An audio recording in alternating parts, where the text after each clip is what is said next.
Hello, hello, hello. Welcome everyone to the 8th round, the penultimate round, Harshit Absolutely. bhai. And I'm super excited because it's the last two games of the day and Aravindh has taken the lead, which means that today the game between Pragg and Liam is going to be very interesting because I think Pragg is going to go all out for a win today with the white pieces. It seems like, Harshit bhai, you were thinking about this tournament even in your sleep yesterday. The moment we began, you are like, I am excited for this, I am excited for this.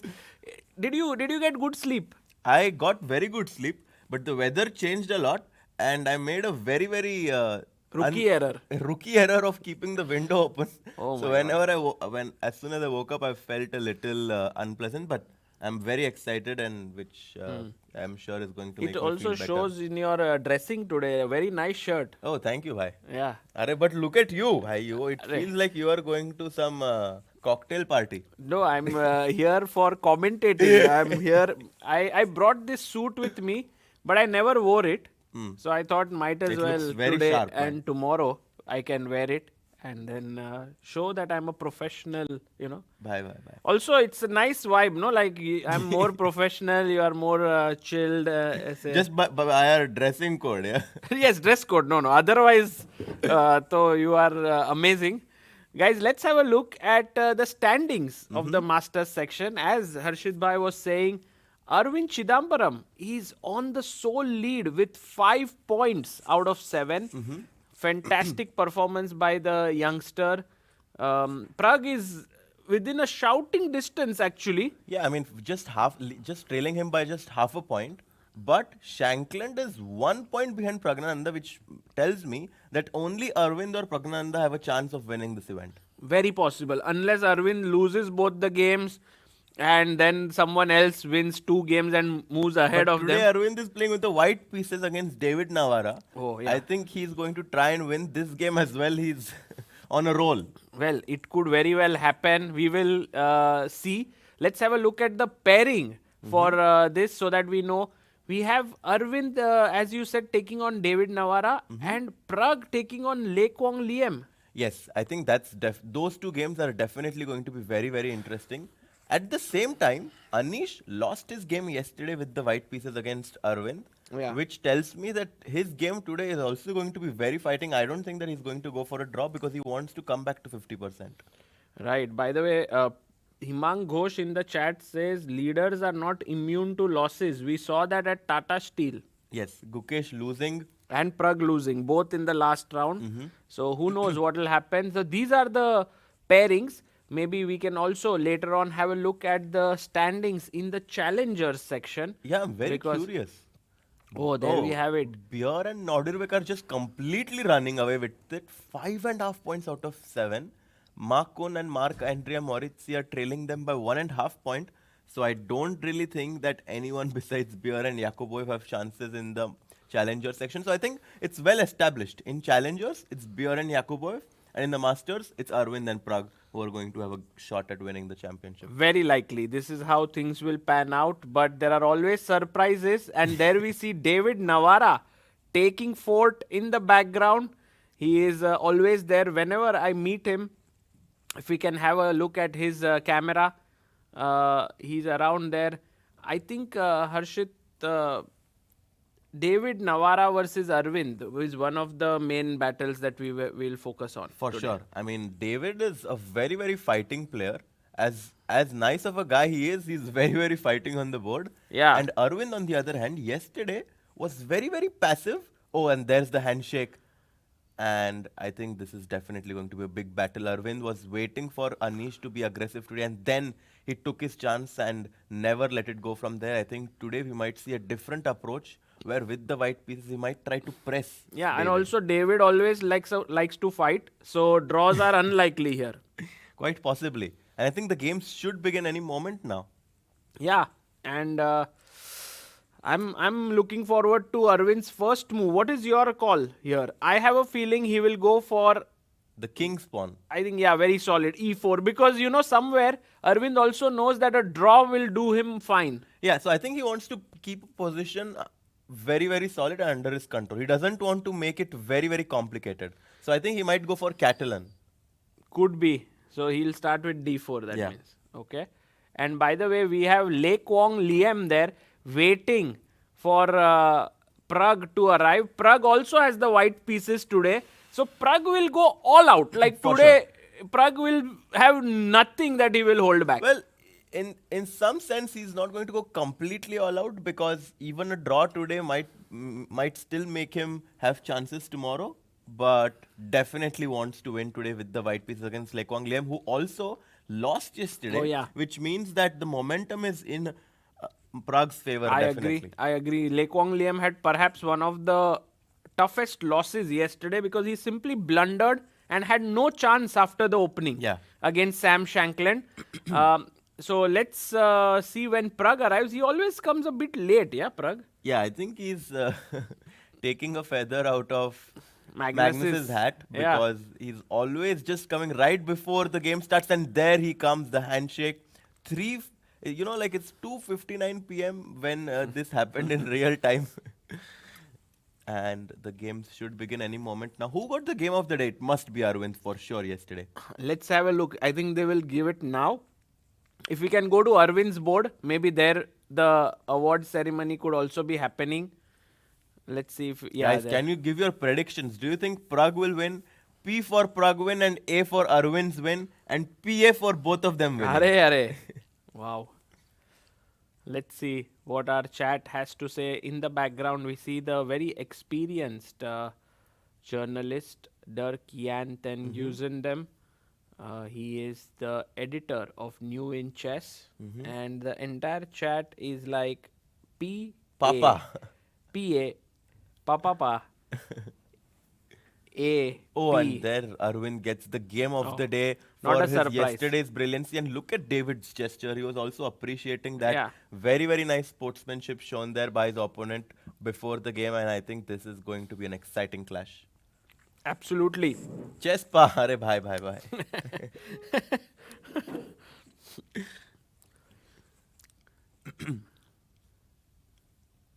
I feel today Aravindh looks more confident, yeah? Yesterday he looked a bit stressed out. Although it's very difficult to decode from Aravind's expressions. I think he has his eyes closed. He's just like meditating. Maybe even we should close our eyes and meditate. Really? Why? I'm joking. Do The you calm meditate? before the storm. Harshit bhai, do you meditate? It's been a while since I meditated. Why are you laughing, bhai? I don't know. Like maybe only when you have chess tournaments it seems you meditate. Yeah, usually. So you are using meditation as a means to get better as a chess player. Not necessarily, but as a means to calm my nerves down and as a means to get clarity of thought. So that you can play better chess. Yes. Yes. Mainly, right? Yeah, so mainly, at the yeah, end exactly. it's B3? Wow. No way. Smile. He will take it He back. takes it back naughty, so naughty. quickly. He takes it back. He was like, no way I'm going B3 today. Aravindh here. What a tricky fellow, yeah? B3. Imagine if he actually goes for it. There we have handshake, and David always so respectful, Yeah, gets getting up to shake hands there. And now Arvind's first move, I think we were E4, right. king's We were pawn. right. E4 has been played by Arvind Chithambaram here. E5. E5 on the board. Oh, by the way, look at Anish. Anish goes for the fighting Sicilian opening with the black pieces. Let's go to that game in a bit. But first, let's have a look at the opening that is being played here. E4, E5, knight f3, knight c6. If bishop b5, I think that David is going to A6. stick with his... No, knight f6. No. Oh, he played it. Yeah, he always plays the Berlin with the black pieces. Got it. So it was definitely predictable that David is going to go in this line, which makes me think that Arvind has something very, very unorthodox Solid. prepared. I think he'll just castle. No way. Knight e4, rook e1. I think he'll go d3 Castle, rook e1. Why? by d3. We saw David play this against Nguyen, Nguyen as well. Guys, d3 hoga yaar for sure. Castle, No way castle. Castle. We've got a friendly rivalry right now. You think that he'll play castles? 100%. I think that he will go d3. 100%. 100%. 100%. No way. D3 is too sharp for this occasion when you are half point leading in the tournament. Yeah, but that's what he excels at. So why should he deviate from something he's very good at?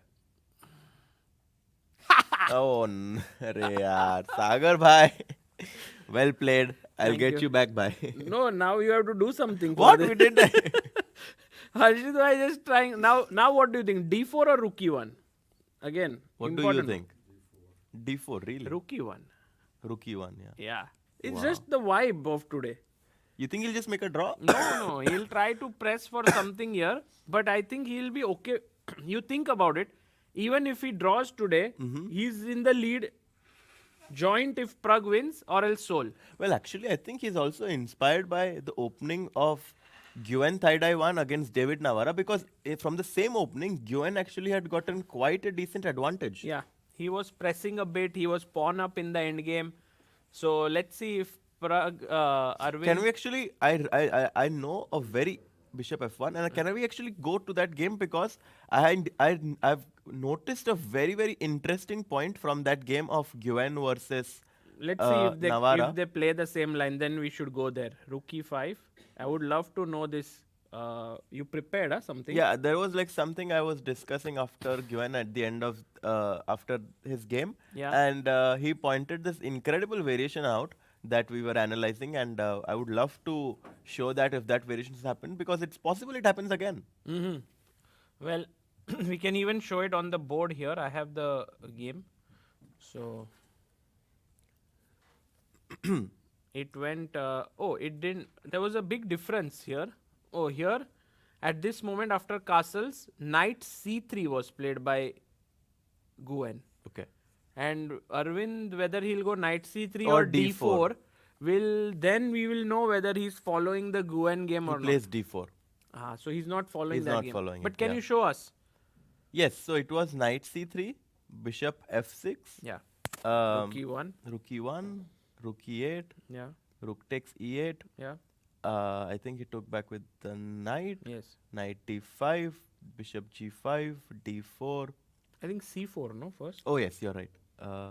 Bishop g5, c4, c6, knight c3, d5, d4, knight c7, I think. I'm not sure if this is... One second. Let me check. So knight e8, knight d5, bishop g5, c4, c6, knight c7 first, then d4, d5, queen b3. Yeah.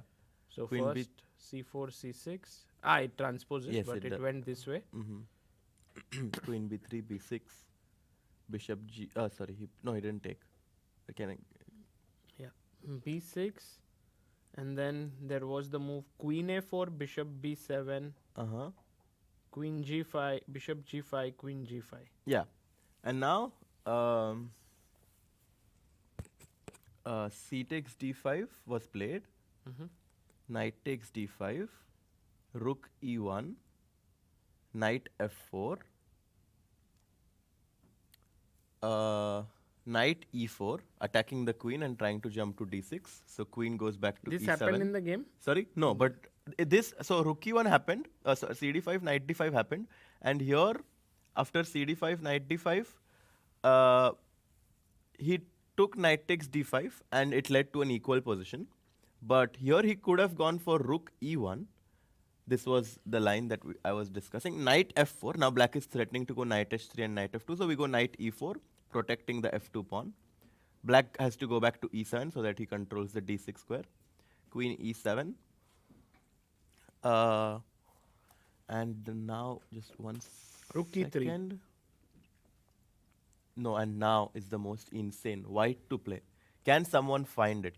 If someone finds it, we have to figure, like if someone finds this variation, I found it. that we need to So give them a easy, shout bhai. out. Sorry? No, there is something very, Something very stronger, guys.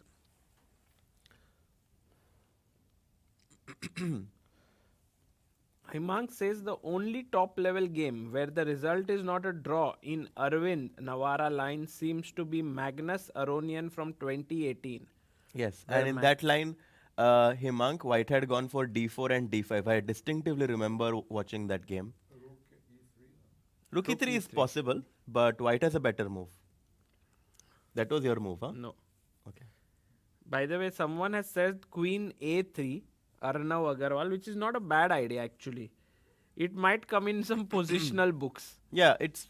like where you take I these don't. double Well, pawns the thing is, to though, get that this square. it's possible. It's very, very possible. But in this position, I think it's the doubled pawns are a bit too weak and Yeah. too much of a concession just to get the d6 square. There's something much stronger, guys. Can you find it after I think queen? Polly Walnuts is right.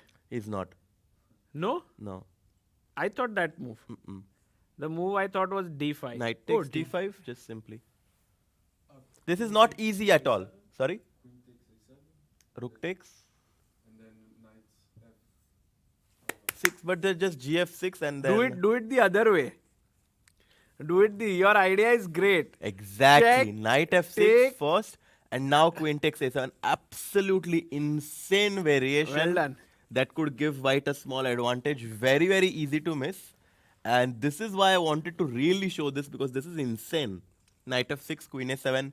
Definitely a puzzle-worthy moment. Wow. That could have happened in the game. Harshit Bhai coming here today with such good moves. Harshit Bhai on the board. Yes. Will there be moves off the board, like maybe a dance move? Maybe. I think the after end of the day.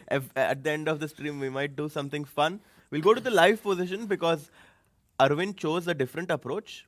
Instead of going for, after rook e5 castles, instead of going for knight c3, he goes for d4, which is also one of the most common lines. And I think the game that Himang was talking about, I'm pretty sure was knight e8 and then white pushes d5. But he went bishop f6. But he went bishop f6, and now white does have this cute option of going bishop d3, which works very well in blitz and rapid for all the guys who are watching. You can, so all of the 2,000 people are watching, I'm going to give you a very cool trap for blitz and rapid. You can try this move bishop to d3, and this was first. This has been also played at the top level a few times. If I take the rook, You take the rook. Okay, let's try to, like, you've never seen this idea, right? So let's try to play it with black. Knight e8. Only move because the knight has no other squares. Queen So knight go h5, back to e8. And let's say I go queen h5 or let's say knight c3 first. You go d6, Yeah. very logical. If you go d5, I can just capture the pawn on d5 because queen d5, bishop h7 check would lose your queen. So after knight c3, you have to go d6. I go queen to h5, threatening a G6. mate. You go g6, only move. Because h6 I am afraid of bishop takes h6, I'm going to do boom bam. You cannot allow me to do that. You have to go g6. Now I go queen to h6. Threatening bishop g5. Threatening, so free pawn, right? So you'd capture my free pawn. One second. No, I mean logically. Logical. Yeah, you take my free pawn, and now it goes bishop to g5. Oof. Oh, now if f6, there is bishop c4 check. Exactly, and again, And king the cannot rook is move hanging. because the rook is. And if it hangs, if rook f7, you can simply take, and h7 pawn is hanging. This is over. So bishop g5, you have to go queen d7, right, to protect me from going bishop e7. But now knight e4. Exactly, knight to e4, threatening knight f6 check. Also, after knight takes f6, bishop f6, no way to What's stop queen? queen g7. So you have to go queen e6 because again, f6 would run into bishop c4 check. f5 And also. after rook f7, you can simply even capture knight takes f6 because the rook is pinned. So knight e4, you go queen e6. And again, guys, white to play. Exactly. Whoa. Very strong. quick. Very quick. Bishop to c4 is the best move in this position. Yan is very quick. The point is that if queen takes c4, now the f6 square is unprotected. The knight jumps into f6. And after knight takes, bishop takes, the mate on g7 is unprotected. Unstoppable. Today we have a lot of people, Harshit Bhai, in the chat who's joining in, and you are giving such amazing traps and everything. That's so nice to see. So very nice. Also, Nishita, hello. Many people whom I know are in the chat. Yeah. So No, that's wonderful. great. So this But one guy said this is very high level trap because my opponents don't play this line. I think the Berlin will be played by people who generally know this stuff. Yes, but you know what happens? Even at the lower level, they watch all these top level games and they try to imitate it. So for whenever your opponents try to imitate the top players, you have something to confuse them. Correct. So, okay, obviously at the top level, it's not very advisable to go for that. Rook e1, queen takes e1. And now David is thinking. Very solid position. We also saw Pragg trying this against Aravindh. So Aravindh has a lot of experience in this event. Today, Pragg has gone not for any such simple stuff. He's gone for something very interesting and aggressive, guys. Look at where his queen is standing. Right in the corner, opposite the bishop. That is something quite unique. It has come from, let's go slowly over the moves. We are seeing a Catalan with knight c3. This knight c3, g3 is becoming more and more popular. And I'm sure Liam came well prepared because Pragg played it here against Nguyen. It was a bit different because the black knight instead of d7 was actually on c6. Correct. And and then white played a fantastic game to win in that line. I think Pragg really enjoys sacrificing this pawn on c4 and getting initiative. Yeah, I think it is part of his prep. By the way, c5 played, e4, take, queen takes, and now the knight jumped to c5, looking to take advantage of this weakened squares on b3 and d3. So Pragg took here. Yep. In came queen d3. Yeah, the queen jumps into d3, which is very interesting because now if you take queen takes d3, knight takes d3, black is going to win the bishop on c1 because if you move your bishop, you're going to have to say goodbye to your pawn on b2. And I think that our pawn on b2 is too dear to say goodbye to right now. So we cannot really trade the queens. And I think queen b4 was chosen by... What a move, by the way. Yeah, it seems risky. It seems risky, but there is no good discovery because the bishop is hanging. Yeah. So black goes a5. If you go queen b6, you really should be scared of a move like rook a6, which might pose problems on your queen. White goes queen a3. Also, now the knight on c5 cannot move because the bishop on e7. So now he went back. Very nice move by Liam. Going back to d8, saying that my job has been done. I put the queen from c4 to a3, and now I can simply go back because the queen is poorly placed on a3 as compared to when it was on c4. But look at what Oh. Pragg has done. What? He didn't go queen a2. That He was- went rook d1. it was A okay. mouse slip. Uh-huh. But now, think about it. Actually, there could be some dangerous discoveries this time. I was wondering if knight takes pawn works. What? Because the Oh, point wow. being, if queen takes bishop, I can take here. If you take the queen, I take your queen. Now the problem is, if you take this back, I will take it back with my bishop. Yeah, it's actually so easy to miss it that And the if bishop you take can go here, back I'll to take a3. this. Yeah. So in a way, Take the bishop on c8. Wow. Super nice suggestion there. Take Rook it takes here. c8. Because Wow. if rook takes c8, you get 2 pieces, which would obviously be good in an endgame and to then have 2 rook pieces. takes, knight takes, rook takes, pawn takes. No, I This think- is very good for black. But instead of rook takes, perhaps you could have taken back with the b pawn. And very important, no? This small decision Yeah. of not trading one rook gives white a better position. Actually, 1 second. Instead of taking on a3, white could start with knight takes e4.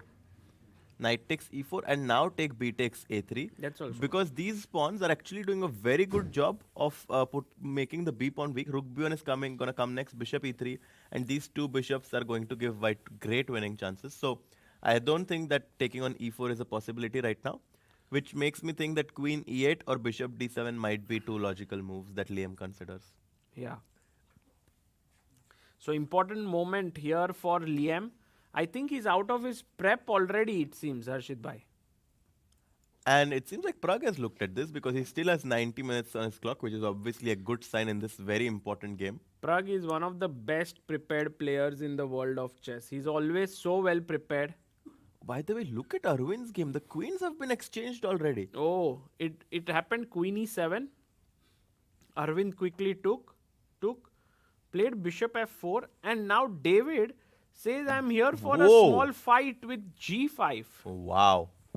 Asking direct questions to White's bishop as to where you want to move. And I think that maybe after yesterday's crazy game, Arvind is like, okay, I have got like 7 crazy games in this tournament. Let me just take it slow. Maybe just, take a small rest, make a draw perhaps. Because in the last round, he's going to play against Gurel. But think about it this way. He might have a risk-free edge here to keep trying. How does White have an advantage? Like, for example, if I go bishop g3, you can't come knight f5. If you go I'll bishop lose g3, I might consider even pawn to f5. Okay, that's too much. I get this square, no?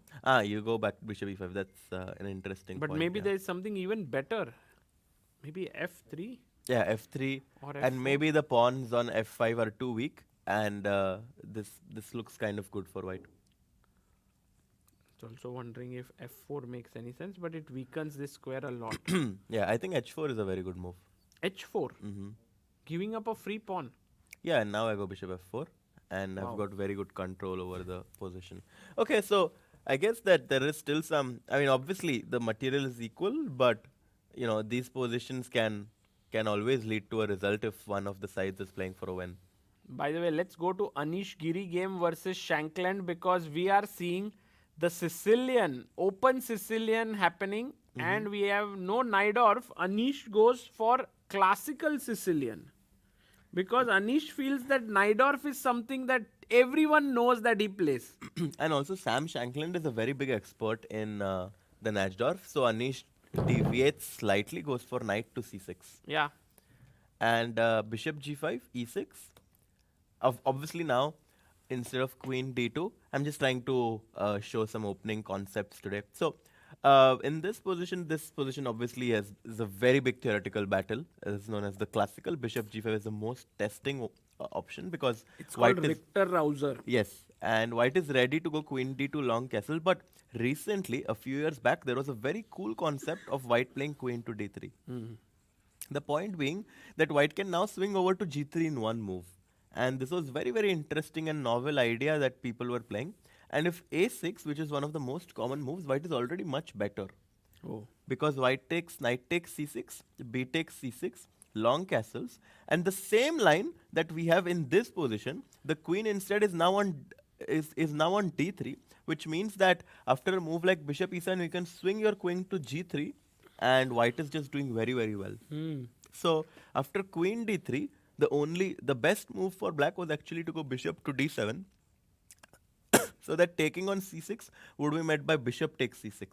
Interesting. So Queen d3 feels like as if the queen has more room. yes, So why are people not playing queen d3? because there are a lot of people playing it, and I think one of the main reasons is because of this move bishop to d7.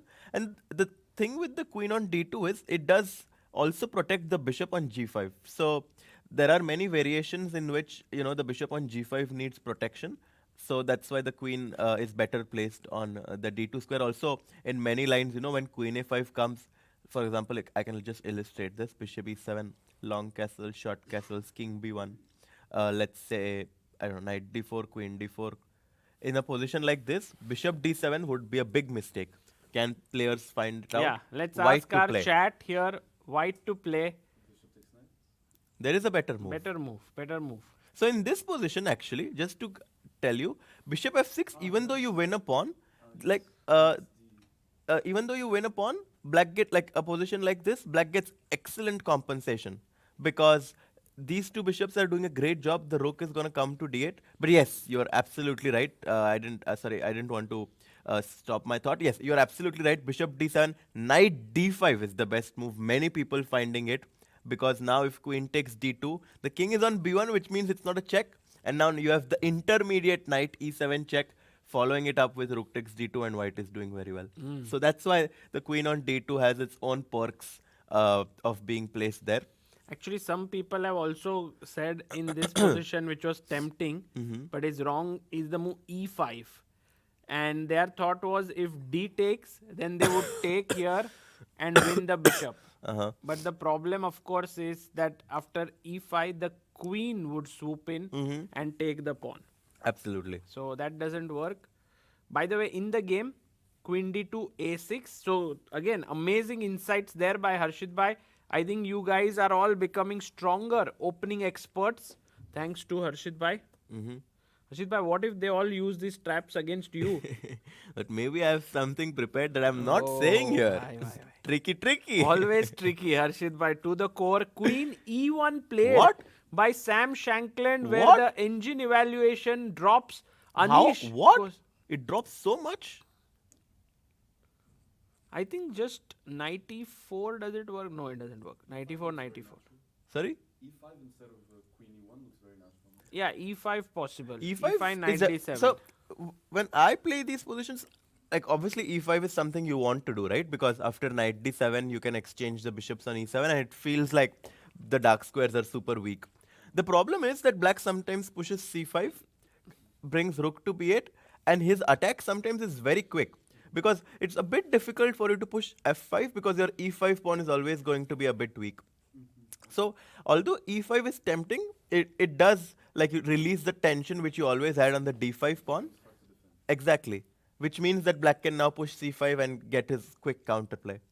So he goes queen e1, which obviously looks in some ways natural, but it seems slow. Actually, because this is a very typical idea. rook b8 and black is ready to go queen a5, and I'm not joking, black can literally mate if white is not careful, like queen a5, But rook takes b2. does Anish realize that suddenly queen e1 is not the right move here?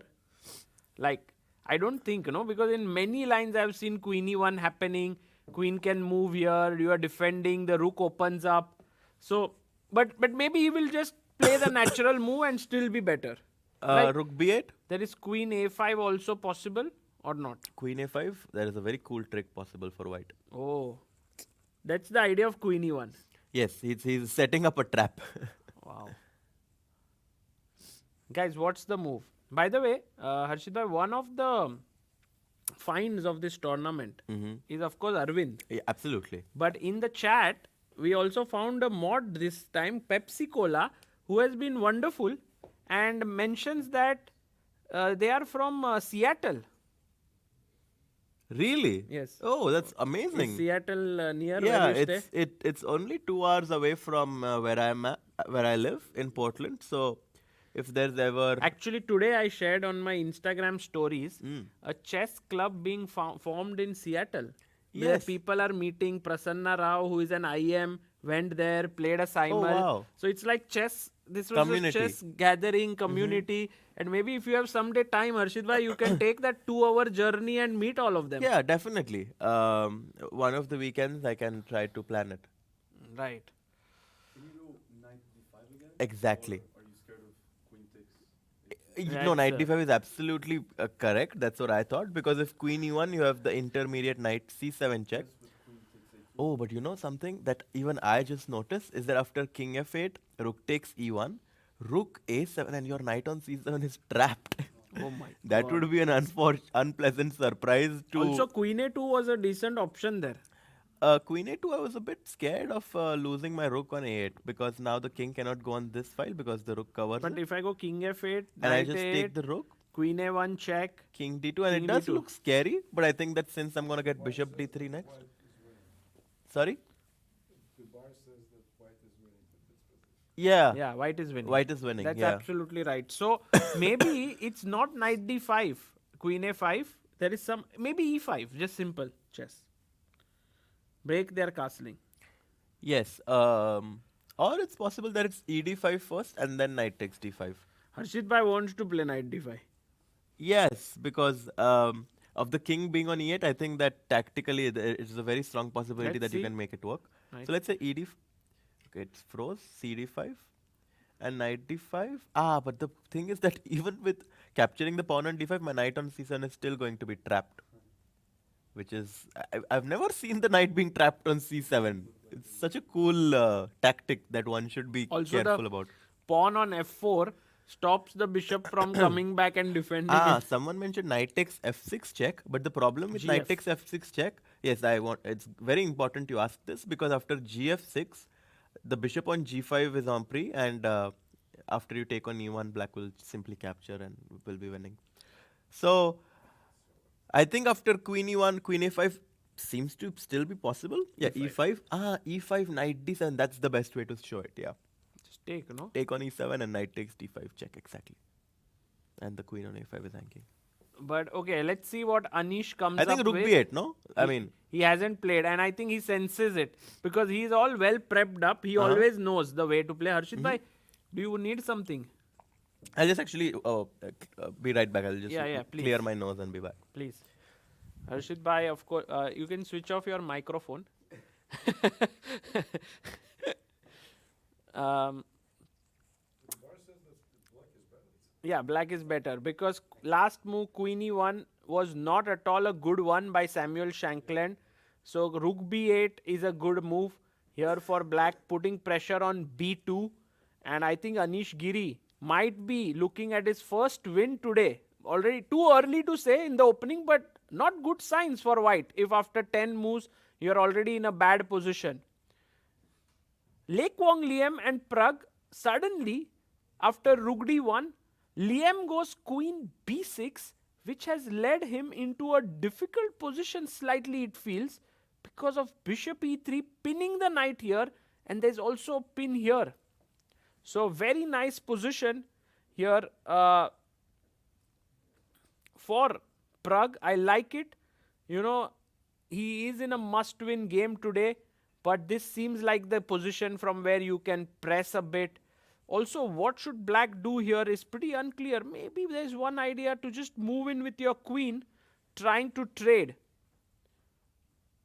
But maybe it's not the best because at some point I could push my pawn forward, maybe just directly here, and the knight cannot move. So e5 is a very realistic threat now. Knight e4, queen takes b4, ab4, knight e4, knight e4, and now, okay, there should be many ways to get an advantage, but very likely just the knight moving here, opening up the bishop, should be very strong. So in a way, it seems like Liem has to tread carefully in this position.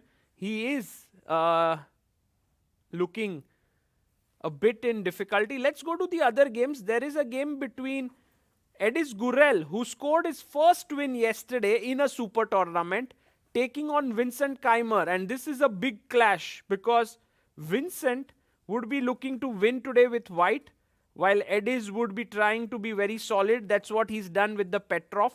d4 takes, pawn to d5, knight comes out, queen d7. Yeah, this is a well-known move by Ediz. Bishop d3, he goes back, and the bishop comes back. This is hyper-modern stuff that's going on. Castles, bishop e7, rook comes out, they castle, knight jumps into g3, knight comes to the center, and now b3, wanting to maybe just put the bishop on these squares, and he goes bishop d2. I mean, b3, the idea of course is to put the bishop perhaps here, but after b6 he goes bishop to d2. And Vincent has a lot of time on the clock, which means he could still be in his prep. Adiban says b3 followed by bishop d2 feels weird. That's true, Adiban. We always thought that b3, the idea was to put the bishop here, but bishop d2 seems like an idea of the computer, and maybe that is the preparation for Vincent Keymer. So Ediz seems to be in a good position here. He can just simply develop bishop b7, get his rooks to the center, and we will be looking forward to this game. Another game which has developed quite a lot is the battle between Wei Yi and Van Nguyen. Wei Yi is currently on 3.5 points, 50% score, and will be looking to try and win here. Whoa, knight g5. He goes for this fried liver. d5, pawn takes, and now this knight a5 move by Van Nguyen, giving a check. Bishop d7 played. And generally, black is all the time playing the move c6. Take, and this is very well known theory. But he goes bishop d7, and I would say conventional wisdom would say this is not the most accurate way to play as black because of queen e2. But it seems like Van Nguyen has come prepared. Knight comes back. He takes back the pawn, and after takes, queen takes, he chops off the pawn in the center, Wei Yi. Queen f5, attacking the pawn on c2, which was defended with d4. The knight jumped in to attack c2. Wow, crazy game. By the way, I had a question here. Could this be a move? Just c6, yeah? c6 and then queen e5 hangs with a check. So that doesn't work.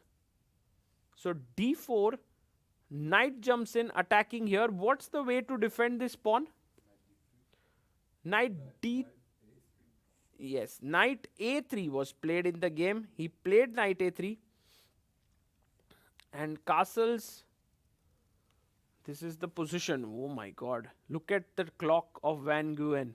1 hour 33 minutes. He is like super well prepared. He's come in, he sacrificed a pawn. He's playing this. Now he's attacking the d4 pawn. Wei Yi has to be careful.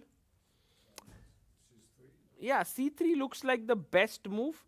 But I believe there is something that he has in mind over here. I have a feeling that f6 might be an idea now.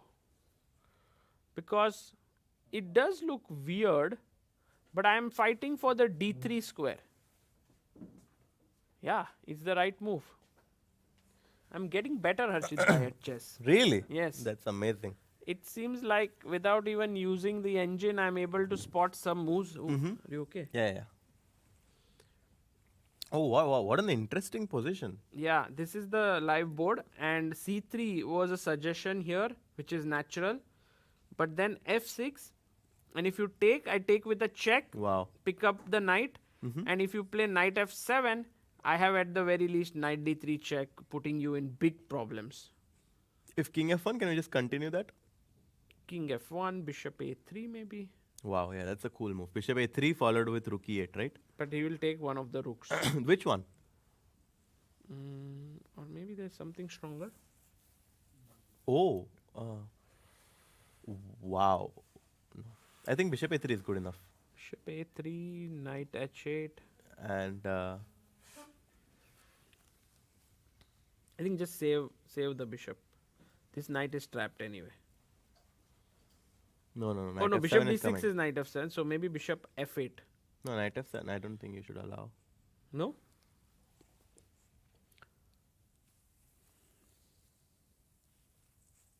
Maybe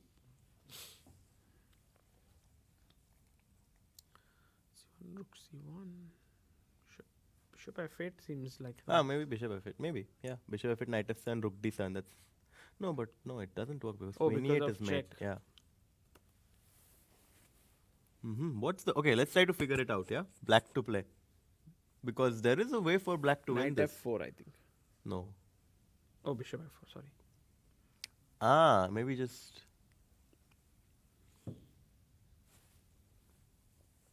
Bishop b2. yeah. That's what I was considering, but I don't Oh know. my If God. maybe it's too much. Bishop b2, knight f4. Insane. Wow. Queen e3, And now, knight c4, knight c4. Knight c4 oh wins. my God! All the knights are jumping in. Yeah, the knights are making it a nightmare for White's queen. What about queen f3? There is maybe queen b5 check. Oh la la! Jumping for all the directions. Yeah, this is too much. Wow. Today Vivek Sarkar, well done. He found it. oh, Adiban is in the chat. Wow. Yes. Adiban mentioned he mentioned that in this position of Gurel Keymer, bishop d2 looked a bit weird to him after playing pawn to b3. Uh-huh. He went bishop d2. Wow. So this Yeah, is interesting insight. Yeah, because it obviously seems natural to put the bishop on b2 after goes b3, but maybe b3 also helps from stopping c4.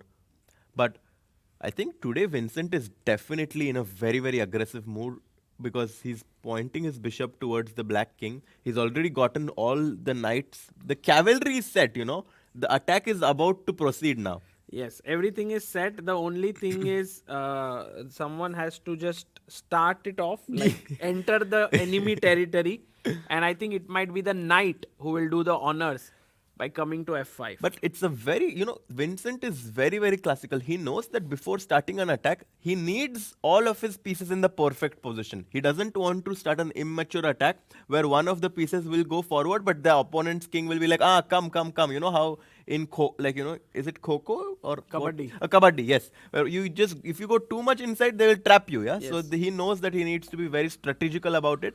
And now I think he might even go a very typical idea, by the way, for everyone to know is h4, following it up with knight g5.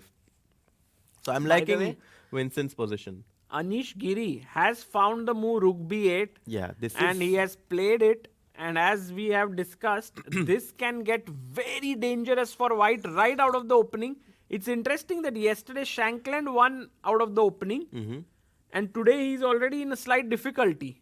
But this is very it's not because sometimes whenever you win a game, Arvind mentioned this point that he always forgets whatever happened in the last round. Because it's possible that you overestimate your chances after winning the last game. And it's possible, but actually I think that Sam was just completely not expecting Anish to go for the classical opening because look at his clock. Sam is usually very well prepared, but already after 10 moves, he's thought for more than 17 minutes, and after rook b8 has a tough position. Yeah, I agree. So you were saying that Arvind generally wipes his mind clean after every game. Do you think that here he is showing the versatility that should exist in like someone like Magnus? Like yesterday, sack pieces and win. Today, play some kind of a very dull, dry position and win. That's yeah, I mean, he's completely shifting his strategy, and a top player is not just good at attacking chess. He's good at every single aspect of chess, and Arvind is showing in this game he can also play positional chess. And I'm very excited to see if he's actually going to get anything from this game because Black has 2 bishops. My general idea here would be to play b6 to get my bishop out.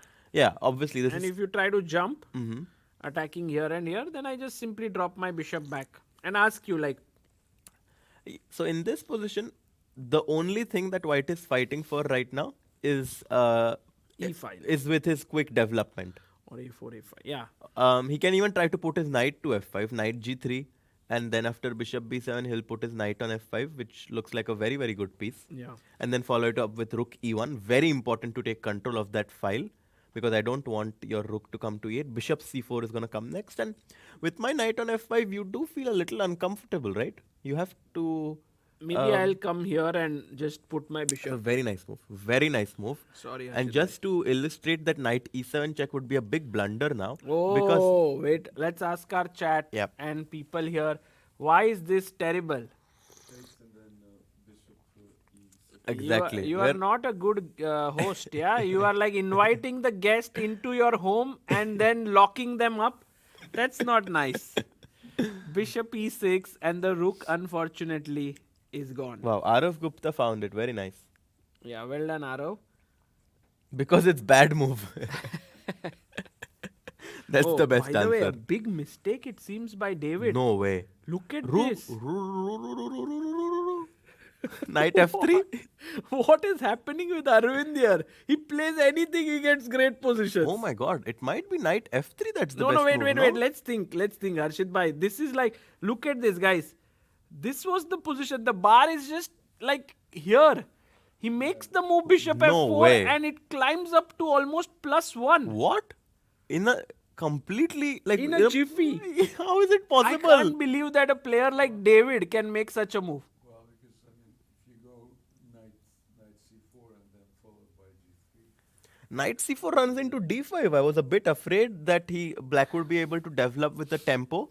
I was very inclined by either knight e4 so that d5 would be a big blunder now, because knight f6 check. But knight f3 is my intuition. So Harshit bhai thinks knight f3 with the idea of g3 and winning the pawn, right? Yeah. Knight e4 is also logical because now d5 is not possible because knight f6 check and it will be an oopsie moment.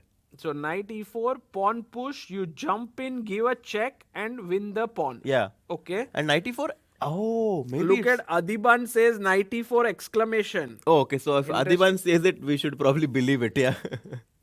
Because knight f3, I guess the issue is h6 perhaps. But then rook e1? Rook e1, king f8.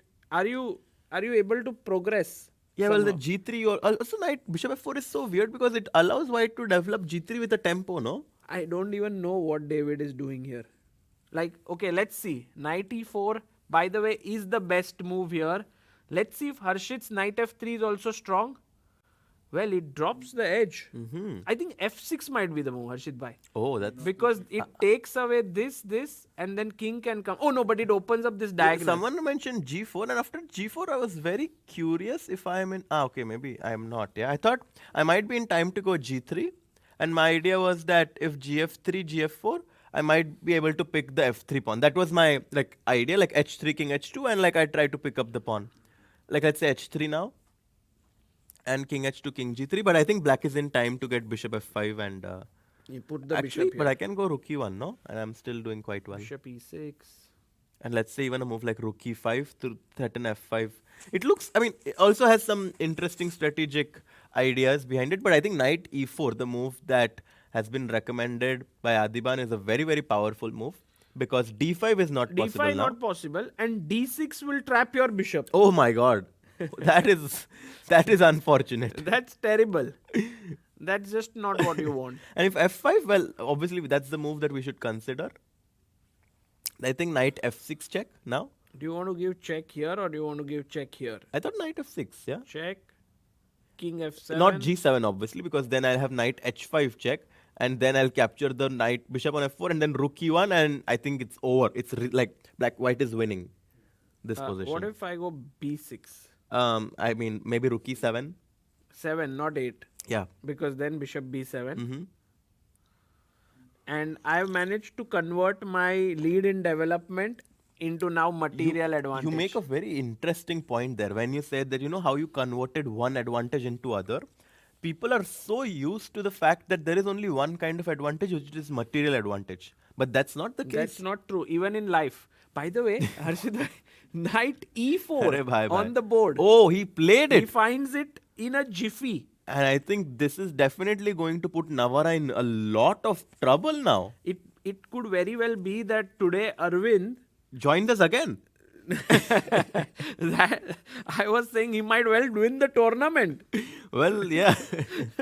Because if he wins today, he will have, like, if Pragg doesn't win then he might have a 1 point lead. Yeah, actually, can you continue this line? Because I think F5 is basically the only way to continue. Knight Knight F6. F6, King F7, right? Because Yeah. now you don't have Knight D5. Knight D5, Bishop D6. Now threatening C6. And now I'm going to go Bishop to C4. Because if you go C6, I can do a discover check and win your rook. So you have to move your king again. Where King do you go? G7. Well, now I bring in my rook. Oh my, this is just over, Sagar Bhai. This is just C6, over. C6. C6. I mean, I can just go Knight E7 check, I assume. Of course, if you take, I take with the rook. That's completely losing. So I suspect you have to go king to F6. Yeah. And now I can even consider knight to G8 check. And rook E8. Because you cannot go to F7. Thanks a lot to my beautiful bishop on C4. And you go king G7. And now I'm going to come with my rook to E8. Let's say you go B5, trying to unpin. Bishop B3. Bishop B3, but I also see this very interesting move in this position. Correct me if I'm wrong, but is knight to E7 possible? Wow. Crazy. Yeah, very crazy. The point being Bishop is hanging on C8. and I'm threatening knight F5, knight D6. That was a very cool point. That BC4, knight F5, it might seem that black is winning with king F7, but knight D6 check not only attacks your king, but also protects my rook on E8 and white is completely winning. So this knight E7, and if you take my knight, I will take with the rook, and king F6, rook F7 check, followed with bishop B3 should give white great winning chances. So I think this is one of the reasons why knight E4 gives white such a big advantage. Wow. Yeah. This is like that maths, you have to prove something. Yeah, Prove like this, a theorem. And then you kind of give the entire steps and you're like, hence proved that bishop F4 was an error. Yeah. But, okay, it's like quite a deep line. Yeah. And there could be branches here, but clearly this position here, I mean, even if you don't play your bishop here, but just rook e1 also looks very pleasant. It does. Absolutely. So, I think in a way, I mean, David-Navara is in big trouble here. Yeah. He will have to play, but he does that. He gets into trouble and then plays well, like he did yesterday against Vincent. Yeah. He was pawned down that he kept fighting. So, Aravindh will have to be still accurate. Yeah, I think for Arvind's moves, we always need a lot. There's a lot of deepness to his moves. Yeah. Like on the surface, it might seem like his moves are his moves doesn't make sense, but he actually has a very deep point whenever he makes a move. So it's very interesting that in this position where we thought that black is going to be able to draw very easily in the Berlin, he actually had something prepared. Yeah, King G7. King G7. No way, Jose. What happened? I mean G3. No. Who is Jose? No, I mean it's just a statement. By whom? I mean, okay, it's like I've heard this somewhere. Where? In football? I don't even. I've heard it somewhere. Some yeah. series. Yeah, maybe. Yeah. Uh-huh. Oh my god. G3? You want to go G3? I want to go yeah, I want to trap your bishop. Okay. And if you go to D5, I thought I just win a pawn. No. Take. Let's see. But David in this whole event has been defending positions down a pawn. Yes. With Vincent, because he did this. when it's equal material, he feels uncomfortable, it seems. He needs to be pawned down. Yeah. GF, DE. And just take the pawn. King G6. BG2. Or rook E1. Bishop F5. Bishop F5. I H4, don't. I mean, I'm not joking. F3 is a very serious consideration. Nice. Actually, I might be even a bit tricky and go pawn to F4. Because if you don't take en position now, my G5 pawn is But I'll well take protected. en passant. Okay, and you take, and then and my rook, I love putting my rook on the 7th rank. The C7 pawn is hanging. The king can always come to F2, so this pawn is kind of irrelevant. And bishop C4 is also going to jump in. Wow, I feel very energetic today. Even though my health is a bit down, I can really find out these ideas. I think that this looks very good for white. People are saying WWE reference you made. Ah, okay. Jose one. Harshit Bhai watching football, WWE, is a grandmaster at chess, finished his MBA. No, finished what? Undergrad in finance. Undergrad in finance in a university. also finds time to do dance moves. Like, where do you find so much time, Harshit bhai? Sagar bhai, if you are the one saying this, then I don't know what to say. But okay, so here we see, by the way, Pragg also in quite a good position. Bishop e3, knight jumped in to attack the bishop. We see bishop moving up. And now this move, queen b4, which earlier wasn't particularly great. I was analyzing this line. If you go directly here, that was terrible because after not first takes, first e5, and then take. You showed this line. Yeah, I showed this line, and here bishops. Oh wow, that's a very nice idea that you showed. It was definitely not that easy to understand. And now white will push the knight from g4 away with h3. And then even though black has two bishops, the problem is that white has just a tremendous lead in development. And No, it's great position. this is very good for white. So in a way, Liam said, first let me move my knight, attack your bishop. Pragg went here, hoping for e5 so that his knight can jump. Liam came in with the queen. Pragg is now thinking. Yeah. By the way, can we check Anish's game? Because after rook to b8, actually no, Arvind's game first of all, because is it clear that after is g3 the best move, or is there anything else that we were missing? Because this is one game where it's possible that white just is like crushing. You know how after. much is the advantage? Plus- I just switched 1.36. Oh my god.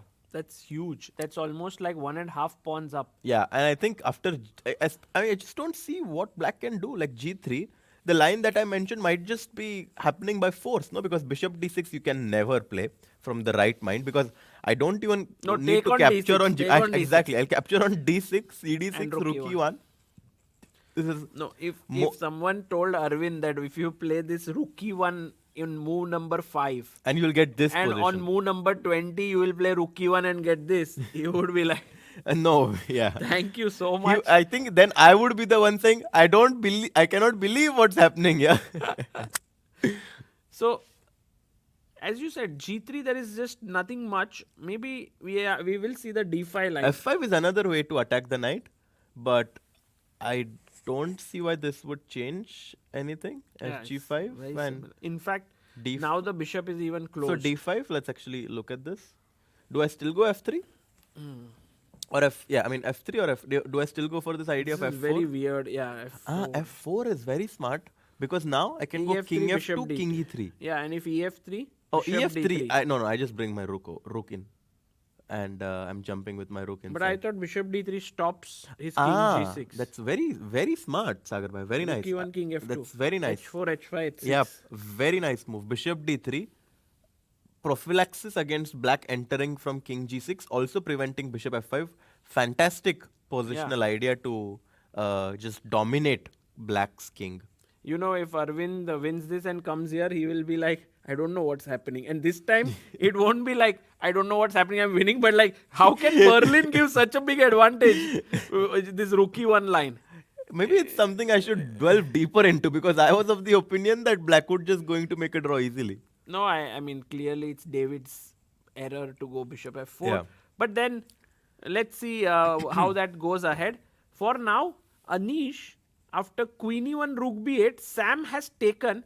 And somewhere I do feel like, oh, the black king is in the center. It doesn't look very safe. f5 could come in. But he's just one move away from castling. Yeah.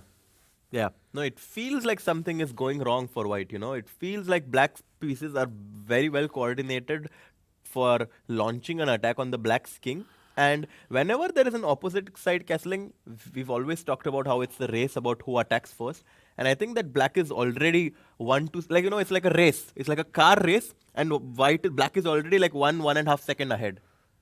So it's very, and that 1.5 seconds is huge. It's important. Yeah, it's a short car race. Not very long. By the way, Harshit bhai, I need your thoughts, being the opening expert in the room, on the Wei Yi Nguyen game, because we saw this bishop b5, bishop d7 line. Have you seen it? So after knight a5, so by the way, there are many options for black to play this. Like instead of knight a5, there is also this very cool move pawn to b5 that people should really check out. It's super fun to analyze. But knight a5, bishop b5, obviously c6 used to be the main move that I have myself employed and played once. But black goes for bishop d7. I've never played this myself or analyzed it, but it seems like Van Nguyen has spent a lot of time analyzing this.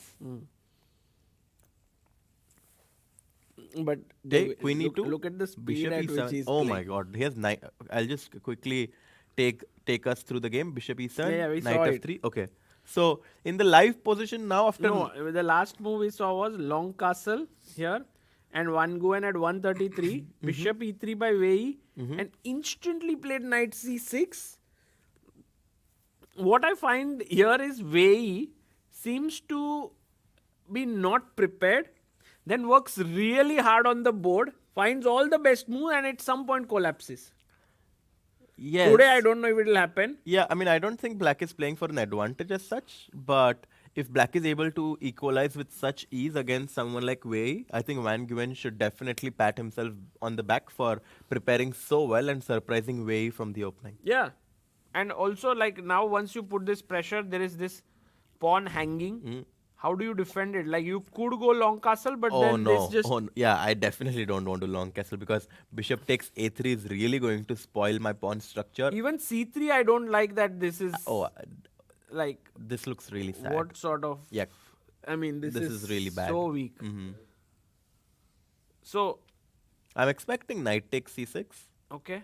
Take. Knight takes c6 and a move like knight c4 comes to my mind. But then it just loses the pawn, right? Knight c4. No, there's knight b4, I think, which is even more powerful. But this also works, no? Knight Yeah, d4. I guess knight d4 is also good. And rook d4, and black is just very, very quick. So instead of knight c4, can white just castle and say that, okay, I realize that, What? not long, short castle. I realize that, no, it's but really take, bad, yeah. take, and then take. I And mean, this pawn structure is really bad for me. this is horrible. Yeah, that pawn structure is really bad. So let's say knight b5. How about knight f3? Sorry? Knight f3? No, not. Knight f3 back, yeah.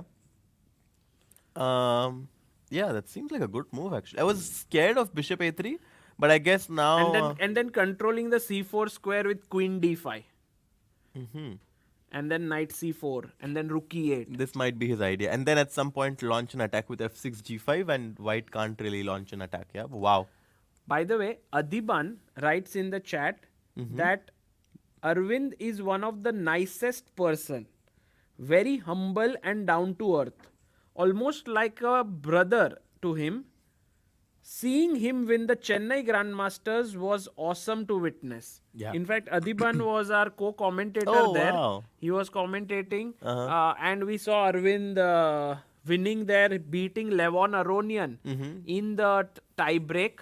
So it was a big win for Aravindh. I think it was almost a fairy tale for a city, local boy to win it. By the way, he goes rook e1. Who? Aravindh. What? Instead of g3. I don't believe it. Wow. So his advantage drops here. No, but how is it possible to not play g3? What were we like? It is... I mean, I think those two errors, bishop f4 and now rook e1, nullify each other and we are back to a normal position. No, but it's really hard to explain this. No, like and it's not because we are looking at the engines. We are also analyzing without the help of the engines. But with And the G3 bar showing like such a huge edge. Yes, but I mean, I'm actually quite surprised. Okay, like g3, just to show our viewers, like f5, this line. g3, f5. takes. Take and fe4 and fg5. It doesn't feel like at first, if you don't see the move f4 here. Well, I also have f3. Yeah. I mean, it's F3 not or like F4. You have to do it. I also Otherwise- have no. I mean, I also have c4, which gives me an advantage. I have many moves that give me an advantage. Yeah, but Like I'm just up a pawn, right? Like I'm super surprised. d5 happened in the game, and knight g3 played, and the advantage has completely dropped down.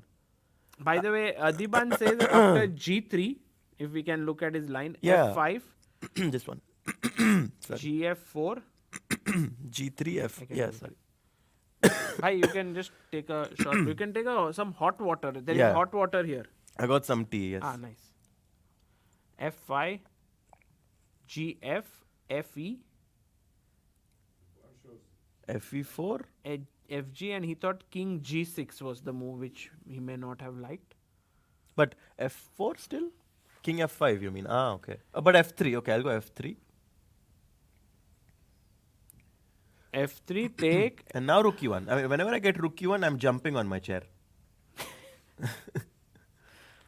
Yeah, F3 is really nice. I think just to open up. Yeah, and I F3, think D5. maybe Aravindh in a way didn't want to risk much, so he didn't even calculate this. But what do you mean risk? I don't know. What is there? How can no way there is white is risking anything? Yeah. Wow. Adiban says Aravindh was happy with the draw, it seems. So, like he came, he was at the board. I came with a draw. If you are giving me more, I will. You remember, like this sometimes happens. Someone gives you a good deal and you're like, no, but I came for just this deal. Why are you giving me something better? Yes, but this is definitely one of the things that happens during the end of the events, that one player is in the lead and he just wants to play safe. Yeah. But I think today it's clear that he had a big advantage. Yeah, huge one. And in fact, this kind of, takes on. Yeah. He just takes here and now we'll put the bishop here and we will see a shake of hands pretty Yeah, soon. bishop e6, and I don't think white has any advantage. I love how your voice became so suddenly like mature. I don't know if I'm liking it that much, but It's just It's just over, yeah, there's it's a nothing. draw, right? There's nothing to be done here. King F. Prague. Yeah, here. So we end in a draw. Let's go to Pragg's game now. It seems like Aravindh has a draw. Yeah, huge miss. I mean, I miss. completely agree. Like, Could we try and get Navara today? Like, it might end very soon. yeah, and I would love to hear his thoughts. Yeah, we as can to get what, David here. because it's like, to me, it's insane. Yeah. Like we're always talking up. Like, we need to be unbiased, and we have to definitely agree that today was a big miss by No, Aravindh. I mean, you are one of those commentators who's always very mindful of players' missed opportunities, because you yourself feel like, being a GM, that this can be missed by you as well. But today it seems like you absolutely. feel that it was not unmissable kind of. Yes, and obviously when there's something very difficult practically, I would mention it. But I think the simplicity of this position makes me think that it was definitely a missed opportunity by Aravindh, who with that win would, I think, like completely commend himself as the champion of this event. He was this year the first. Yes. Yeah, at least for maybe. But I think best thing that Aravindh can do now is not to analyze his game. Someone should tell him, don't see your game of today. Yeah. It's just, it would be too, he would regret it a lot. It's fine. I mean, it's also important to sometimes accept that you made a mistake, and it's okay. I mean, of course he'll have obviously. to, but And- it'll be painful. No, but I mean, he's one round to go. He's going to play Ediz-Gurel with the black pieces tomorrow. He's still in a very, very good position as far the tournament standings goes. And So- I mean, I think Ediz is a very tough opponent here. We are actually looking at someone who has just one loss, 6 draws and 1 win. Like, 5 draws and 1 win. So he's 50%, but he's played so well in this tournament, Ediz. Oh yeah, absolutely. Yeah. So not an easy round tomorrow. By the way, look at what Shankland has done. He put his bishop here and he's just kind of wanting to sack something in the center. I think besides sacking, he just wants to put the bishop on b3 He because just his king was so weak.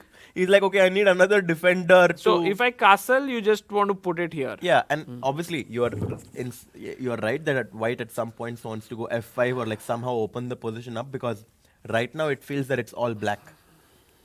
But obviously black still needs to find an idea. Perhaps he could consider going bishop d7, Bishop d7, a5, a5. a4, Obviously, queen a5 is not really something I want because we've been mentioning this tactic time and time again. Knight takes d5. Finally, it works. Fine.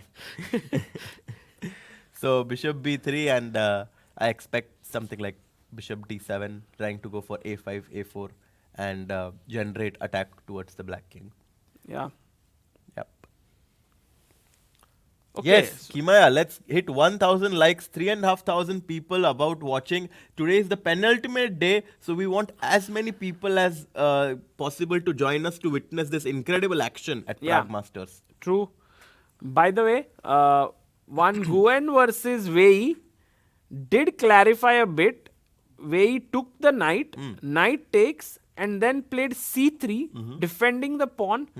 Bishop takes, pawn takes, and now knight e7, played by Van Nguyen, who seems to be still in his preparation. My goodness. Like, Van Nguyen, is he like one of the best opening experts in the world? In the world is a bit too much, but he's definitely super well prepared. Yeah, like And I have been very impressed with his opening oh yeah, play. absolutely. I mean, he's very, very good at openings. I think he's even worked with some of the top players. Hari, I think with Hari he had I worked. also know some other top players that he has worked Oh, with. really? And yeah, he's really, really. It's a secret. I don't know if it's a secret, which is why I don't want to say it. So very, very. Fabi, I think. Maybe, I don't know. Yeah, no, I see them, of course, many times in tournaments speaking with each other. So I'm aware of this. It's not a secret, I think. Okay, yeah. So yeah, he's been working. I've seen him in some tournaments with Fabi. So yeah, he definitely knows how top players prepare. Yeah. And today it seems like against Wei, he's definitely managed to bring in some of his home preparation, and it's incredible because he's down a pawn, but he's ready to go queen e4, knight d5, and positionally he's got excellent compensation. Yeah, I'm actually curious how Wei Yi will continue, because this looks so dangerous. Knight coming here, queen coming And here, f5, f5, f4. It looks very, very... Black can take over easily. Castle's played. He did play castle. Okay, Wei Yi is just in a class of his own, so he will find a way from this. And if Van Nguyen plays a move within few seconds, I'll be a little bit scared. Yeah. Look, he looks up, which means he's still remembering his prep. I think knight d5, no? Maybe even we can look up and try to remember it. We can do this, just that we will see only the ceiling while they'll actually see the move. But if knight d5, you can maybe go queen d5? Queen b5 is a big mistake. Let's ask our You take the bishop. exactly Yes, the knight bishop on takes e3, e3. and now the queen on f5 is protected, and black is going to be winning. So knight d5 seems to be a very, very good move for black right now. Yeah. So, okay, we see here. Let's do a quick roundup and go to challengers also. So, firstly, we can see, say, Wei Yi versus Van Nguyen, quite equalish. Wei Yi small edge, kind of neutralized by the fact that Van Very Nguyen is well prepared. Absolutely. But it can go in any direction, this game. Keymer versus Ediz-Gurel, I don't know what is going on here in this position. It is too complex for me. Your move h4 has happened on the board. Knight g5, I have a feeling Vincent might get an attack. Bishop g5 played. What? Bishop f5, bishop f5. Oh, okay. Bishop f5 played. Yeah. But on the other hand, Ediz is really good in these dynamic positions, and even though it seems scary for black, I'm actually going to root for Ediz in this game because he's been really impressing me in these dynamic positions, and his calculation has been impeccable in the last few rounds. Yeah. What happened? Oh, yeah. Ediz. Just Yeah, sit I like kind of lost the track about what you were doing, but now obviously. Always this way. Yeah. He's just sitting this way. An amazing amount of focus. That's just so good to see. And by the way, Nigigonda Krishna says that traveling from Bangalore to Hyderabad after my interview, could not follow Prague completely. Now in return journey watching this live stream. Oh, Arey. welcome. Yeah, welcome, and I hope your interview went well and that you will get whatever the interview was for. It could be for many reasons, Harshit bhai. It could be for a job, it could be for admission, also like marriage. Marriage interview. Arey, bye. Could be for multiple reasons, but okay, bishop f5 on the board. Then this game is roundabout even. Shankland versus Anish does feel like Anish has a great position today. Yeah. Yesterday, it was very nice to spend some time with Anish. Of course. I must tell our viewers that one of the most incredible things that Anish has is the ability to know what is best in the situation. Like after a tough game yesterday with Aravindh where he lost, he was like, let's go for dinner. And there he kind of unwound himself to get back today into the mode. Because many times it so happens that when someone loses, that player or person doesn't want to meet anyone. We know so many players who want to lock themselves inside the room. Yeah. But Anish is very pragmatic. He was like, I need to get out of this mindset. How about you guys here? You are in the commentary room. Should we go for dinner? Yeah. And then we went, and like by the time it ended, he was like In a looking good forward mood, to for the sure. next game. Yeah, no, it's very, I mean, he's super, I mean, he's very, very aware of what is the best thing to do in the current situation. And we got some very, very nice hot pot yesterday. Oh, yes. It was wonderful. Yeah. I mean, it was first time you ate. I've had it before, but I've had it very, very few times. So Although you were not very aware of what to do. Absolutely. I mean, it was a very new experience. Yeah. So I really enjoyed it.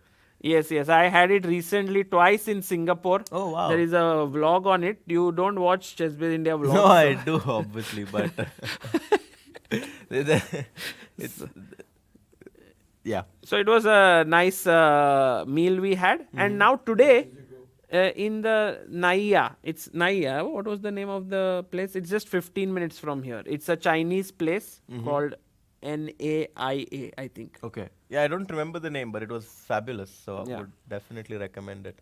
Oh, Mala. Yeah, I don't know. Maybe people know about it.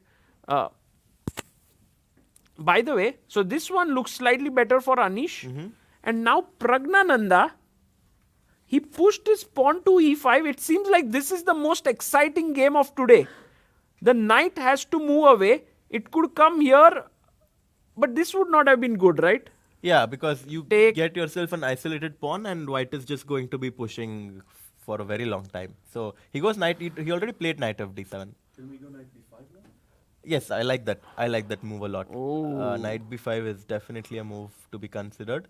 One thing to I'm actually very surprised that the evaluation dipped so much. well, the thing is that after queen takes a3, now if you take with the b pawn, the pawn on a4 is hanging. No, rook a3. And if you take with the rook, I mean, just some part of me tells me that this diagonal could be a bit dangerous. But your knight is jumping into d6 quickly. So knight b5 is definitely going to be a candidate move in Prague's mind right now. I'm very curious if queen to a2 has... No, queen a2, there's knight b3, okay. Because I would obviously like to keep the queens on the board, but there is this move knight b3 which is a bit annoying. No, we have to find some good idea. Let's go back. It's agar by completely refuting my move. No, queen but to- here there is something, no? Knight b5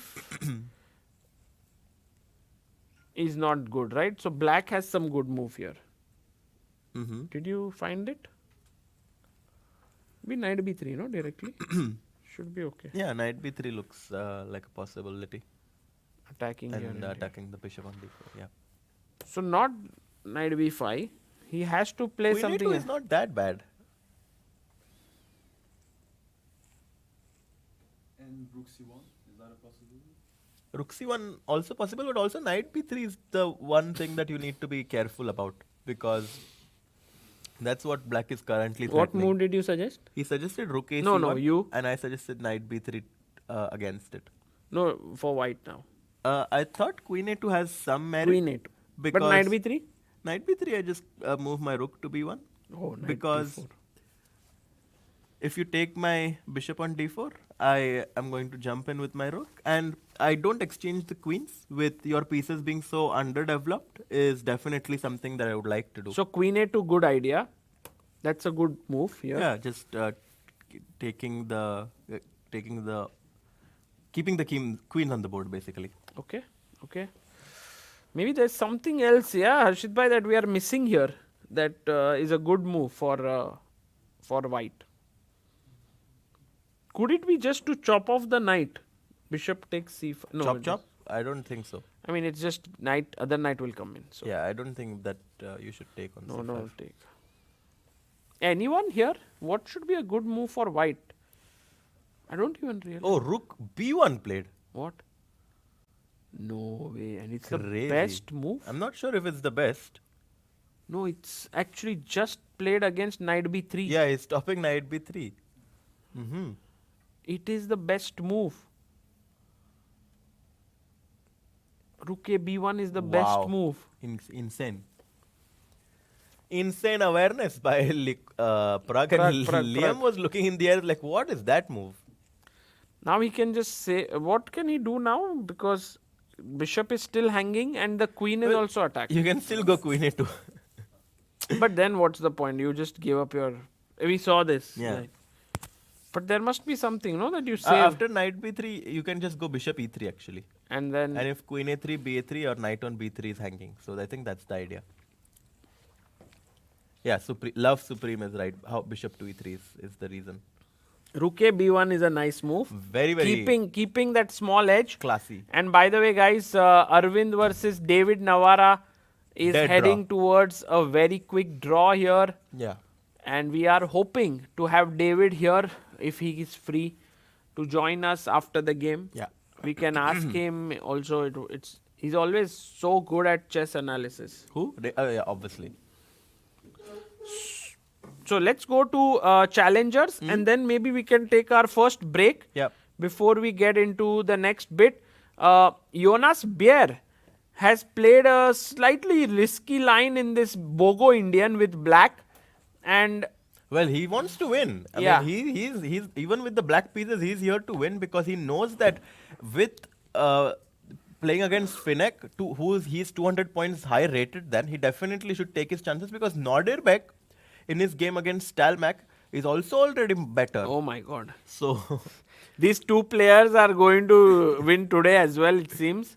Salgado suddenly out of all the games plays the most solid. Normal Berlin game. This Berlin Nguyen has been really topical in this in this tournament. event, yeah. And then, So white is slightly better here. yeah, Stamatis versus Marc Andria also. Oh, by the way, I really love this line for white. This bishop b5, bishop takes c6, d6. I really like this imbalance where white gives up his bishop, but black has these two doubled pawns, and white always plays against the black bishop on c8. So d3, bishop g7, h3, stopping black from going bishop g4 and taking the knight. b6, castles, knight f6, knight c3, knight d7, bishop e3, e5, queen d2. Knight f8 played. h6 is another way that black usually responds. Bishop h6, another move perhaps could have been knight h2 as well. But I think that bishop h6 is obviously in the spirit of the position because you want to exchange these bishops so that black gets weak dark squares. Bishop f6 and h4 played. Wow. So I think that they definitely are following some sort of a preparation because for me, knight h2 also seems logical. There's also this idea of going knight d1, knight e3. But h4 is definitely suggesting that this has been analyzed before because... But you can take, e5 will.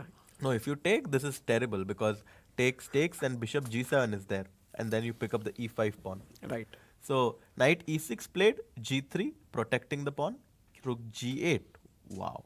King g2, bd7, and maybe black is taking over. I like black's position queen actually. c8. Marc Andria might just score a very, very important win. And finally, we have the game of Divya Deshmukh Against playing Nemec. against Nemec. And she has a very decent position out of the opening. Yeah, I mean, she has to start scoring some points. She's really been struggling in this event, 1.5 point out of 7. So I'm definitely guessing that she's going to play for a win today. And that's what's happening basically in the Masters and Challengers. And so we will be back very shortly. Just the roundup of the first half was that Aravindh missed a golden opportunity and is now heading towards a draw. We'll be back very soon. Stay tuned.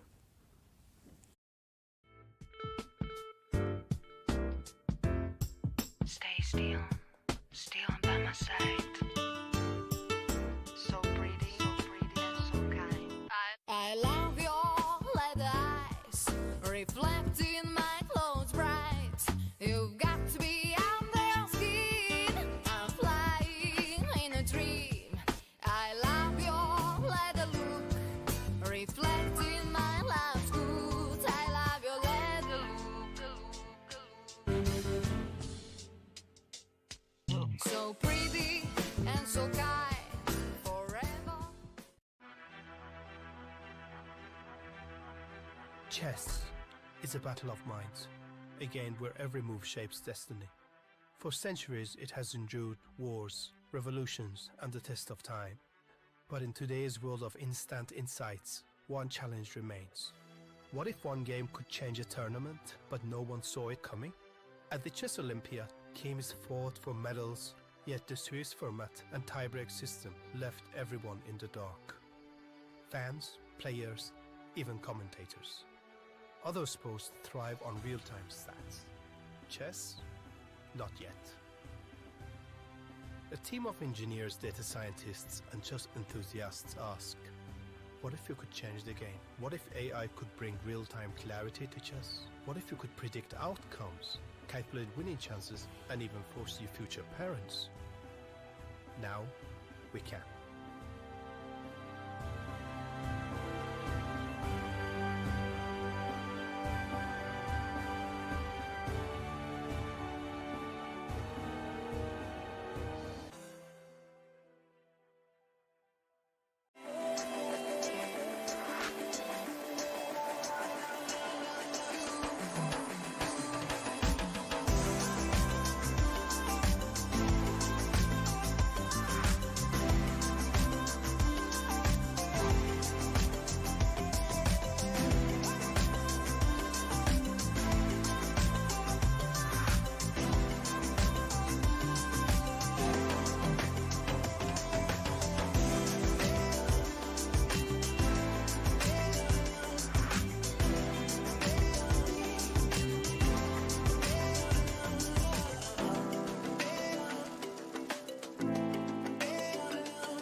Welcome back, everyone. We have a very special guest joining us in the studio, Grandmaster David Navara. Hello, David. Hello, Saga. Good to see you. Thank you. Welcome, everybody. Today I made a quick draw so I can join you for a while, Thank but you. not for long because I also want to take rest and prepare. Yeah, but today, David, you gave quite a huge shock to everyone because there was a very critical moment in the game. Did you realize it? I realized that equalizing was not as simple as I had believed, but I did not know that it was so critical. After the game, I already briefly watched that there was some moment when it was not so nice. But Can you take us through this critical moment? I haven't expected this line. A funny detail is that it was played in the Challengers tournament as well, and the games proceeded more or less simultaneously.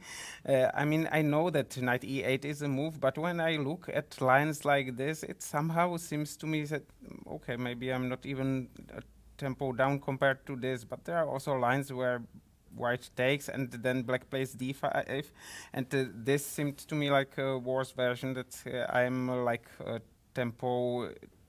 not tempo down, but if white plays queen d1, it will probably transpose. So I was not so enthusiastic about it. Of course, I know that after bishop d3 I should play g6, knight g7, and after knight d2 I can play bishop f5 instead, which Machun did not play, and his position was probably slightly worse.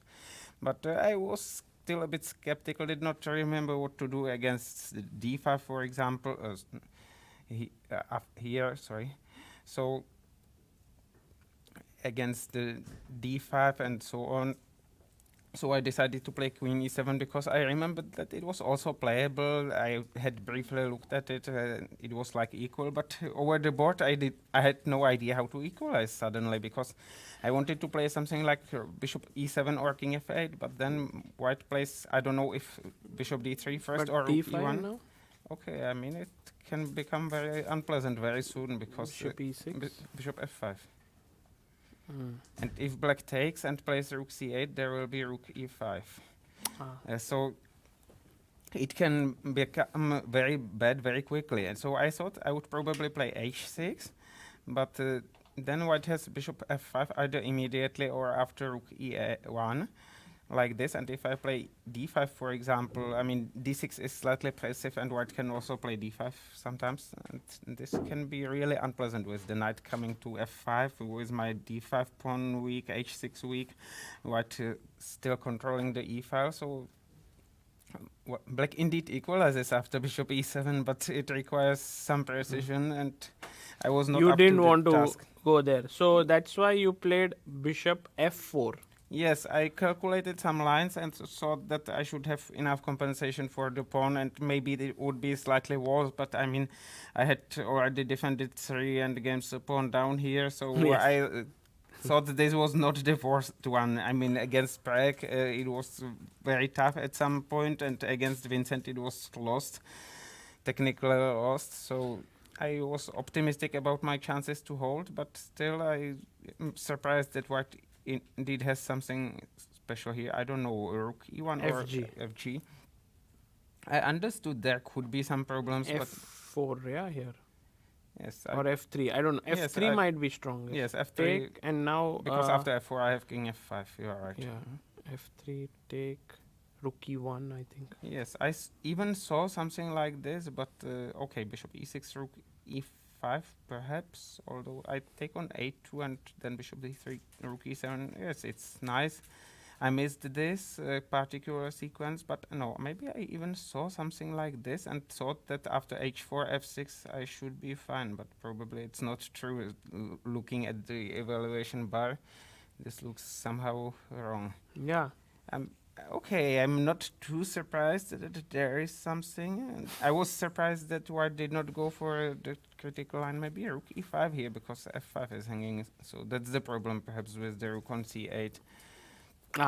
Rook f5, Rook bishop h3. Yes, so white wins tempo to consolidate and play king f2 later.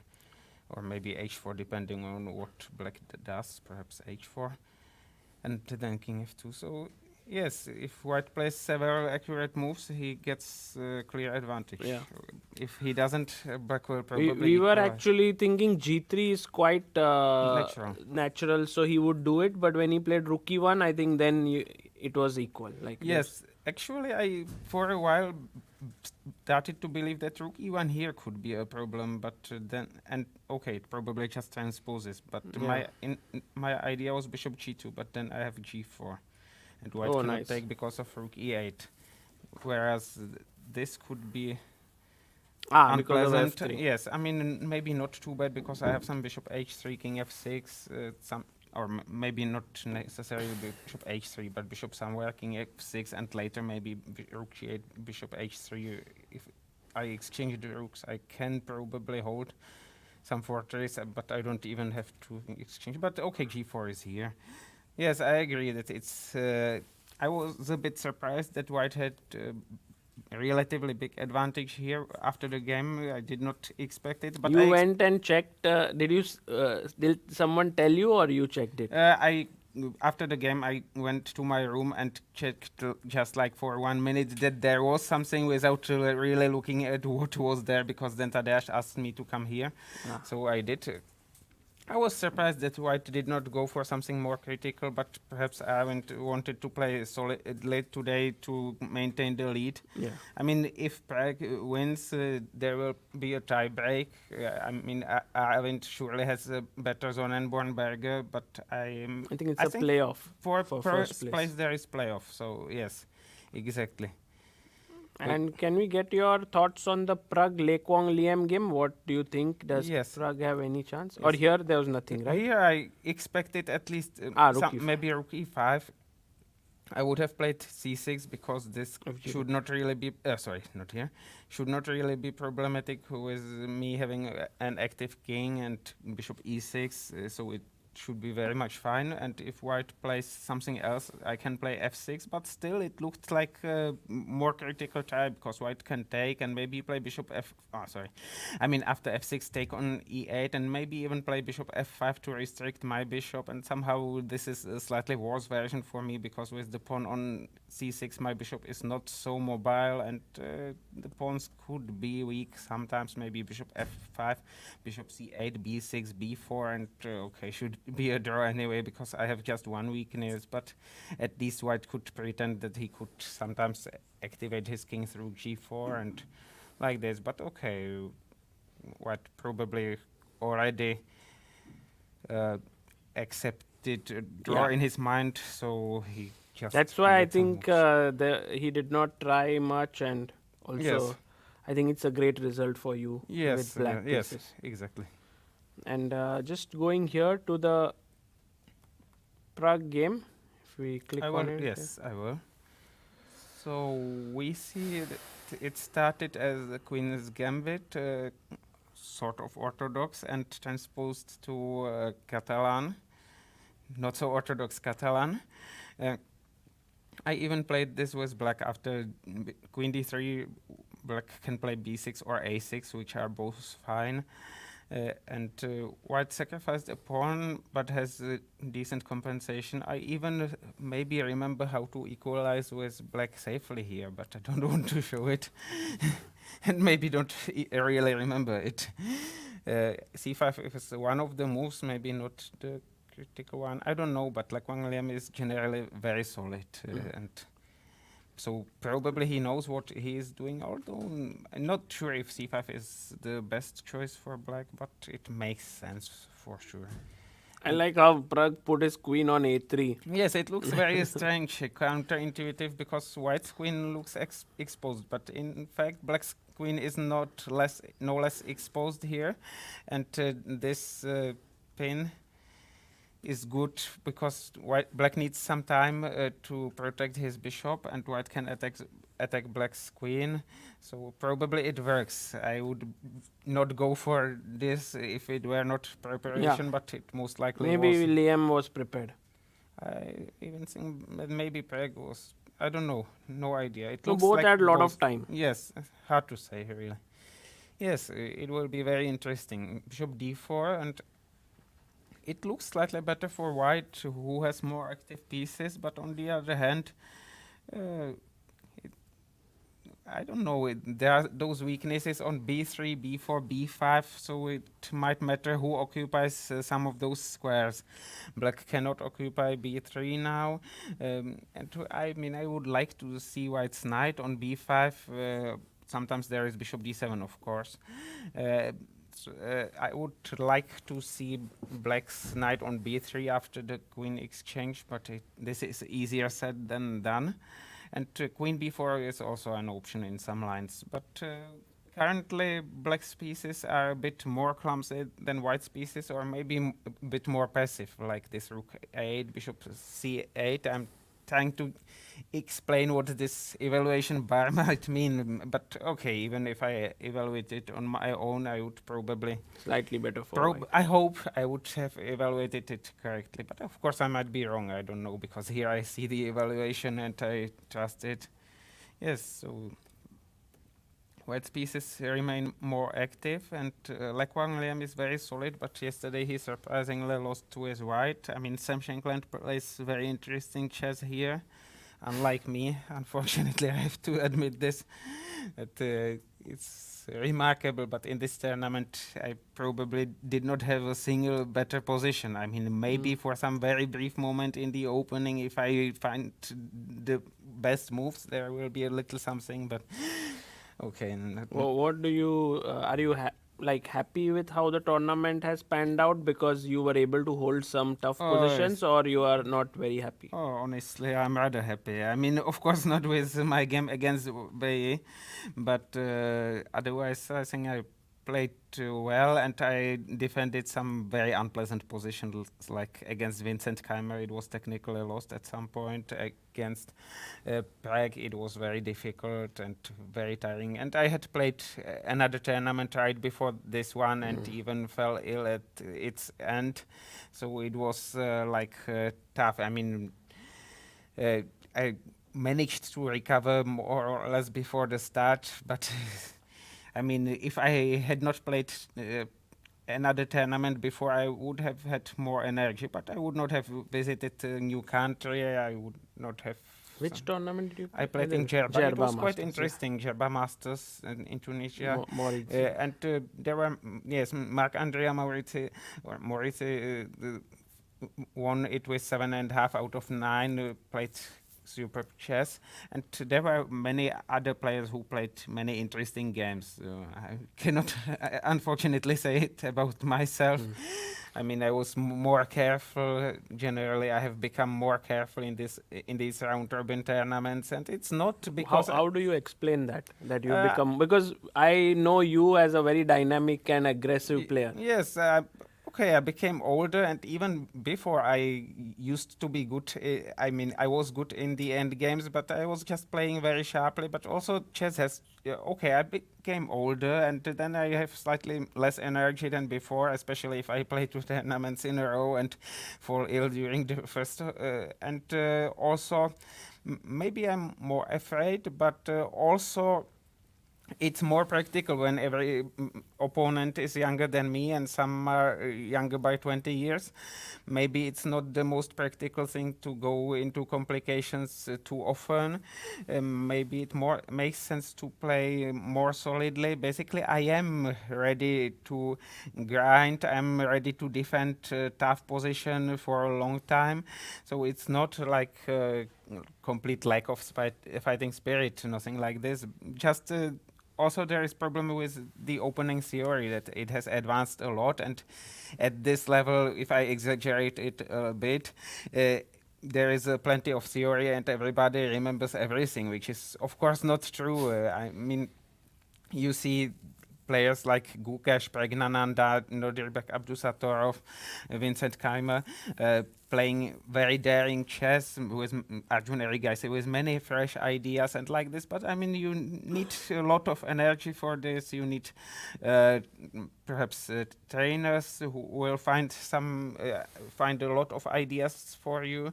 You also need maybe sponsors to play like this, because they are so good that they don't even need sponsors. But I mean, if one plays such adventurous chess, it might go up and down. And at my level, I mean, in open tournaments, it could be a big difference. For example, I mean, I'm not really. So like- sometimes this prize money is at stake, and you don't want to take a risk, and you might lose that, and it's also part of all the decision Maybe, making. maybe. Basically, I don't believe to be so much focused on prize money, but I have become more solid with age, which is Got it. sort of natural. And also it's connected with the opening theory, because I'm afraid of the preparation, and sometimes in some sharp Sicilian Najdorfs, if I make one wrong move, it's over. Or I'm suffering terribly. I played against a decent grandmaster against whom I had a really good score, and I prepared for the game, but a bit superficially. I played something wrong in Najdorf, and the game was over after like 1.5 hour, and I resigned.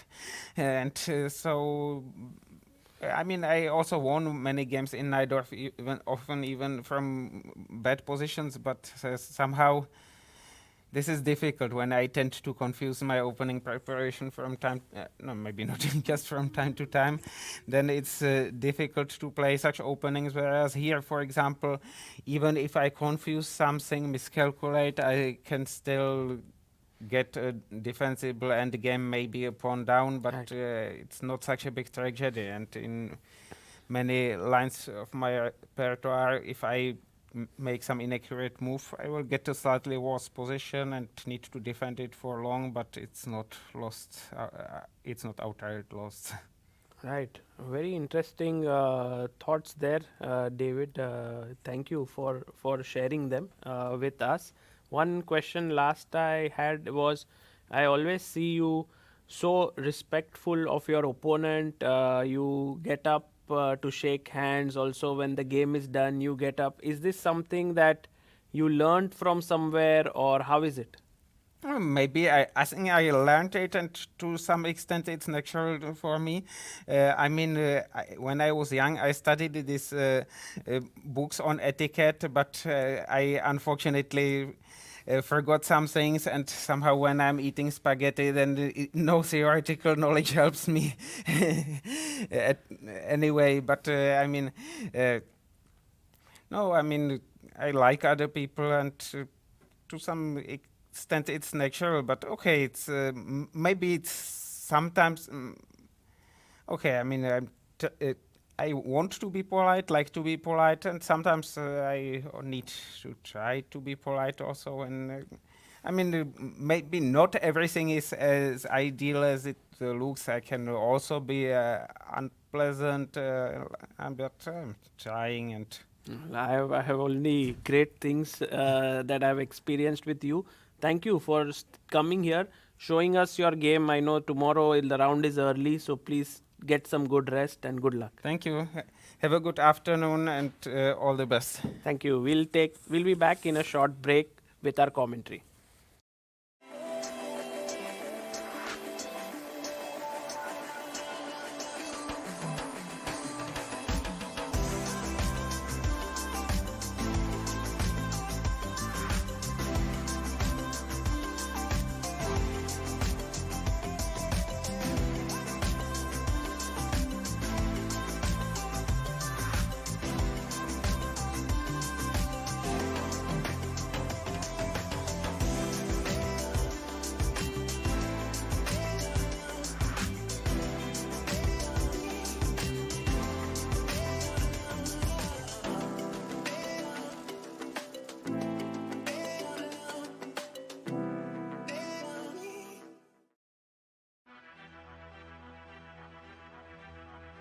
Chess is a battle of minds, a game where every move shapes destiny. For centuries, it has endured wars, revolutions, and the test of time. But in today's world of instant insights, one challenge remains. What if one game could change a tournament, but no one saw it coming? At the Chess Olympiad, teams fought for medals, yet the Swiss format and tiebreak system left everyone in the dark. Fans, players, even commentators. Other sports thrive on real-time stats. Chess? Not yet. A team of engineers, data scientists, and chess enthusiasts ask, what if you could change the game? What if AI could bring real-time clarity to chess? What if you could predict outcomes, calculate winning chances, and even foresee future parents? Now, we can.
And we are back, Sagar Bhai.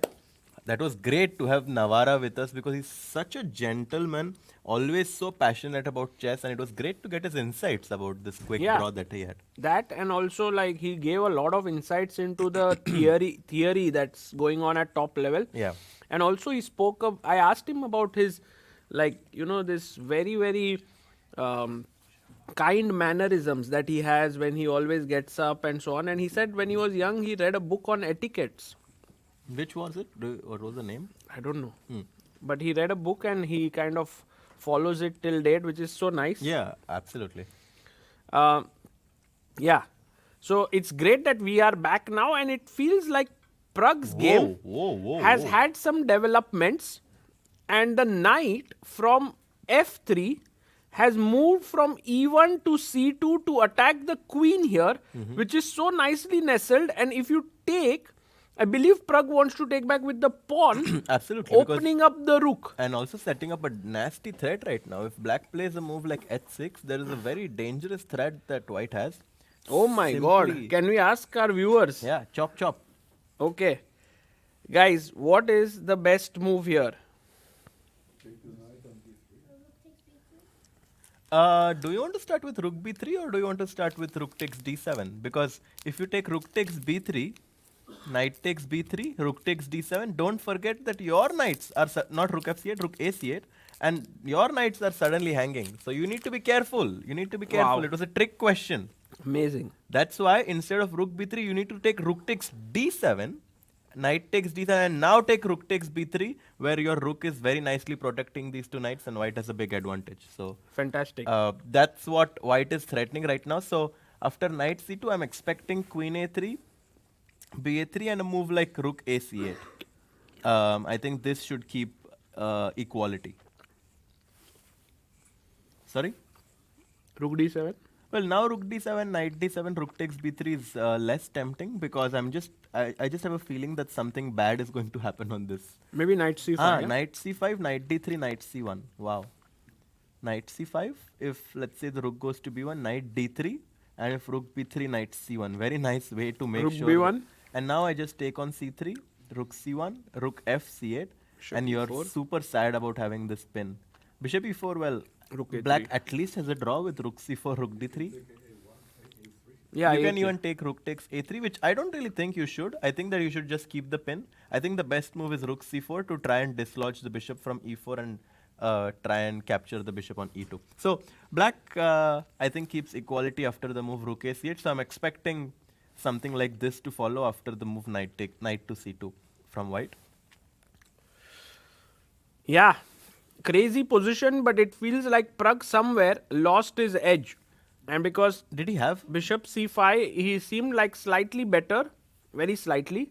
But after takes, So perhaps instead it of was not good. Bishop c5, I guess bishop f4 was a very good move. Wow. It's the right move. Yeah, because the point is that capturing on c5 allows the black knight from d7 to come in the game. And white's biggest advantage currently is the fact that black's pieces lack harmony. And I think once you take on c5, black just gets a lot of space, which allows him to equalize. I think bishop f4 very nicely illustrates the point that after queen takes a3, b takes a3, the black's knight is completely trapped on b3. And now it's hard for black to find a move, right? Because I'm ready to go with knight b5. I'm also ready at some point to go knight g5, knight e4. And basically, I have very easy play. So I think that bishop f4 was a critical move that would have given Pragg an advantage. But because now after take, as you rightly said, the knight has entered into the game and black's play looks easier. And now we will see most likely take. And if this game ends in a draw, That would be a great news for Aravindh because Yeah. Aravindh might have been feeling bad that it's such a big chance, and now that Pragg wins, he can join me. But with this draw, things still stand as they should for Aravindh. He is going to be in the lead after this round, and if Pragg does not win, which seems to be the case. I have a feeling somehow, Harshit Bhai, that Quang Liem has chances to go wrong here. Because firstly, he's not making his move, which means that either he doesn't want to trade or he's looking a little bit deeper after the trade. I think he might be looking at a bit deeper after the trade because queen b6, I'm a bit afraid that the white rook is going to jump into d6, and I'm not exactly sure if I want to allow white to attack my queen with a tempo. So let's say take, and this position, for example, here we saw, Rook c8, right? yeah, rook c8. Seems like a very, very fine move. It seems fine, and Although, let me think if there is something better that I can find because I was thinking bishop c6, yeah? But then bishop c6, you take.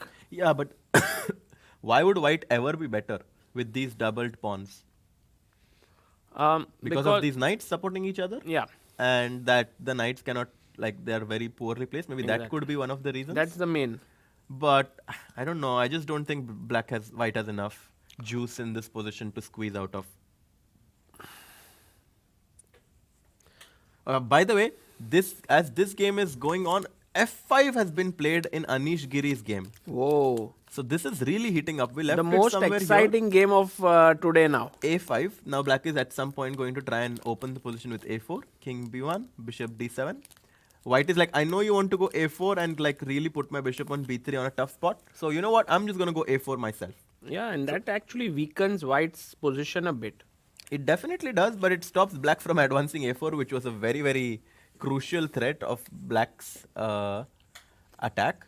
Rook B4 and F5. Also, Anish is playing really well, yeah? Well, he's making logical and good moves, but the position is still complicated. It's not as if he's gotten a big advantage or something, because now after F5, the E6 pawn is under pressure. You can never take on F5 because then your D5 pawn becomes super weak. So he still has a lot of problems to solve. I mean, after like something like this can obviously completely switch the game in White's favor. So after f5, he needs to find a good move. Yeah. And I have a feeling that it's not Queen b8. Because I'm afraid that after f takes e6,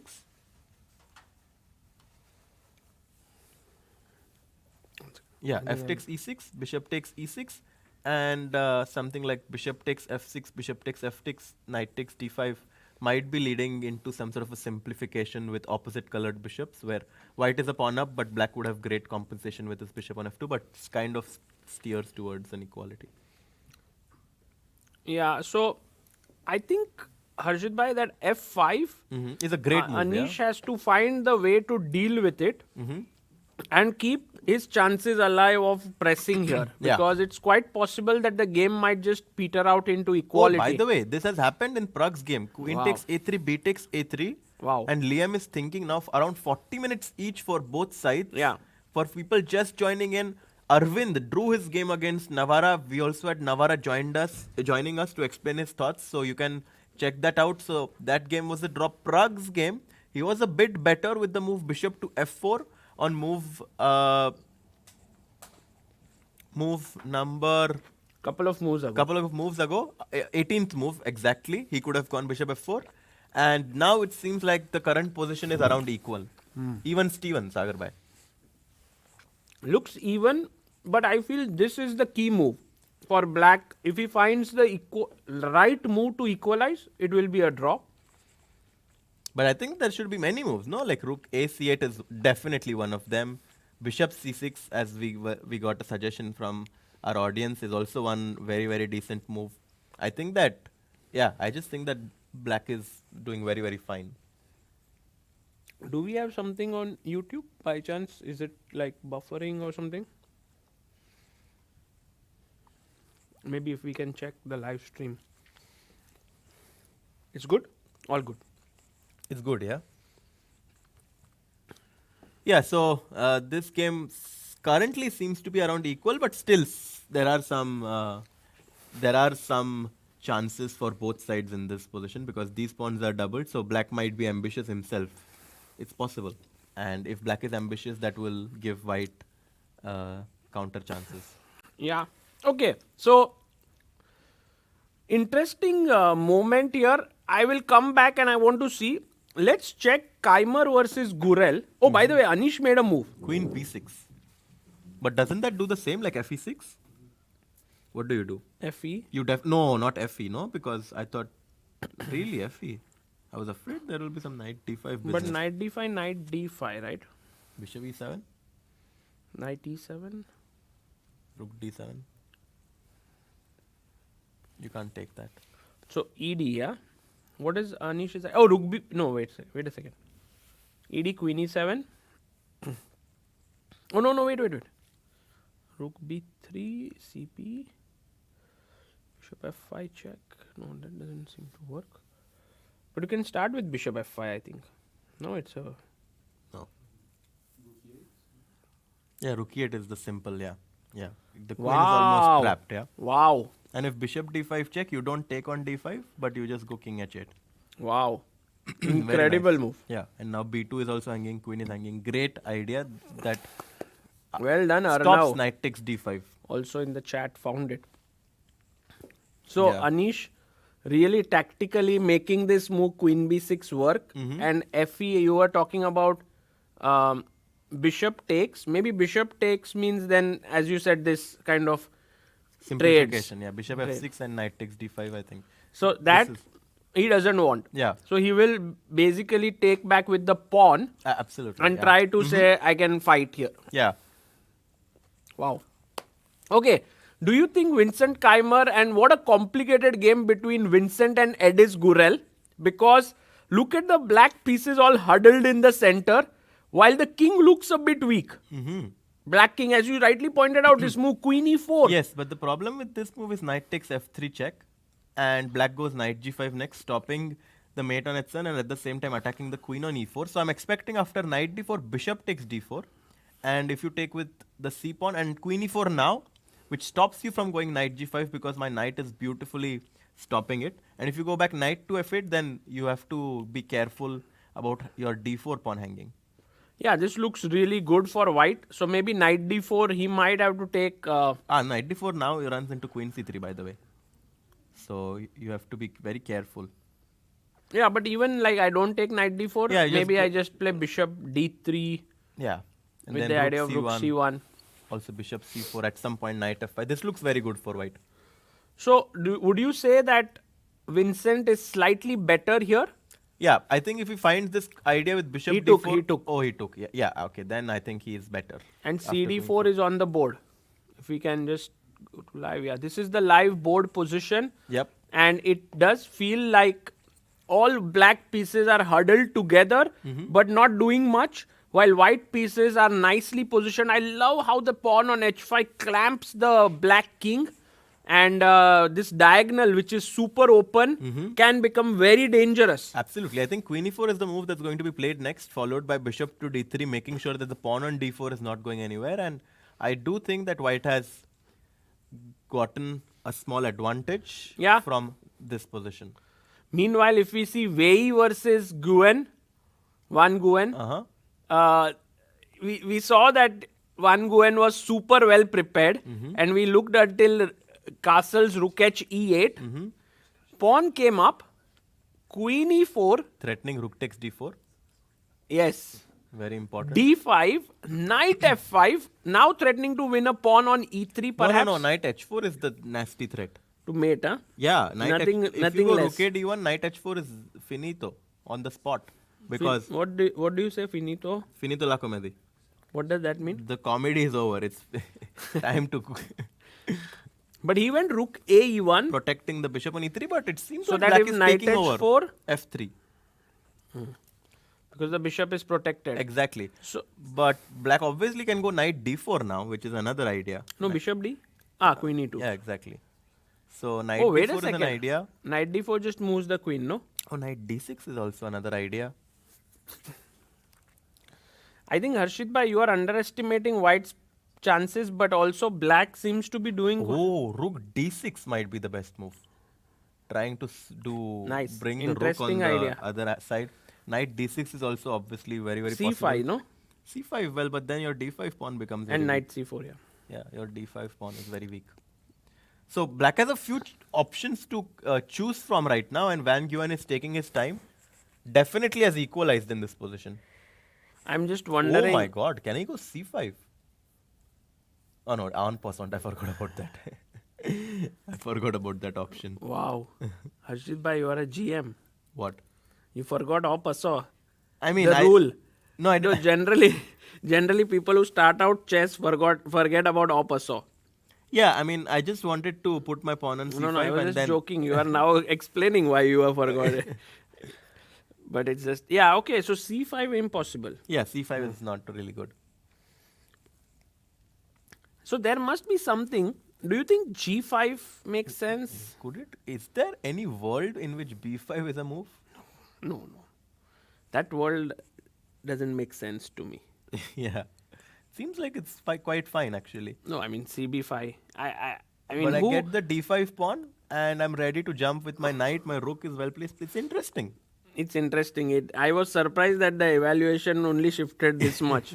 So that's an interesting move. Might be the best move actually. No. b5.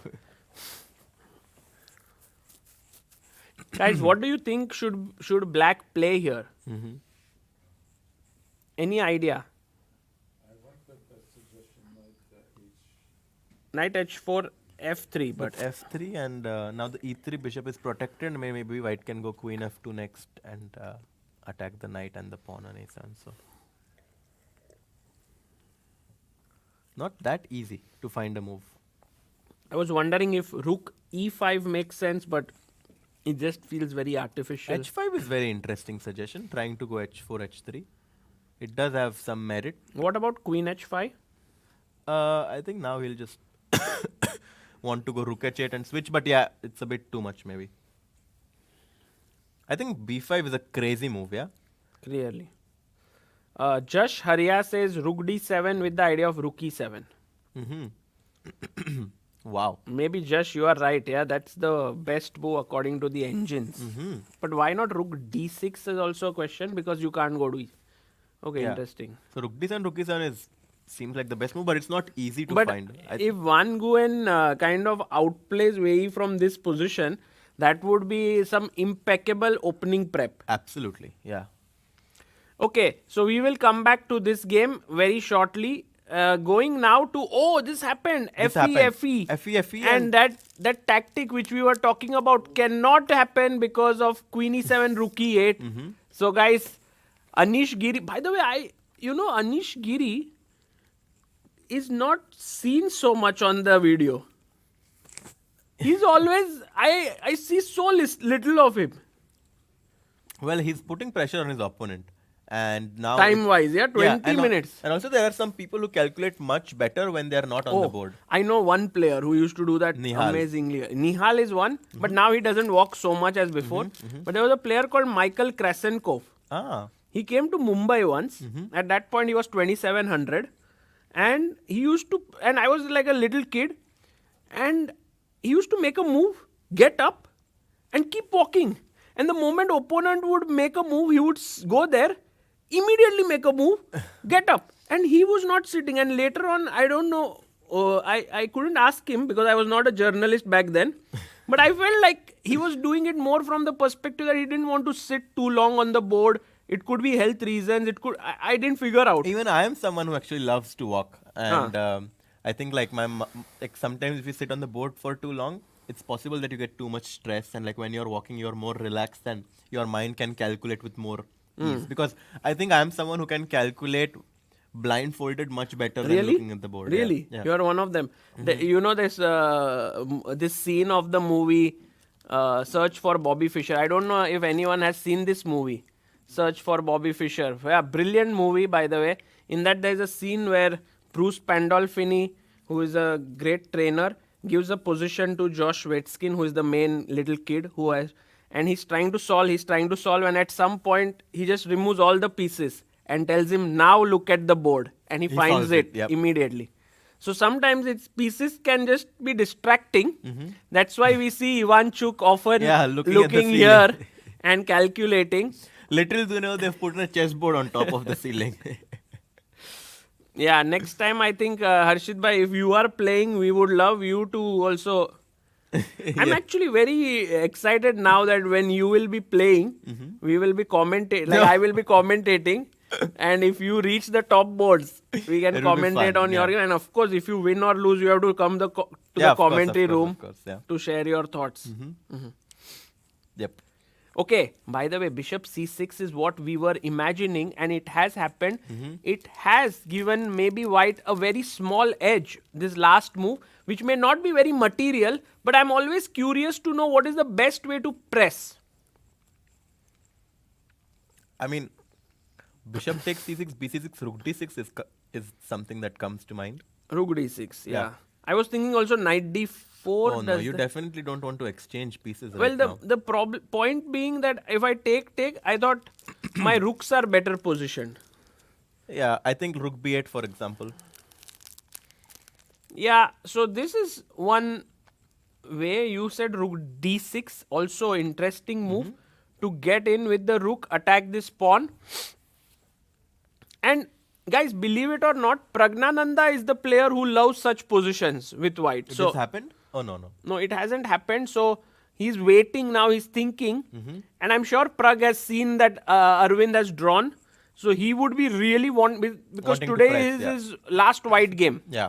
Whom is he playing tomorrow? Oh, he's playing Anish. Yeah. Oof. And Anish with black is like very tough, because if Anish doesn't win today, he will not be in a very ambitious mood tomorrow. Yeah. Because then he's not fighting for the top spots. Knight b5 now. That's Knight b5. Oh, that's a very cool suggestion here. Your idea is to just put your knight to d6, yeah?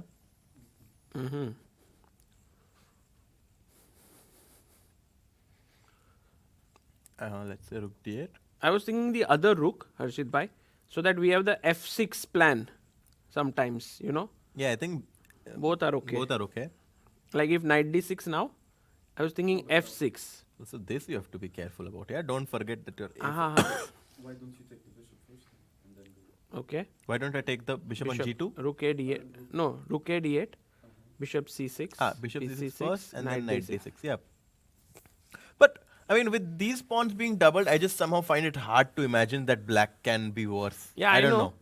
But I think, Harshit bhai, there are more facets, no? With these two superfluous knights, we are trying to argue that black is Okay, let's say I go rook b8. knight e. Oh, you want to take on a4? I'll just take a pawn. Yeah, I'm threatening to capture the pawn. But knight c4 and then you threaten. Yeah, maybe that's the way. Yeah, yeah. No, it's not that. I mean, I know that you love to try and find some ideas for white in this position, but I feel that with these pawn doubled, black should definitely be able to equalize. No. Okay. What if straight knight a4 instead of rook f8? Okay, let me check.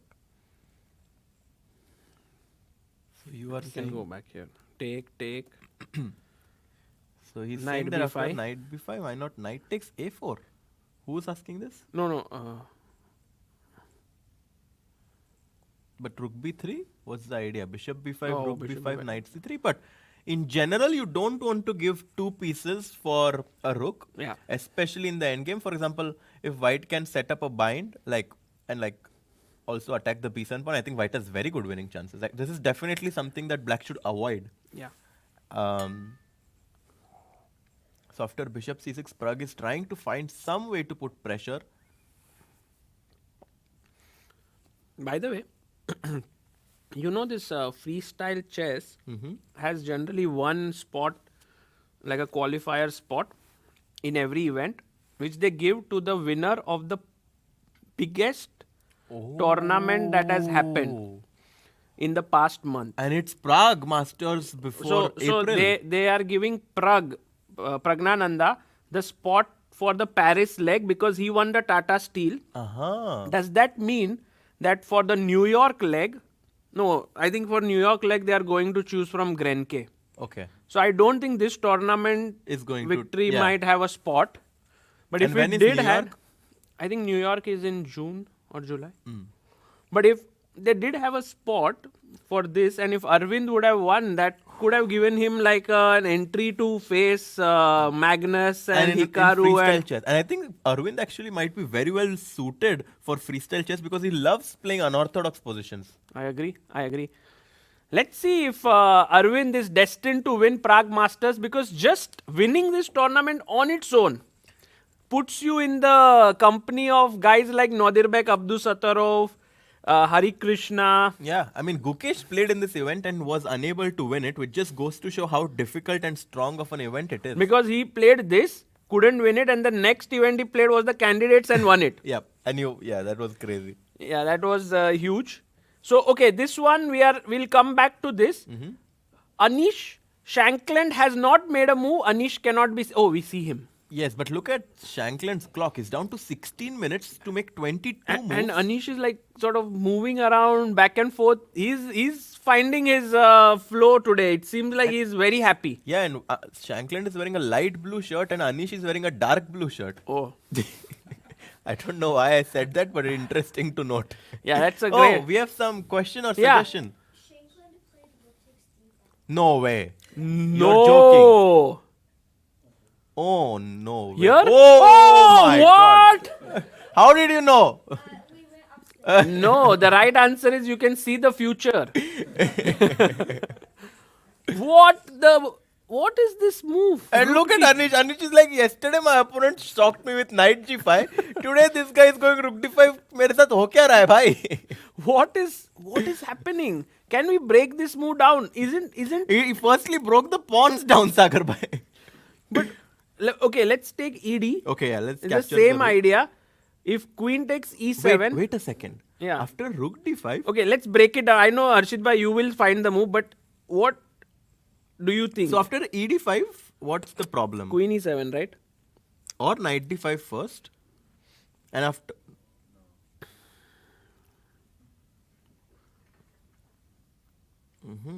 So it's not that trivial. Bishop f6 first. Bishop f6, bishop f6. No, it's also not bishop f6. Crazy. And I thought this is the reason.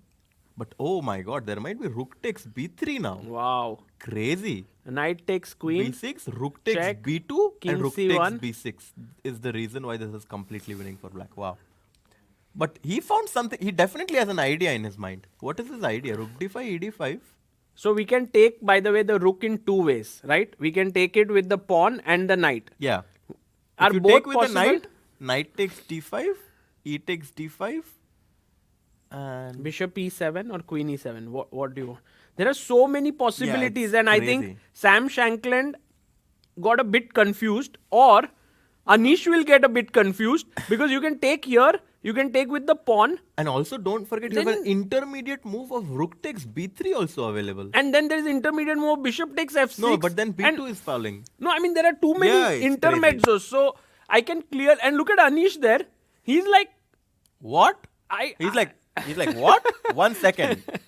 Hello? This is not bullet chess. Yeah, but not Yeah. so simple for him to know that it's winning, because also like Shankland took rook d5 with a lot of confidence.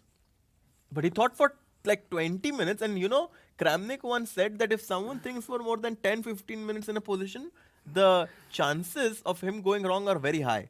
Well, it doesn't apply to Wei Yi, yeah. He generally he's thinking all the time. But what about ED just queen e7? Is that a terrible move? Queen e7, and does that? It seems white is okay here. Yeah, but So Anish should not take back with the pawn here. He takes with the. So Shankland would have, like, let's try to think like Shankland. Knight takes. What would he have thought here? Because if bishop takes bishop, knight takes, and there is no compensation. you're down you are a just whole a rook. rook down. So you have to here play. knight takes d5. Is there any other move like bishop d5? No, b2 is B2 fall. is hanging. So knight d5 only move ed5 only move for black. because queen is hanging.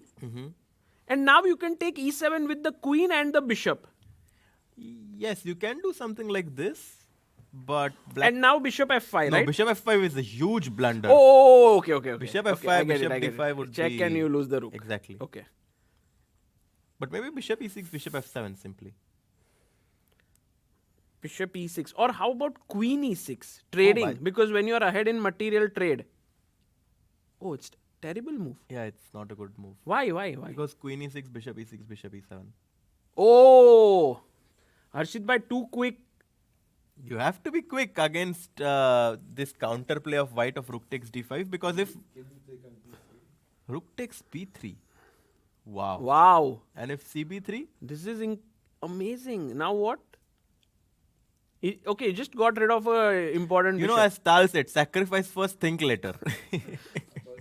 Did Tal say that really? Someone said it. Harshit bhai just using the name of.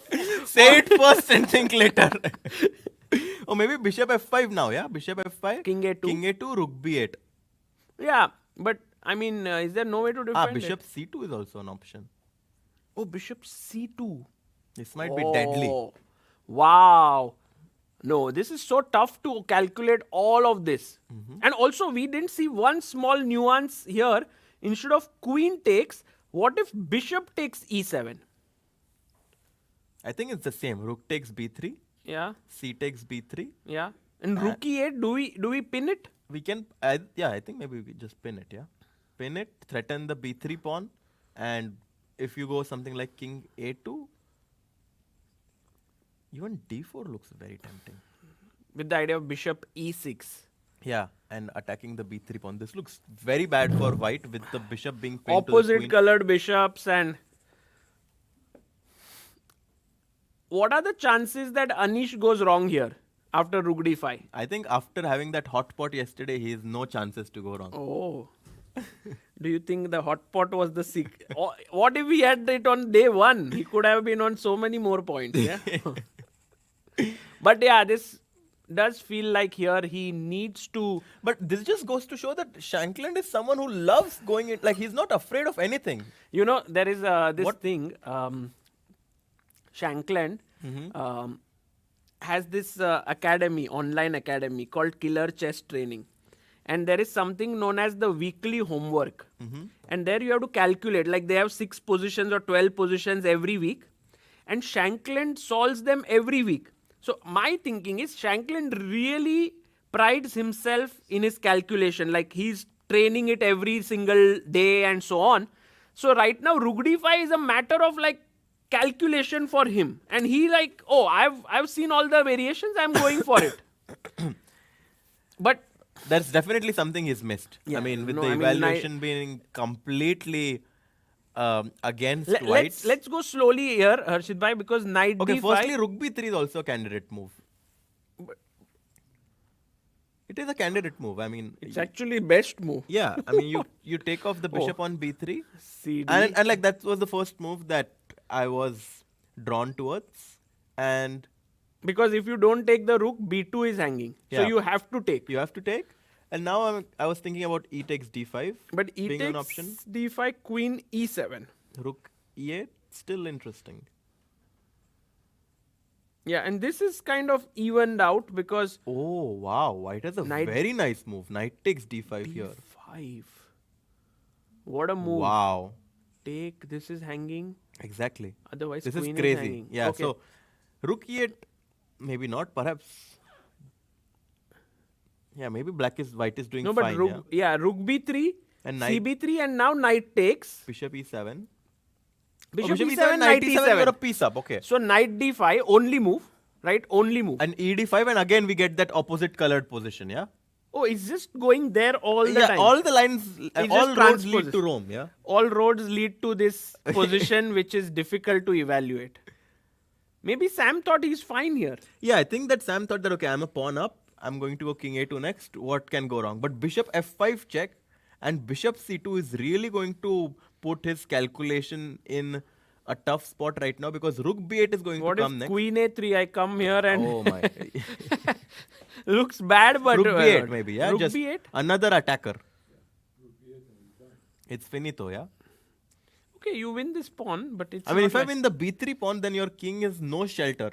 And then bishop c4 and a lot of attacking ideas. Even with such limited material, the king safety is going to play a big role in this game. So, question to all the people here: will Anish take knight takes rook, or will he first take rook takes b3? I think rook b3. I vouch for rook b3. Yeah, rook b3. Because, like, whenever your opponent plays a very, very unexpected move, they usually calculate all the, like, forcing moves. But rook b3 is slightly, like, unorthodox. It's the most, like, one of the calculations for Sam, right? Yeah, but like e d5 and knight d5 is obviously where he should have spent most of his time on. And rook b3 is just taking off like that important bishop of yours, which was like, always annoying me and giving checks on this diagonal. Okay, we'll come back here. Anish will think, I think, for at least 10 more minutes, because it's a critical moment of the game. We are going to Praggnanandhaa versus Quang Liem. Somehow, the rook has jumped right into the center of the board. How and why? So we go... How and why? Yeah, why? I mean, knight e3, rook d8, knight c4, and he just jumped in. Yeah. I think he just said, why not? I mean, I want to trade I want to trade as many pieces as possible. If you take My, takes- my knights can come out. Finally, Yeah. yeah. My knights were really having a tough time to Yeah. get rid of each other. They were like, just stuck to each other. And Yeah. finally, rook takes d4, knight d4. They get some of their personal space. Yeah, I then, think white is fine. Yeah? Now, the knights are a little bit away from each other, but it seems like white knight on c4 is the trump. But this a4 pawn is also weak. Yeah? I know, but let's... Maybe Harshit bhai, I need you to start believing in double pawns.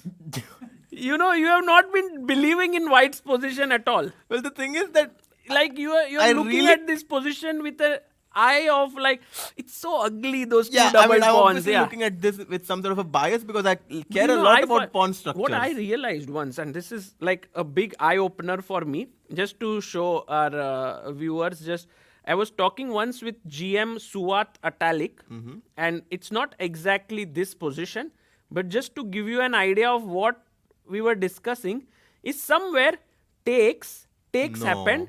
No, not here. not in this position, but like this structure. And I was telling him, oh, these doubled pawns look so ugly and so on. And he said, like, they look so beautiful. What? Yeah, they look so beautiful. It's like you have an open file. And that time I realized it's a matter of perspective. Like, I don't like it. Yeah. But maybe over the years, he has won some beautiful games with this structure and he started to love it. So Interesting. perhaps somewhere I feel I'm loving this position for white because someday maybe I had some positions where these double pawns gave me an advantage. But you never kind of found that happiness with double pawns. Yeah. I usually found happiness and love with connected pawns, but I am glad to know that people are finding their own love. No, of course, it has some merit. I mean, like the pawn on a4 controls the b5 square, the pawn on a3 controls the square. Now I love how you are trying to see the bright side. I mean, Yeah. I Which you have to, I guess, which at this point after being convinced by everyone. It takes 2 knights to be next to the pawn. Yeah. And also this rook gets an open file. If that's the biggest advantage, that Yeah. these double pawns allow white to have an open b file for his rook, which black doesn't have. So this is obviously one of the key factors that makes having these double pawns worth it. Yeah. So look at Pragg, by the way. He's excited. You know, if we can zoom in on Pragg, like go full screen, he Rook takes. takes d4. Yeah, he took. Knight takes. He's liking his position, I think. You know, so much excited. He has a piece. He's swiveling it in his hand and so on. I guess what should be the next move? Bishop takes bishop or Knight b5 is an option, yeah. so that you can finally get rid of these double pawns. And now you see the evaluation is suddenly much better. Yeah, for sure. Because the white knight will jump to d6 and white doesn't have a weakness anymore. No, I mean Quang is not going to let you undouble so easily. So Okay, knight b5 Knight is an idea. b5 I Knight like. b6 is also an option to yeah, try. but and knight b5, by the way, you don't take on b5. But then what do you do with your knight in the center? Maybe you can go knight e2 check. If king f1, bishop takes g2, king takes g2 and capture the pawn on a4. Maybe this could be a way that black... But also now knight d6. yeah, actually this might be And- dangerous because my knights are really miscoordinated. If you take on b7 with the rook, suddenly f7 is weak, pawn on a5 is weak. This can potentially be dangerous. You know what is the most beautiful thing about those doubled a pawns? You can give one away. that and also this amazing open file for Yeah. the rook. You would never have got it, no? I would have never gotten I it. mean, yeah. no. I mean, white would have never gotten this beautiful open file if it was not for the doubled pawns. Yeah, true. So Definitely some merits that come with having this. And actually the engine slightly prefers white in this position. So yeah. Okay, so Pragg thinking about how to get an advantage. Meanwhile, Anish Giri still thinking, finally we have a scene where Anish is alone and the opponent has gotten up. So Sam has now 16 minutes, so I guess he must be now preparing for his final phase of calculation. Yeah. Ediz Gurel versus Vincent Keymer. We did see this queen e4 idea, Arshid Bhai, to checkmate here. But knight jumped back. Bishop d3, we said that this should be better for white. But Gurel is like attacking the rook. Rook came up. Queen b7 offering a trade. very smart because obviously with white having so much initiative towards the black king, black is like, okay, let me trade the queens and then show me But where I you're don't at. want to trade the queens. I want to go queen f4, right? Is it good or? Yeah, queen f4 is definitely very, very possible. Why would I trade yeah, queens? maybe he's afraid of knight e6. But queen f5. And knight g5? Okay, not queen f5 then. I have to find something else. It's not easy for you to find a move because if Queen h4 maybe. Yeah, but then bishop e7 back? I have to go back like Yeah, queen you have to go h2. queen h2 or queen Wei h3. Yi yeah. style. But it's too It's much, very, yeah, very because bad. knight f4 is coming. You can't really do that. So then maybe He that's why he made a move by the way. He he played bishop b5. And suddenly the evaluation is equal. Maybe, I mean, black should just trade the queens, no? Queen Take. takes e4. I don't know. Knight Knight takes e4. takes. But with the queens being exchanged, I suddenly love black's position because he has two bishops. He can even consider going bishop d7 now. Because of if knight d4. I take on e5. e5. And I'm doing quite... Actually, I might take on b5 first, and then I'll take on e5, because then I'm also ready to go rook e8 and put pressure on this line. So bishop b5, queen takes e4, and it seems like Ediz is going to be doing very well again today with the black pieces. His tournament is turning out to be very, very well in the second half. No, I mean, all the people are taking note of Ediz as one of the kind of rising Upcoming, stars yeah, in the definitely. world of chess. Sorry?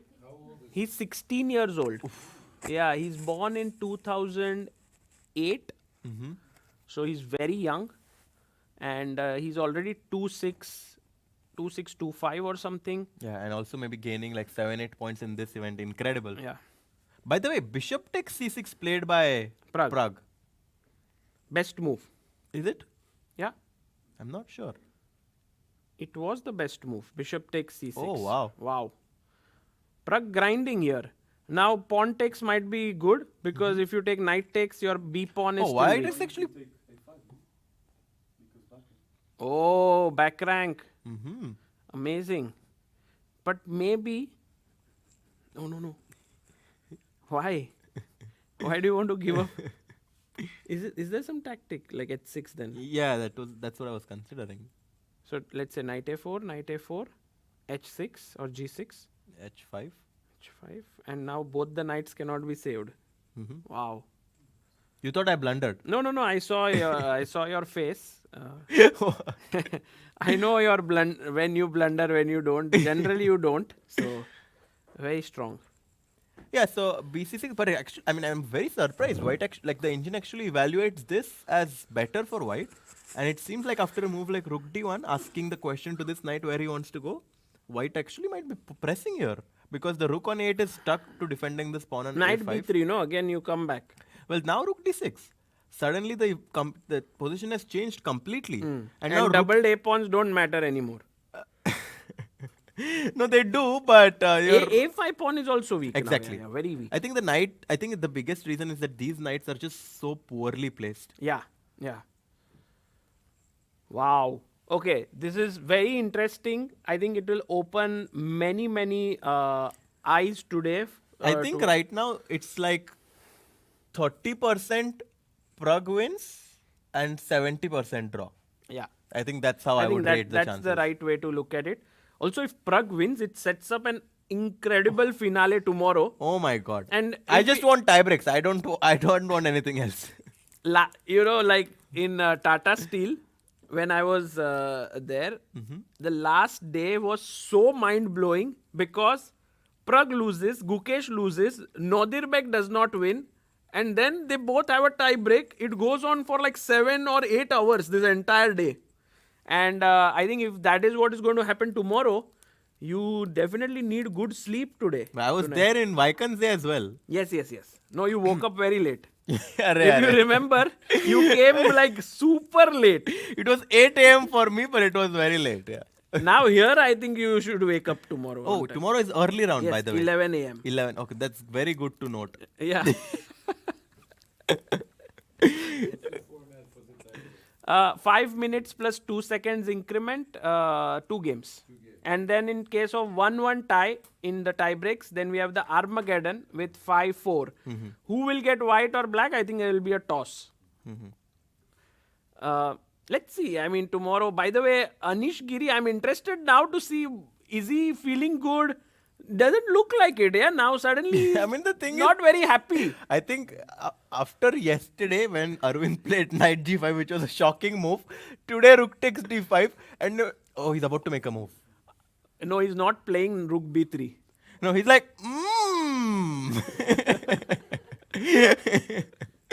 He's just confusing his opponent a little bit, yeah. And he's also nodding his head, like he's shaking his head, he's calculating. What do you think of this? Yeah, like when your opponent makes a mistake, Look at Shankland, he's like, yeah. make a move, I'm ready. I'm ready for your move. Like when you prepare so hard the whole night for an exam and you're just waiting for the question paper, what's going to happen by? Yeah, exactly. I think Sam cannot wait for Anish's move. It's too much. The suspense is killing. Oh my god. Oh, He's taking knight no way d5. he's with the pawn. No, yeah? knight d5. Oh, yes. Yeah. Best the move. best move. takes here. Oh, Oops, what no, no, did no. that happen? Crazy. Can you go? And he takes instantly knight d5. Okay. Instantly and ED5. instantly ed5. Now I think queen e7 forced, right? Oh, but look at Anish. He's looked at Sam for a brief second there. I think Anish feels confident now. He will get up. He'll get. No, he did not. He did not. He did not. By the way, what about bishop d5? Doesn't make any sense, right? Because b2 will hang. If we can just see, bishop takes d5, King h8, king h8, Queen e7, Queen e7, queen let's say. e7, and b2 is hanging. That's the big problem. King a1, Rook b8. Yeah. This is and Oh, let's ask one question to our viewers here. Rook f1. I'm threatening to mate you. the thing is like there are two ways to win. So it's I knew you wanted Rook a2. I knew you wanted to show this line. Yeah, Rook to Maybe a2 I have check. to force somehow, no? To Bishop a2, Queen b2 mate. Yeah, very Yes, cute. yes. Very cute. But of course, Rook b1 as well wins. So after Rook f1, Rook b1, this battery is going to be super powerful. So he cannot take back with the bishop. He cannot take the that pawn on would be- d5. So queen e7 is the best now. Yes, and then I think we are going to go towards. Now, do you think rook takes bishop is the only move here, or is there anything else? Because if rook takes Wait, bishop, bishop d5 check is a nasty threat now Yeah. because then I'll have to lose control of. oh, we did see bishop e6, but that was also bad, right? No, it's black is still it's better, playable. but I think that rook b3 is just like it's just killing it. Yeah. Yeah. Yeah. Force exactly. It's forcefully putting white into a difficult position. Bishop f5 check. You cannot go to c1 by the way because your king cannot really go for a walk. Yeah. Like with too all cold these. outside. It's too cold. Why? Oh, and Anish gets up. Yeah. Yeah. And takes a pawn with him, and it puts it in his pocket. Oh, did he? Really? Oh my God! Stole it. He does it without even realizing that he's doing it. Yeah. Maybe he's tempting Shankland to also take one pawn and put it in his pocket because that would be a big blunder. Which one? Ah, bishop D5, d5. yeah. Bishop d5. Some psychological warfare. Yeah, right now. And now Sam, maybe it dawns on him that what was looking attractive 2-3 moves ago no longer looks so attractive. Yeah. Yeah, Sorry? I mean, he must have thought something here, Yeah. Queen e7, and he must have I liked think Rook it. b3 is what he missed. Yeah. Like I think he underestimated how strong this idea of Or bishop. bishop, you know, or maybe he missed bishop c2. exactly. After king a2, it's very possible that he just stopped analyzing here. But there is also Rook b8, no? Yeah, but that seems Maybe to... now maybe b4 and white is Wow. okay. Maybe this is what he saw, and he's like, maybe I'm going to survive here. But bishop c2 is just like a Yeah, no, this dagger is- move, yeah. Like because now if you go b4, then I suspect Maybe... queen c6 to be very very strong, threatening queen takes a4 and also threatening queen to Beautiful, c4. beautiful. Yeah. Yeah, that's great calculation there, Harshit bhai. So I think that's the Okay, variation that so- was overlooked. Can we quickly check Wei Yi versus Nguyen now? Yes. Because there we see like 16 minutes. What? Van Nguyen thought for 40 minutes in this position. and the move he played was g6. Yeah, that was not on my radar. I think he just wants to play h5. And Yeah, yeah, maybe. this is very weird. Oh, everyone is saying Prague. What's happening? Yeah. No, he's thinking, guys. He's still He's thinking, yeah, guys. After bishop Nothing c6, much bc6, has happened. He's down to 14 minutes, but he only needs to make 12 moves. So he's not really in such a big time pressure right now. And he is slightly better right now, but still quite solid for black. That's the update, or Yeah. that's what we left it at, and we still stay at the same. Oh, finally he plays a move, rook b6. What? Is that a mistake? Yeah, it definitely dropped the eval here, rook b6, but Pragg is feeling quite confident. So he's not attacking anything, right? c6 is defended by the knight. Exactly. So what is his idea? So I expect black to go something like h5 or something. Yeah, h5 just improving. And then what is the rook exactly doing on b6, which could have been on d6 if I played the move rook to d1? I don't know. Well, he has some point, obviously. Obviously, yeah. This is the thing, guys. We have learnt it the hard way. That you think that top players never make mistakes. Then many times I go to calculate, talk to them, and then they rattle out like 10 moves in that line which they had thought, and I'm like, okay, yes, you had thought quite deeply, but you had missed a point on some fourth move or fifth move. Exactly. So the same thing here. Maybe Pragg has some idea. Yeah, some idea. And I'm also trying to put myself in Pragg's shoes right now and try to figure out what that idea is. And it's not that obvious to me. King F1. Maybe, yeah. King F1 and trying to go knight E2, trying to trade the defender of the C6 pawn. Yeah, that makes some sense. But also the thing is, like, as soon as you move your knight on C3, don't forget that your pawn on A4 is going to be a bit loose. So right now your positions are kind of in some sort of a stalemate. Like, you can't really move them so easily. Also, rook a6. I don't think black will ever go rook a6. H5 just seems great. Yeah, we played h5, king f1, and maybe even rook d8 is not that crazy. But then a5 hangs. And then I just go back rook a8. And then knight c6. And then I take knight takes. Actually, I take here. Take, rook takes, knight No, takes. I think I should start with knight a4. That's what I think. And we might reach this, which should be a draw because the pawn is on e5. So after a move like rook c3, it might be super powerful to go pawn to g5, and then black will just bring his king to f5 and should be a draw. So rook b6, bit of a surprising move which drops the evaluation bar right now. Okay.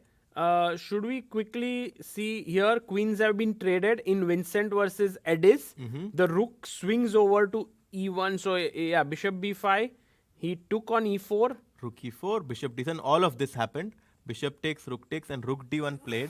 Yeah. And actually, black is the one who's suddenly starting to be better because he has a passer. He has a passer. He has a bishop which can be placed on c3. And knight e6. No attack. Exactly. Without the queens on the board, the knights on g3 and f3 seem a bit Actually, misplaced. the knight on g3 Would love to be on d3. No, he would love to go from f5 to d6 if possible, but it's not so easy because there are tactics. Yeah. Okay, so this one, and by the way, Nguyen has made an error by playing rook e7. I think error is a bit harsh. I think he's trying to go rook e8, and he just wants to keep the game in a very positional fashion. Knight d6 next. I mean, it's unclear how white's gonna improve. I was thinking maybe he wants to go queen g4 now. That's actually something that also just came to my mind. But let's say he just goes rook d8. Because if you ever take on e4, black's gonna be very happy because now the c4 pawn is hanging. And even this endgame, just to show, is probably better for black with the weak pawns that you have. It's quite possible that black is better in this endgame. By the way, Liem just played a move. He went knight d7, attacking the rook. Oh my god. What happened? We completely forgot about this idea. Rook b7, knight f3 check. And take on e5. Yeah. So he's losing a pawn. But maybe Easy to miss, yeah? knight d7, rook b7, knight f3, No, king for g2. sure Pragg missed it because he's thinking now. No, king g2, Knight e5. knight e5, knight Well, e5, Okay, but knight e5. white can never ever claim to be better in this position. Down a pawn. Yeah. So he missed it, yeah? I feel so. I guess you can't... Unless after knight f5 he wants to go something like knight he takes... d6? Question mark.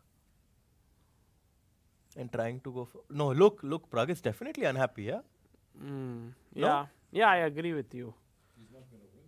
Yeah, he cannot win, and maybe Aravindh keeps his lead. I think draw might be the very likely result here.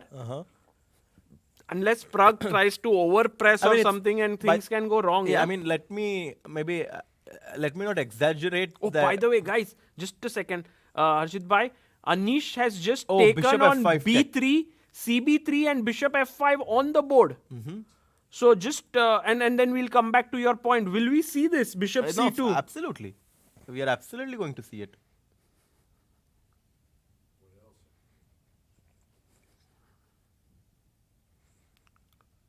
Yeah, no, this is going to happen for sure.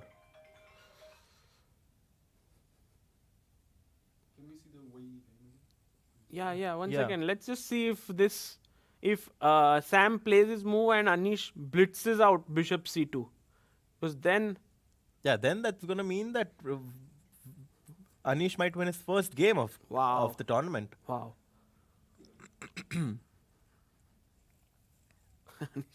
Anish looking at his opponent there. Yeah, I think Anish knows. I think Anish definitely knows that he's in control and that bishop c2 is going to give him a decisive advantage. And that's why Sam also stopped here. Now, he's not, Oh, he because has 7.5 minutes. Oh, I didn't realize. it's He's- his only move, right? Because if you go king a1, then already yeah, I b3 mean, is hanging. Yeah, of course. But maybe it's interesting to give up that pawn. Could be better than king a2. Yeah, you were saying, Harshit bhai, by the way, Pragg has gone knight d6. Yeah, I think maybe this was his idea that he wants. That's what I was saying, that like unless he wants to go for knight d6 and try to dominate. And play f4 and win the knight. Exactly. So maybe this was his idea actually. But knight c5, rook c7 and knight a6 seems some sort of a draw, no? Rook b7, knight c5 back. Yeah, maybe. And I see a perpetual ensuing. This could be the way.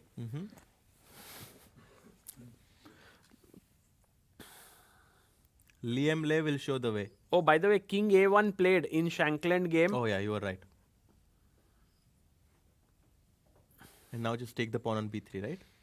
Or do you consider a move like rook? Oh look, a Pragg wakes up from his chair. Yeah, big. Yeah, he's there. He's trying to look at this game. Because I think Pragg kind of realizes his game might end in a draw. I think so, yeah. I think this idea that I showed with knight c5, knight a6 might just end the game in a draw. Wow. For all the 4,000 people joining in, Aravindh has drawn his game, so he's on what, 5.5 out of 8? Pragg is on 4.5 right now, currently playing against Liem Le, which means that with this draw, he'll move to 5 out of 8 and he'll be trailing Aravindh by half a point going into the final round, because I am definitely expecting this game to End in a finish a draw. Yeah. By the way, one of our viewers here said, can we look at the Wei Yi game? So we have it here, Wei Yi versus Nguyen. Also seems to be heading towards some sort of simplification, no? After a move like knight takes e3 at some point and going into that rook endgame. But you can't take, right? We mentioned this, knight e3. Yeah, right now, I mean, you can. It's not like queen e3. you can't take the e3 pawn. Yeah, but if you take that, then f7 is hanging at Yeah, the so end. you can just go f5, and I think black is supremely solid in this position with these doubled pawns again. No chance for. I think that black has very good drawing chances. Or it just might be equal. But black might not even be worse. So, some move happened. Oh, knight c5 happened. Draw. Yes, rook c7, knight a6. I think that's the way. I think draw is very likely here. Yeah. I think knight a6.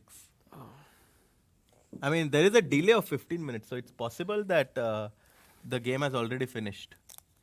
Or they are playing. Liem Le might have wanted to continue. At f4 is such a powerful threat right now. f4 is such a powerful threat that I feel Why is it a threat? Because I can go knight d7, right? because then c6 will fall perhaps. But you can play that position.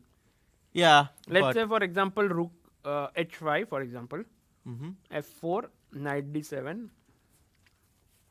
and rook b8. It seems like a playable position, right? So, Yeah, it's definitely playable. And it's going to be Liem Le who decides now whether he wants to keep the game going or just end it with knight a6.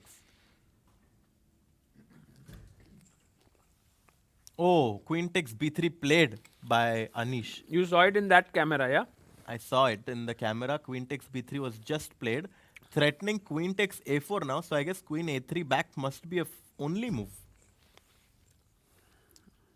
And then I'm going to go queen c2, I expect. Not take. No. Taking is going to give white very good drawing chances. No. Definitely not takes. Because now the opposite colored bishops. There will be two beautiful pawns on the next. Harshit suddenly learned today not to trust in the double pawn. So he doesn't want now anymore his opponent to take. So, but also the beauty of chess is that always different principles are fighting with each other. So queen a3, you saw Anish without even thinking played queen c2. Yeah.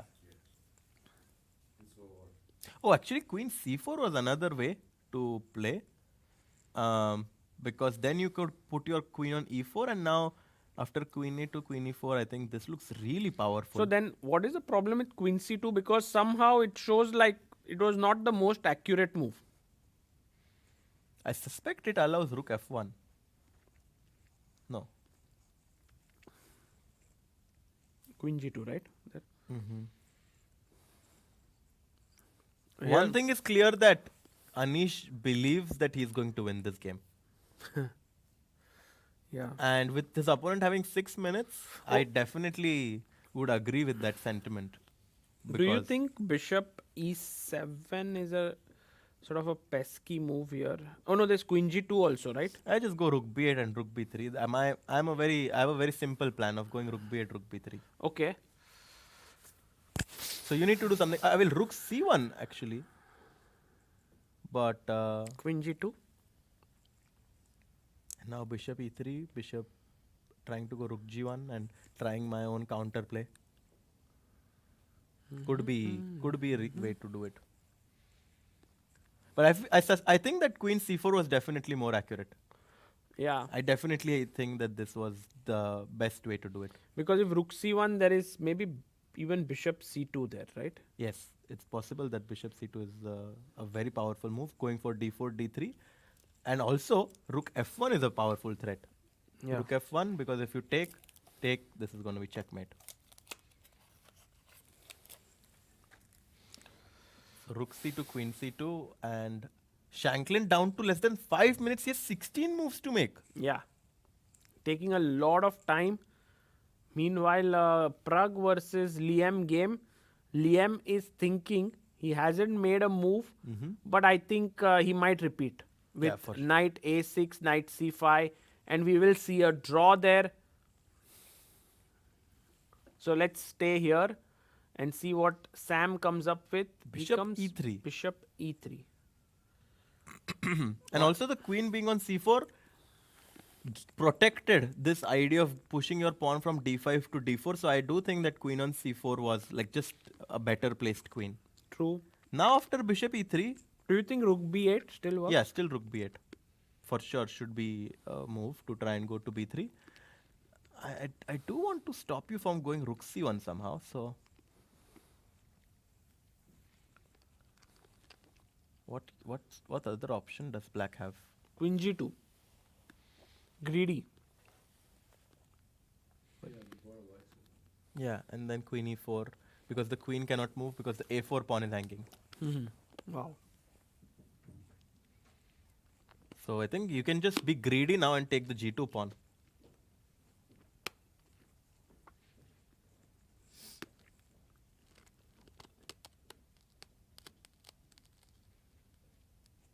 Oh, yeah, bishop e3 and Anish is thinking. Gurel, by the way, might be trying to go for a win. Bishop a3 played by him. Maybe he wants to put his bishop on b2, or he's also stopping white from going rook c1 and knight c1. I think knight c1, he can just take bishop takes c1 now. Rook takes c1 and perhaps even go knight c5 or d3 first, followed up with knight c5. Looks. Oh, by the way, Anish is playing queen takes g2. Yes. Oof. Stealing pawns on and off the board. Anish Giri. By the way, knight a6 was also played by Liem. So this game seems to be heading towards the draw now after rook d7 or rook b7. Yeah, rook b7. Sorry, not d7, of course. b7, What? No, yeah, this didn't. Rook b7 and now, yeah, knight c5, rook c7, knight e6. Yeah, knight c5 quickly played by Liam. Rook c7 again played by Pragg. Pragg knows that this Draw. game is going to end in a draw.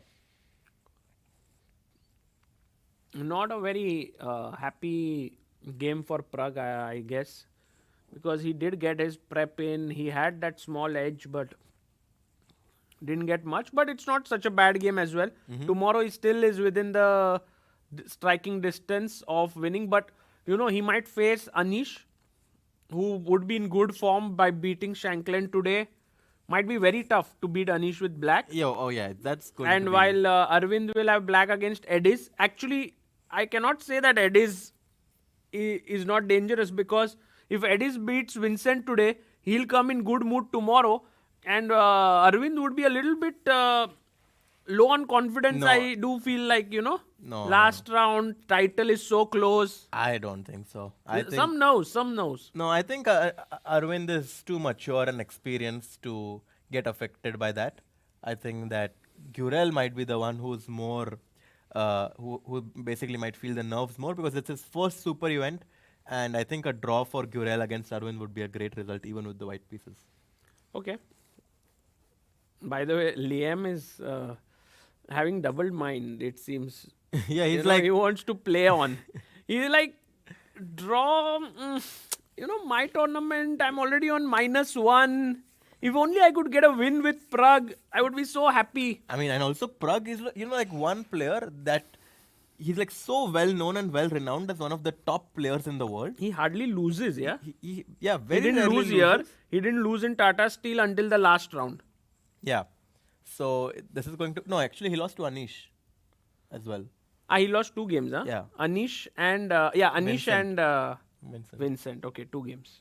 It's a lot for Pragg Oh, standards. by the way, so just to quickly go here, after Queen G2, Rook G1, Yeah, Queen E4 was played, yeah. and then Shankland goes Bishop to B6, trying to go pawn hunting with Bishop takes A5. Is that pawn even worth taking? I don't think so. Maybe I just push D4, D3, yeah?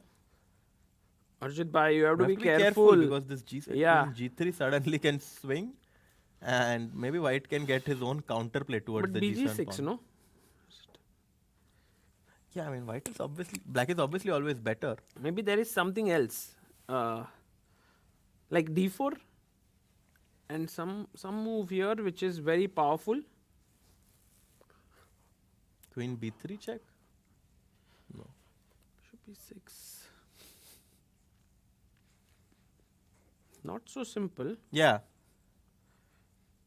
Maybe it's maybe just queen, take the pawn. Maybe it's Queen D6. I don't know. But yeah, it's not easy. I mean, but okay, after Bishop B6, I think Black can even consider going Rook B8. I'd find this position very tough because it's not like Rook the B8 moves would are be very terrible, simple. yeah? No, it's possible. I thought that I have some Queen G3, but then A4 is hanging. And if Rook G7, King G7, Queen G3, Oh. you try to be very smart by capturing my Rook, Queen B7 is a checkmate.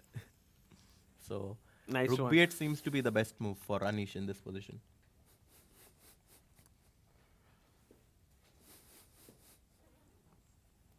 Liam is still considering whether or not to make a draw. Let's go there. I want to see him. Tough moment for Liam. Yeah, because like he's a pawn up, and it feels like also with white having these doubled pawns, he's up 2 pawns right now. So it feels like he should be better, but I don't know. What's the move? You know, this thing which happens with chess players always, where he decide to cut. No, H5 is your move. F4? Yeah, we saw this knight D7, Rook C6, Rook B8. Yeah. I do think it's quite likely that he will go for this actually, now that I think about it. Let's wait. I think going full screen is nice to see his expressions. Bishop G6 played by Anish, by the way. Very interesting. Yeah, Anish is doing fine. Putting pressure on the clock, Anish. Trying to play quickly. has it ever happened to you, and Harshit bhai, when you had not a great tournament, you decided to overpress in the next game and then lost that as well, having even worse tournament? Yeah, for sure. Always happens, yeah? It happens quite a lot because your mentality after losing a game is to somehow bounce back. Yeah. And that makes you more prone to taking risks. Yeah. And obviously And when then you take lose risks, one more, then you play one more, and often it's like No. string of losses. Yeah, I mean, obviously, at some At some point the you bleeding just stops. stop. Yeah, I mean, at some point you are smart enough to not doing the same mistake again. But obviously, that's part of the mental game that's super important in chess. That as soon as you lose a game, you need to put that in the past. There is one famous quote, Russian quote, I think, where they say that once you lose a game, just make a draw in next game, recover, and then go for a win. Don't ever go for a win after a loss, which nowadays in recent times the youngsters absolutely don't adhere Yeah, to. I don't think any Norwegian top player is going to agree to that.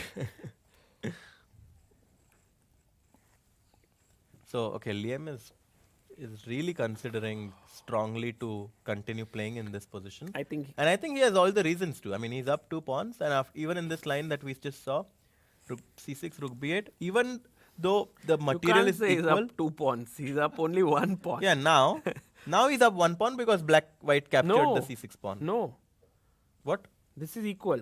No, this is equal, but these pawns are doubled, so. What? I mean. No, I mean, for sure, black is doing quite well here. Yeah, sure, but And the king can potentially be in trouble if the rook comes into b2 or b3. I think he will play, because I feel like if I was black, I would probably already be ambitious now. yeah.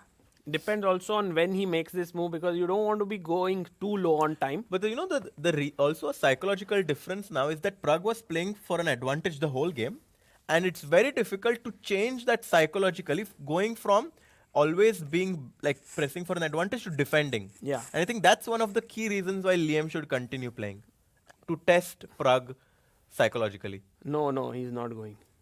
He just saw at his score sheet. I think it was to check how many moves he has to make, but Yeah, he has to make only 5 moves. okay, I think we should go to Giri's game. A lot of excitement happening there. Less than 2 minutes for Shankland. He just takes the pawn on a5. Wow. And rook a8 now seems like a very, very strong move. Rook a8, maybe bishop b4, right? Just blocking. And then I can consider queen c2. And then I can play a5. And I'm kind of having a small trump card there with the a pawn. Yeah, your pawn suddenly became an asset. Okay, I am not going to allow you to do this. So bishop a5, what's the other? Oh, rook f3 is a move that I did not consider. But then maybe queen b4 and you can... Yeah, your king is also a bit weak, no? Like as black. So what's the move? I think Anish needs to be accurate in this position. Yeah. It's this key. This might turn out to be a key moment in the game, because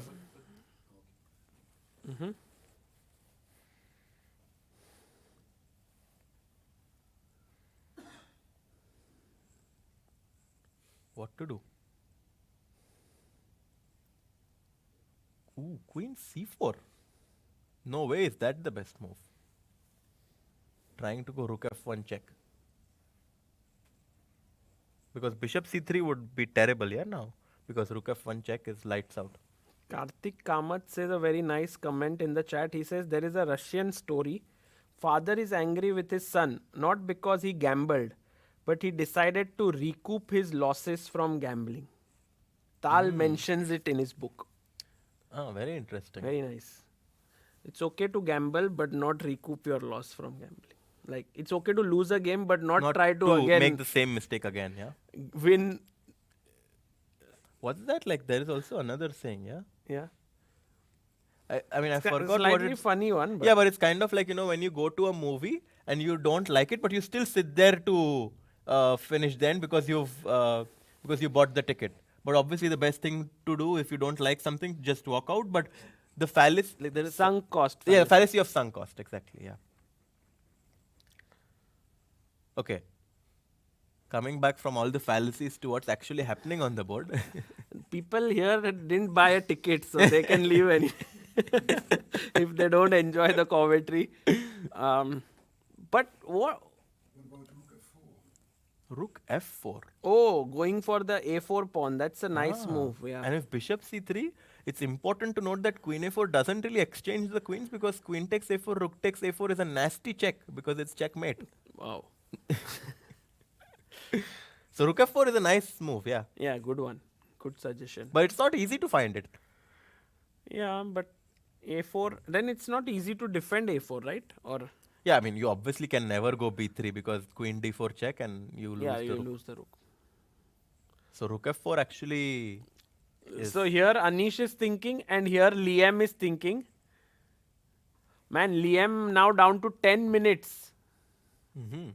But the thing is like, the clock is not that important Yeah. because they have 5 moves to make. Yeah, The question is whether to make a draw or not. true. Because What is your thought in the Ediz, Wei Yi versus Van Nguyen I game? don't like exchanging the queens. I have a feeling that Wei Yi might take over here. Yeah. And Okay. also the clock seems to be saying the 11 same story. 11 moves because to make. Nguyen was up 40 minutes on the clock, so he's really taking his time, which shows that he's a bit uncomfortable in this position. And Keymer versus Gurel. Gurel is better. He's pushing. Pushing, D pawn, C file open, bishop well placed. Let's see. And by the way, I'm curious. Look at Pragg, by the way, standing there near the Nguyen game. He's waiting. If his opponent repeats, he'll go and draw. But if he's mentally And just Gurel staying also is walking flexible. back, yeah? Gurel also just... Yeah, he's just walking back. But do you see Harshit Bhai? I think he's just mentally not switching himself off because both things can happen. It's very important for a player to be ready that if my opponent plays, I have to go and play. If he draws, I'm okay. I usually do this whenever there is a repetition on the board. I just walk off because it shows my opponent that I'm confident. So I think besides being flexible, he's just showing a confident Yeah. body language right now because his opponent might feel that he feels confident. Maybe I should just make a draw. True. Because if he sits on the board, his opponent might sense that he is a bit nervous. So I think he doesn't want to show the nervousness, and that's why he's walking. This is the oldest trick in the book. Yeah. Like, I think Capablanca used it in against Botvinnik in the Avro tournament in 1938. It's a Oh, very wow. famous story where Capablanca was completely losing against Botvinnik but gets up and shows confidence against the young Botvinnik. And Botvinnik, of course, was like, okay, I'm also going to be future world champion. I know this. And he won that game. By the way, Jake Blue says, Sagar Bhai, if you are in Prague, I'll come to meet you. Jake Blue, please do come tomorrow. Here the last in day. the commentary box at Don Giovanni Hotel, 11 a.m. Don't be late. Harshit Bhai, it was for you, not for him. Okay. No move by Liam. And meanwhile, Anish, no move by Anish. Everyone's making us wait. But Wei Yi is just moving quickly. He pushes his pawn to a5. Listening to Harshit, getting rid of his doubled A pawns. And also, Wei was always the one under time pressure. I think he's very happy that No, for he's the like, first time "What? I can even do this. I have more time? That's insane. No moves. Yeah. Yeah, Giri is about to make a move. Rook Can F4, I we think. go full screen there because this is a very, very interesting moment. Rook Rook F4. F4 is I a think key Rook move. F4. By the way, the best move, I just did some little bit of sniping around the engine. It said Rook C8. No way, that's Yeah. not gonna happen. Rook C8 is the best move. I don't think that will happen. I think Rook F4 is more logical. He's going. Yeah, he Yes. finds it. That's Wow. a good move. Good move. Second best move there. Nice one. And our audience member must be feeling very happy because he found this idea Rook to F4. Very nice suggestion. Any Anish fans here? No, No. what? Okay, I will be. I am Anish fan. Okay. There's one. And he plays Rook F4, attacking the pawn. I also really like Anish's personality, I think he has a very likable personality because he shrugs things off very easily. Like he is not having the best tournaments, but he's still in a good mood. Yeah. And that's a very difficult, quality to have. Correct. But also, you know, Anish has seen so much in his life. Like he's father, he's a husband, father to 3 kids. So, you know, he has to juggle many roles. Yeah. And I think that has made him realize that it's not just one thing that he needs to focus upon. Sometimes, like yesterday, I saw on Instagram that Danny. Sorry? Oh, Oh, draw, yeah? Knight a6. Knight a6 played. ah, Oh, wow. okay. So that means that's, that's a draw offer. It's a draw offer here. But Pragg doesn't claim or anything. I think Pragg is He like. cannot claim yet. He cannot No? claim yet. Why not? Because if knight c5, then he can claim. No, look at this. It was 95. Sorry, no, here. Go to live. No, he cannot claim just yet, I think. So knight d6. This is one time the position. Second time. And yeah, if if knight c5, only then he it can will be claim. three, Yeah. 3 times. Yeah. Correct. Okay, now you can't play this position with your knight on a6. You have to go back. Yeah. And the moment you go back, Back Pragg will be like, Yeah. arbiter. Draw. Oh, by the way, Shankland quickly Wait. plays Which, yeah. bishop d2. No, draw. Harshit bhai, it's a draw. It's a draw, yeah. Bishop f4. Attacked. You can't take on a4. Bishop f4. Oh, draw agreed, by the way. Draw in that agreed? game. Yeah. Can we go there and... Yeah. And Liam is very quick to ask, do you Should think I it's have better for played, me? yeah. And Pragg says, should we analyze downstairs? Maybe they are analyzing there. I don't think they need to come, but we can... Yeah, because tomorrow is also an early day. Yeah. So I think it's better if they take some rest and But prepare. if Anish wins, then he should join us. Oh, yes. Yes. For hot pot or for the interview? No, for live commentary. Not hot pot again. You don't like it, yeah? No, it was good, but I mean... But I don't think Anish will eat anything else if it got him luck. Okay, by the way, the game is still going. The result is not yet decided, yeah? Oh, It still 100%. needs to be accurate. Because you see, the material is very even. It's 3 pawns per side and opposite colored bishop. The only edge that black has here is the weakened white king. Because in fact, if it was not for the weakened white king and you take the queens off, white might be better because of the Rolling a pawn, Yeah. So, you know, now Anish has to be very careful here. Rook g4, yeah, that's what I was considering as well. Oh, and if rook takes rook, can we ask our viewers what happens? I'm not sure. I'm not sure. Well done. Queen b1. It's checkmate. So can't do that. Absolutely. When I said I am not sure, Sagar bhai is like, what is happening? Rook e1? Yeah, rook e1 seems logical. But then you just chop off the pawn, yeah? Oh, that's what. What did he do? What he played a move? Rook Rook f1. Threatening. Let's ask our You viewers would- what why is not queen just takes. Yeah, I think it's a free pawn, yeah? Yeah, free pawn. Pinning the queen. Pinning the so queen. queen can't move. Yeah. It looks good for black, Yeah. yeah? Now the viewers are like, don't ask such questions. We won't even reply. Yeah, rook f8 is a checkmate. So can't do this. Okay, quickly going to the live position because Anish... Oh, in our chat, people said queen f8. Guys, queen f8. Queen is pinned. Now, a queen c2 would also be a great move, but it runs into queen f8. Yeah. Suddenly, Sam has created a mate in one threat, and I think Anish goes h6. Have to be very careful. H6 makes H6, sense. yeah. I like the move. H6. Yeah.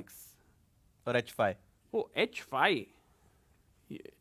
Nice. Yes. h5 one step closer to queening Yeah. later.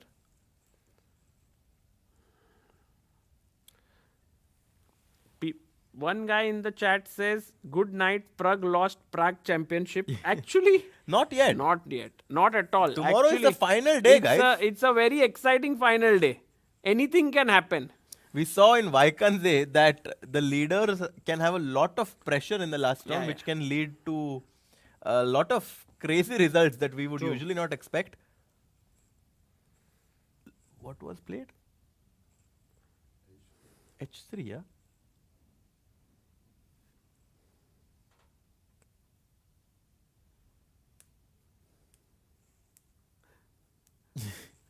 H3, okay. Queens? No. Rook G2?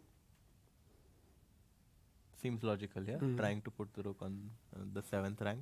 And if bishop C3, you also have D4. So, rook G2 looks very, very Yeah, logical. he'll play it.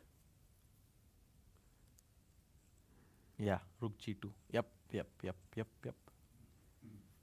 And 1 minute 20 seconds for Shankland for He has 9 to make moves. 9 more moves. Yeah. Wow.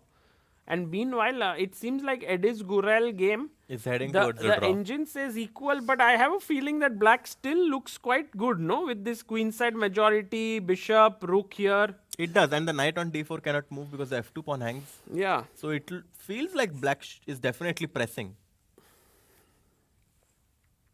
Okay, but we should definitely We should stay stay with here. the Giri's Stay game. here. Shankland has 50 seconds. Anish has 10 minutes. And yeah, Anish is obviously super confident now. Look at the way he's going back and forth. He's rocking his chair. And Shankland knows, yes, something has drastically went wrong. Rook takes D5 was over ambitious, I think. After that, he has not gotten a chance to come back. But let's see.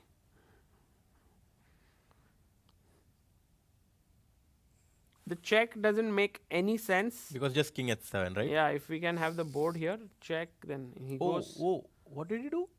bishop a5.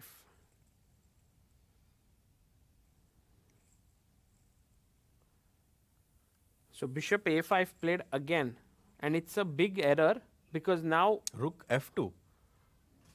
rook f2. Might be interesting. But why bishop a5? What is his plan to Well, he bishop just a5? saved the bishop, yeah, it was hanging. Yeah, but there was no other. Queen c4 is also a move. Also looks very, very good. Yeah.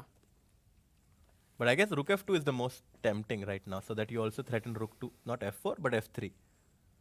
So I expect rook f2 to be played. Or d4.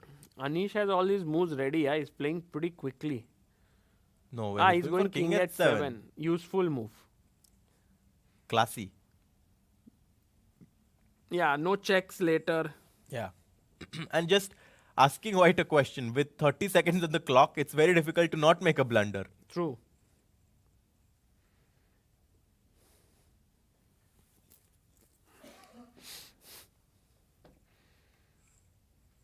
Yeah, by the way, Saini says Anish got motivated by his son Danny because I saw on Instagram that he got a gold medal in a chess tournament. Really? Yes.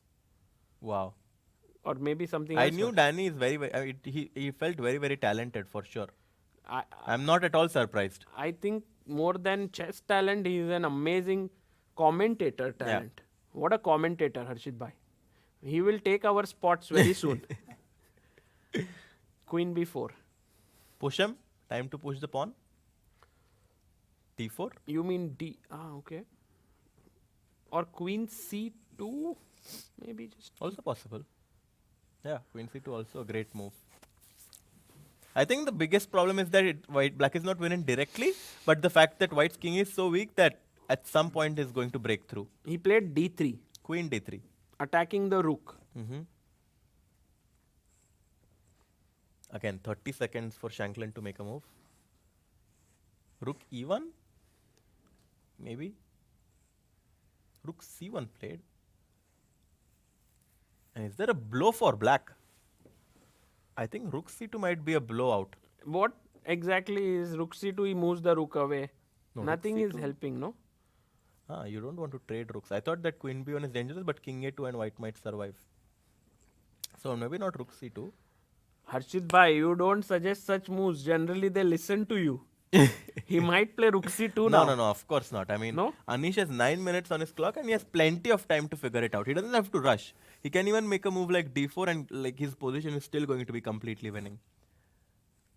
He took another pawn. Yeah, he's just chopping it off one by one. Okay, queen h3. Feels bit risky, you know? Well, but it's the same, right? Like white also has this kind of... Oh, now the threat is rook g4. Yes. Rook g4 is a big threat now. Because I was thinking if queen d4 here for white with the idea of bishop c3 and then threatening mate on G7. Yeah, but rook G4 is a killer Very- because rook takes A4 and it's finished. Nice point. So this is the live board right now. 18 seconds for Shankland. 10. Almost 10. Yes, he makes queen B5.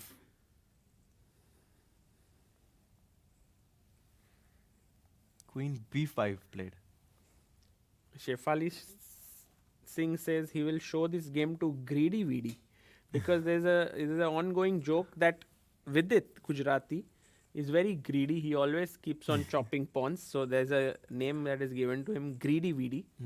But here it's Anish who has been very greedy, but rightly so. And I think he's doing it well.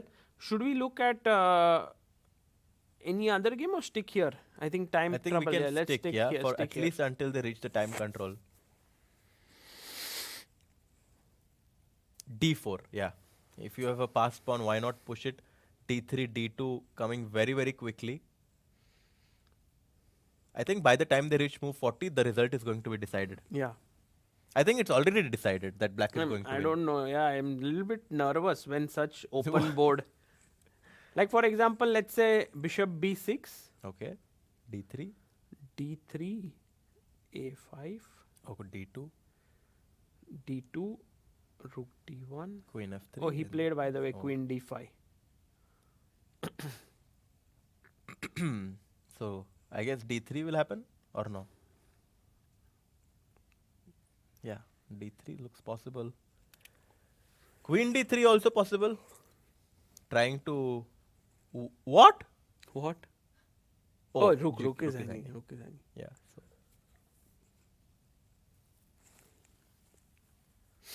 I guess D3 is the simplest. He played Queen D5? Yeah, he played it, yeah. The d pawn is rushing down the board. Is there any other way for black to put pressure? I was wondering Queen E3 is what I was if bishop c2. Yeah, attacking the... He played it, yeah? queen e3. Yeah, I think this might be a good move. But queen e3, you just want to... Nice, interesting move. Yeah, because I'm asking the rook a question and at And the I same can't time, go rook c8 because Yes. I get mated here first. Yeah, with rook G1, king B1, bishop B1 check, and next move I can just win your queen with bishop E4, completely winning. So, Not kind, yeah, Arshidai. not kind, but I mean, chess is a brutal game. Brutal.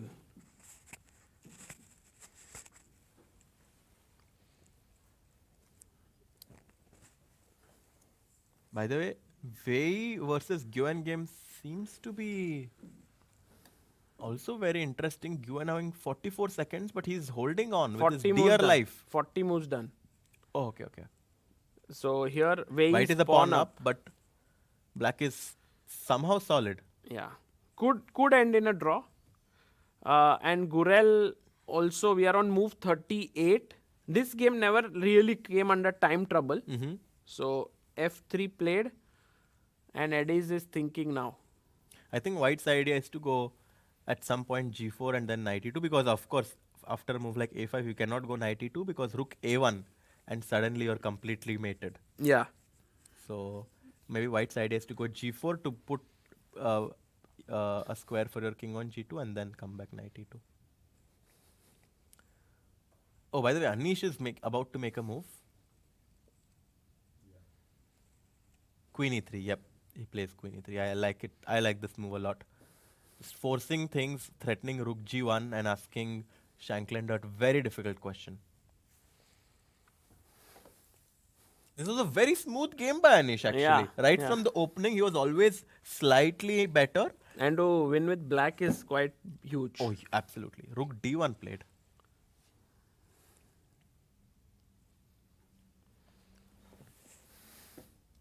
And Rook g1, no, now? Or no, we don't want to trade if there's no mate. yeah, might be something stronger. Yeah, let's look at.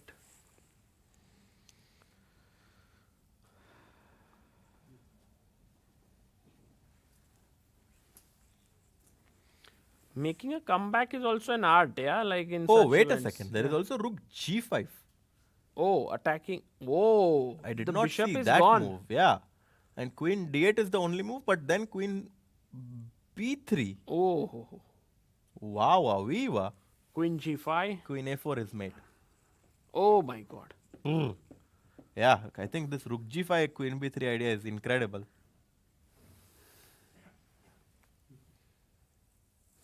Do you think he'll find it? It's over, yeah?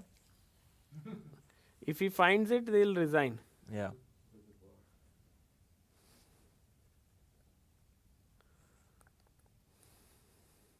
Yeah, rook g5 is killing the game on the spot. Anish knows it, yeah, that he's winning.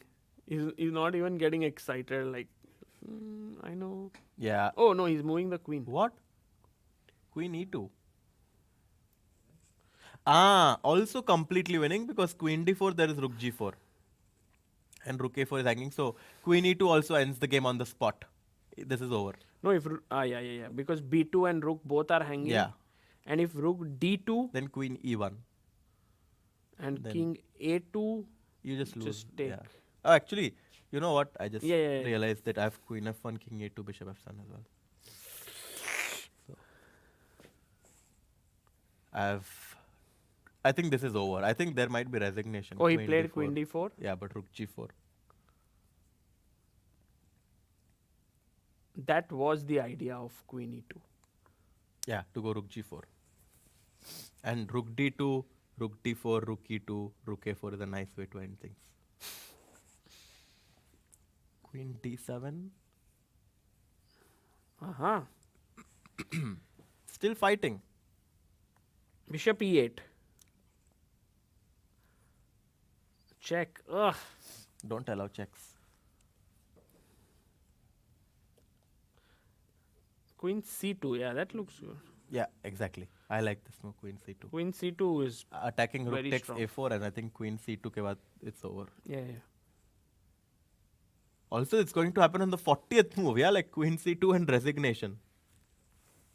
I think it's over. It's all over after queen c2. Yeah, exactly. It's like he'll get 30 minutes, but nothing to do with it. Yeah.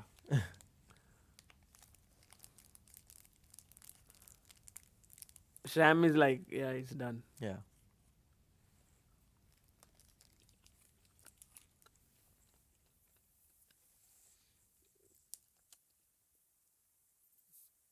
What is Anish calculating, by the way, to queen c2? I mean, he has some other options as like I think black has quite a few No, options. but queen c2. Maybe he just doesn't want what queen g4. He's about to make a move with the queen. Yeah, bishop c2 is also possible. I think queen c2 is the cleanest. I like bishop c2 as well. Like, Yeah, Yeah. queen c2 exactly. Yep, and it's all over. should we try and bring Anish here today? That would be nice, you know, to Yes, get his thoughts. of course. After How he to won. bounce back after a loss. Oh yes, resignation. So once Anish Giri won his game with the black pieces. Good comeback, yeah. It just shows the fighting spirit and resilience that he's gotten in this tournament. Like very difficult to bounce back with a win from the black pieces. Was it fighting spirit, good calculation, good But also, positional understanding? also- One second. Yeah. Or was it just the hot pot? I think it was actually white doing a lot of damage. I think it was white who basically went like this rook d5 actually was a huge mistake. Yeah. He had a very decent position, but after rook d5 there was no looking back. Yeah, I mean it was True. just completely lost. Wow. Ediz-Gurel versus Vincent Keymer in a very key moment actually we have joined in. 40 moves are done. No, But Harshit bhai, how to defend this pawn? rook d3, A4? rook d8 check. Aha. Yeah, this is ba4. This is going to be a draw. Wait, should I take this and then attack here? It doesn't matter. King g2. It doesn't matter. I think this game is going to be a Here? draw. King g3. Here? Rook d7. Aha. So you think it's a draw? Yeah, this will be end up in a draw. which means Navara's game is a draw. Liem's game was a draw. Anish won his game. Yeah. I suspect Gurel's game to end in a draw against Vincent Keymer, which means Wei versus Wang Nguyen is the last game that has some excitement left. So with all these results, does that mean that Aravindh and Pragg have kind of confirmed their first and second spot? Yeah, I think so. Because Anish was at 3. Was on Anish, 3. yeah. So he's now 4. Mhm. And 5.5 and 5. Yeah. Maybe. Yeah.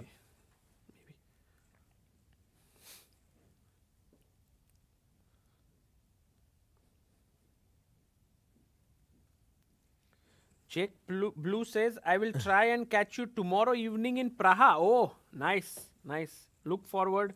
It's amazing how people from our live stream are coming tomorrow. Like he lives somewhere far away, but is coming here. Oh, that would be tomorrow great. evening. I mean, tomorrow is the last day, so it's the best day to witness all the drama Harshit bhai, tomorrow. when are you leaving from Prague? I'm leaving 8th morning. Oh no, too soon. Yeah. Not 8th evening. No, morning. I'm I gone. thought we would commentate together on Dubov versus Hans Niemann match, Ooh. which is on 8th. What time? Full day, yeah, somewhere Oh, in wow. afternoon. Yeah, I mean, if I have internet on my flight, then maybe we can do Oh. Because that match is crazy. It's 12 blitz games, it. 18 blitz games. 18. Yeah. And the one who wins We'll have... gets one question. No, the one who loses Yeah. has to answer a question in the polygraph. Right. So one who wins has to will Has get the the right chance to to answer. ask a question. Yeah. Wow, it's crazy. It's like What kind of question? I think just it's based on cheating. Yeah, like they will ask each other, "Have you ever cheated before?" No, and then not have you ever cheated, because the answer to that will be yes, because Hans admitted to cheating online, right? but the something answer, more nuanced. the question is, I was also listening to Fabi's thoughts on this, and the question might be, do you admit to cheating more than you have said? But that And- again, if he says yes, then we are still in doubt how many times. So No, that no, but I mean, if you the have answer is yes, you that have to means ask that- a question whereby the answer said gives you some concrete information. Then it's worth, like you set up a match, do the polygraph, all of that. And I also actually think that instead of one question, it should have been like 30 minutes of questions, and you have to answer them. Yeah, I mean, makes sense, because Imagine both Niemann and Dubov preparing for this match by thinking what question to ask. I think both players kind of know what they're going to ask. It's already I'm pretty sure it's quite clear what they will ask.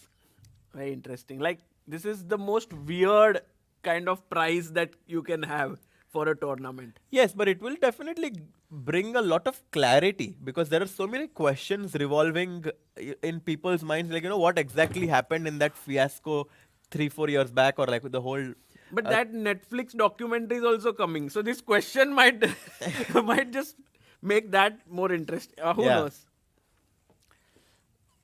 What can be the question for Dubov? What will I mean, similar similar that question. have like, do you admit to cheating more than you have? Because I think that there was something that he, like, I'm not exactly sure, but like there was also some instance that like he was playing from friends' accounts, or like there was like he thought that his opponent is cheating, and then he like, or something like, I'm not exactly sure, but like, yeah, we'll just wait and see. Yeah, and we have a guest. Oh, wow. Hello. Oh, I just didn't notice him coming here. And We did notice the beautiful game, though. yeah, we were on it throughout, and it's so amazing to have Anish here joining us and to get his insights into this very interesting encounter. His first win here. Yeah. And I'll just No. take a. you want yeah. to take a break? Yeah. Okay. You may have to switch off your Yes. microphone. Welcome, Anish. Congratulations for your win. Yeah, I'm glad that working on openings all these years has been so helpful for me. In what way? No, just working on openings, like, was one of the most useful things I've done in my life. I think it's really nice that I... Like today it worked? Yeah, That's today why it you was are really saying? yeah, or- yeah, of course. I was just asking Harshit that was it opening preparation, good calculation, really a deep understanding, or was it just the hot pot? Exactly, yes. Hot pot. Let's have a look at the game. I'm not sure at all about all of these things you said. I mean, I think mostly that he played very risky. Did you realize that Queen E1 in the opening after D5 is actually dropping the evaluation in a big way? Like it's black is better now. I think already the move F4 is very risky because there is some theoretical line where they take, forcing GF. And then you can play, or even there is some idea to do it now, bishop c4, bishop b3. But he went F4 directly, so I thought that this is, I don't know if it's bad. I don't think it's bad yet, but we get now a position which is very risky for white. You know, it's now fashionable to do knight takes c6 thing. It's in fashion in all the openings. Taimanovs, everywhere they do. But back in the day of Kasparov, you know, when Kasparov was playing in Sicilians in the 90s, whenever somebody would go knight c6, he would put a dubious mark to his move. I mean, I had annotations of the book. Because so it's black gets a strong center. Because you go rook b8, queen out, and you attack. Center and attack. And white's attack doesn't seem obvious. But computer nowadays is playing very well. But you have to know how computer plays. Because, you know, if you play Kasparov and you don't have computer, it would be equal plus. True. And you don't have to be Kasparov to put rook on b8, actually. So Yeah, no, you found the best move. And by the way, your opening choice of Sicilian classical variation worked out quite well today, no, in that sense. Because Yeah, we you were told me- expecting Naidorf. You told me yesterday, yeah, for sure. But okay, you told me yesterday that e5 is bad, yeah, down our dinner. You said okay, you want to win, but you play e5. How are you gonna win? So I thought, okay, I have to I play thought c5. you were inspired by Sopiko, no? She always loves to play Sicilian. Yeah. No, it is kind of funny. Like he has a chessable course on classical Sicilian. Oh, really? Yeah, yes, With black? yes. Oh. So he looked at everything. And then still you went in there. Yeah, no, I thought it's funny. Like, okay. And Why did you not? see his course before playing this? Or Yeah, of course. It's the only thing I did. Looking his course, my whole tournament.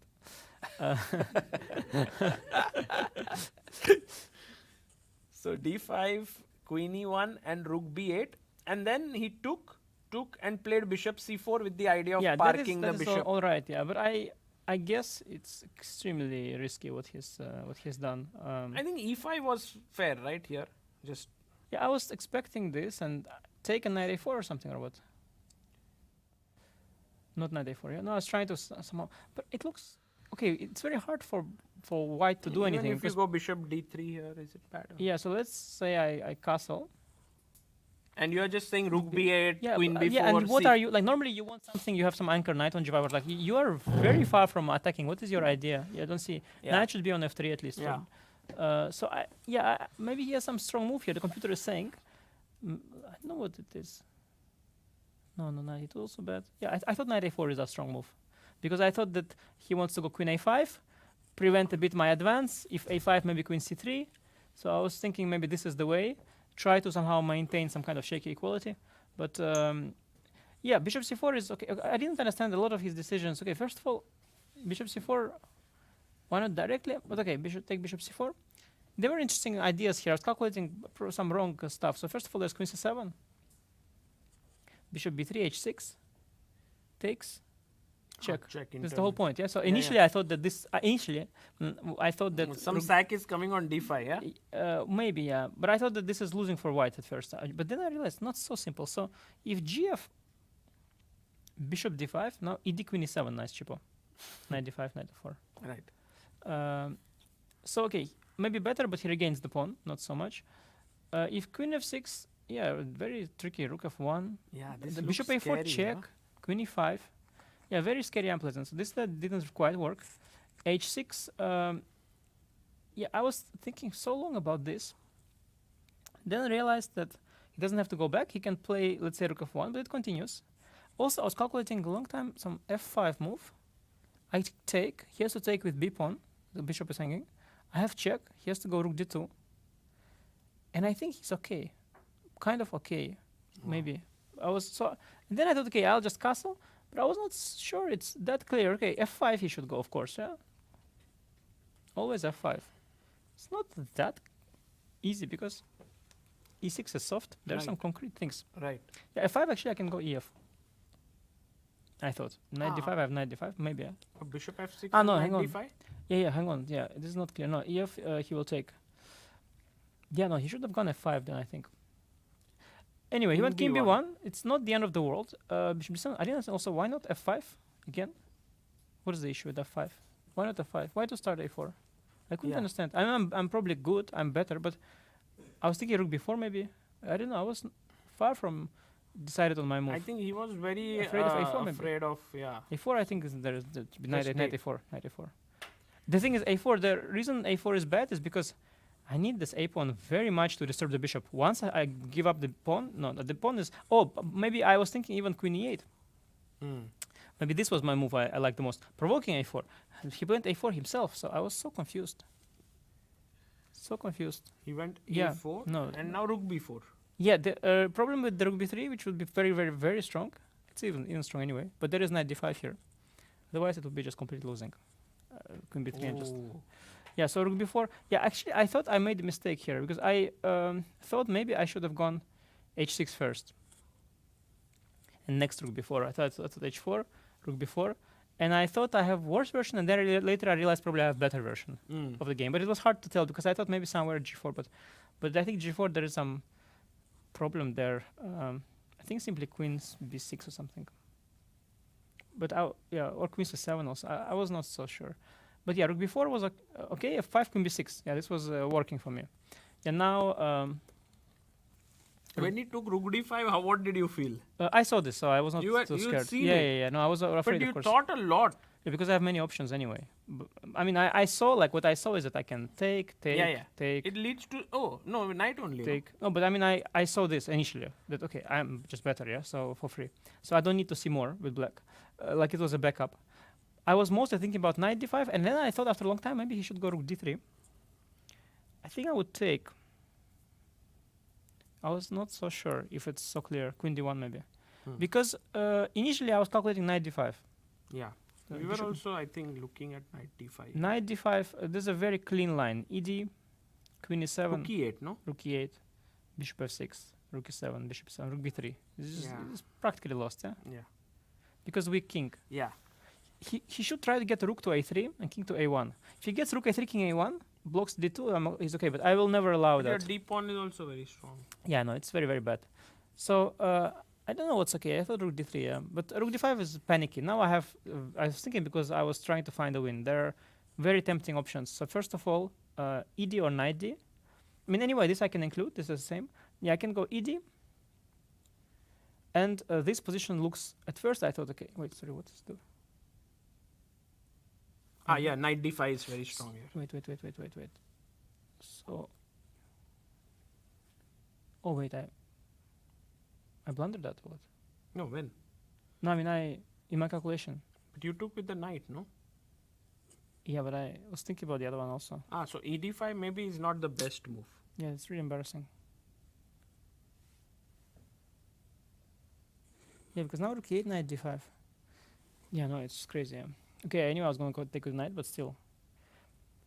Okay, no, so then I did the only thing, yeah? So you were like close to taking it with the pawn? No, but I was choosing for a long time. It was okay. I mean, you didn't find that there was too much difference between the two moves because of No, this. because I missed. I was looking at knight d5, but here I missed it. It's crazy. Yeah, And because if there is no knight d5, No, then but- actually black is better in all lines, yeah? because much Yeah. better. Yeah. No, but I was actually luckily. I mean, okay, I would have probably seen knight d5 if I would have thought about this again. But I thought queen a3. Sorry.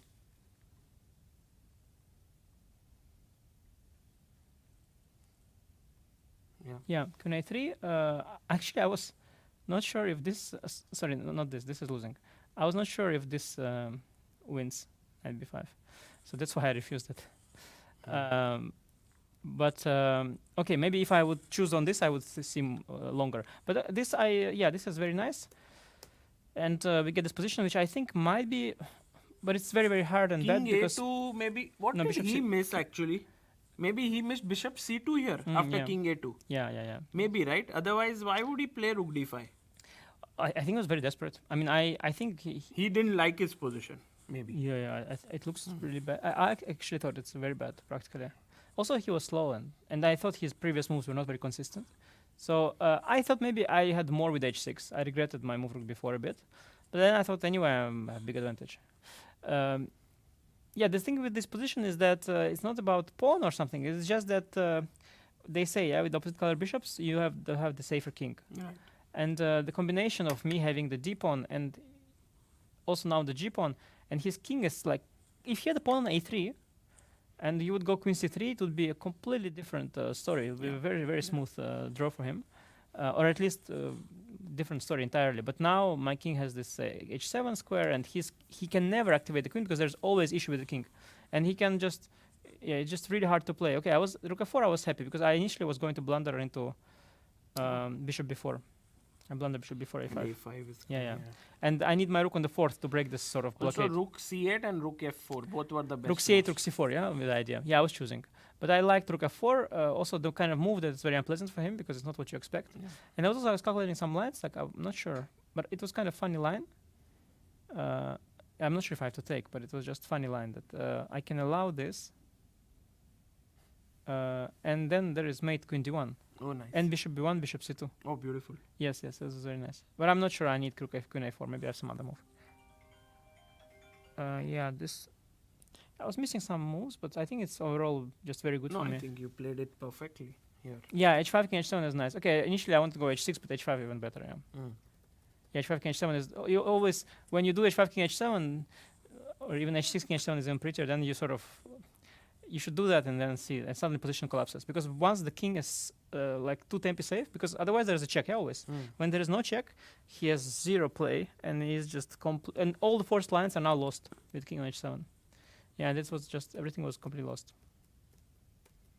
Yeah, he can never activate anything. Yeah, no, just by force. Yeah, amazing. And Anish, one thing which we definitely want you to shed a little bit of light upon is how to come back after yesterday's game, because it was a very tough loss for you with the white pieces, and still you managed to come back today and play a really good game. Yeah, I think hotpot was the key for sure. You are booked for today again as well. Please reserve. I hope Wei Yi will finish early because hotpot is waiting. No, it was good for sure. I mean, honestly, I was just lucky today. I probably Well, in a way, like you have to get lucky. Like yesterday, in some ways, you were unlucky. I always that's why I always say that chess at the top level is only luck. Like you have because to all are good. exactly. You have to get good, but then once you're good, then you are all just tossing the coin. And okay, maybe Carlsen a bit better, so he gets he's just a bit above. But even now, Carlsen doesn't want to play because probably he knows that he has to join the coin toss the coin toss party. He doesn't want. Yeah, I mean, I think like yesterday, I didn't see or play worse than today in a sense. Like I was calculating, taking decisions. Today, even there were some shaky moments. And like for example, I don't know why I didn't play h6 and rook before. Like usually you should arrive to a conclusion before you make a move. I kind of left it in the air and just went rook b4 sort of by hand. And then I was thinking, why not include h6? So today I didn't play that well. I was missing this crucial line with knight takes d5, which is understandable because, okay, of course I'm a bit disturbed after yesterday. But yesterday I saw everything, but lost anyway. So, so it happens. But there's one question which everyone many times when players lose a game, they want to sort of stay away from everyone. They want to be in their rooms and so on. I've seen majority of the players acting that way. But when you lost yesterday, you wanted to be with some people and so on. Can you talk a bit about this psychology from where, because I'm sure for you also earlier it could have been that you would want to stay alone when you lost. No, I had one tournament where I've done this to the maximum extent and it was a disaster. So I played in mind games in China. I was very, very young, maybe 17, 16, I don't know. And my routine was to go to the round. It was many games a day, some rep. Go to the round, lose, go back to the room, watch some TV series, be alone. Go back to the round, again lose, then again go back alone. And it was just, it was a routine, and you just keep losing, and the results are worse and worse. And, well, I just learned that you sort of want to do this, like, not because you're feeling, if you feel horrible, you want to be alone, but that's all. Like, basically, you start self-destructing. And it was, of course, it's harder like for me to focus on preparation because I have to prepare the stuff. It's so sharp, and I was not in the mood, and I had to really focus because normally when I feel good, I prepare. It's much more easy for me. I sort of just prepare and everything. I remember everything, and I'm also enthusiastic. But now, like I was, it was harder to prepare than usual, of course. But I sort of just forced myself through that. But the dinner was nice. I mean, the food was legit good. The company was bearable. So. One of the viewers took the name of the restaurant as well. I think they will have more people going there. Oh yeah. This guy should should give us a discount next time. All he gave was some free water for the pot. Yeah, extra. At least fill up with the proper thing. Yeah, what is this water? I mean, come on. Ridiculous. But guys, do you have anyone would like to ask a question to Anish before we let him go from here? Anyone has any questions? You can feel free. Yes. Prepare any new course?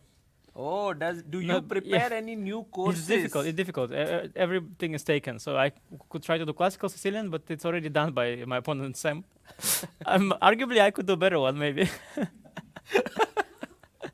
But no, I'm joking. But actually, there is one more. So there is also classical Sicilian by Srinath as well. So I'll consider doing one more, but it is getting a little bit difficult because you're running out of topics. We have limited openings. Okay, there are a lot of them, but I don't want to repeat myself. I don't want to do something which is already done by someone else. So I still have a few options, but I have done the things that I was really into. So I've done the Najdorf, and I did a few more courses on e4. I did the e4 for white, and then I did one d4 for black as well. It's Grünfeld.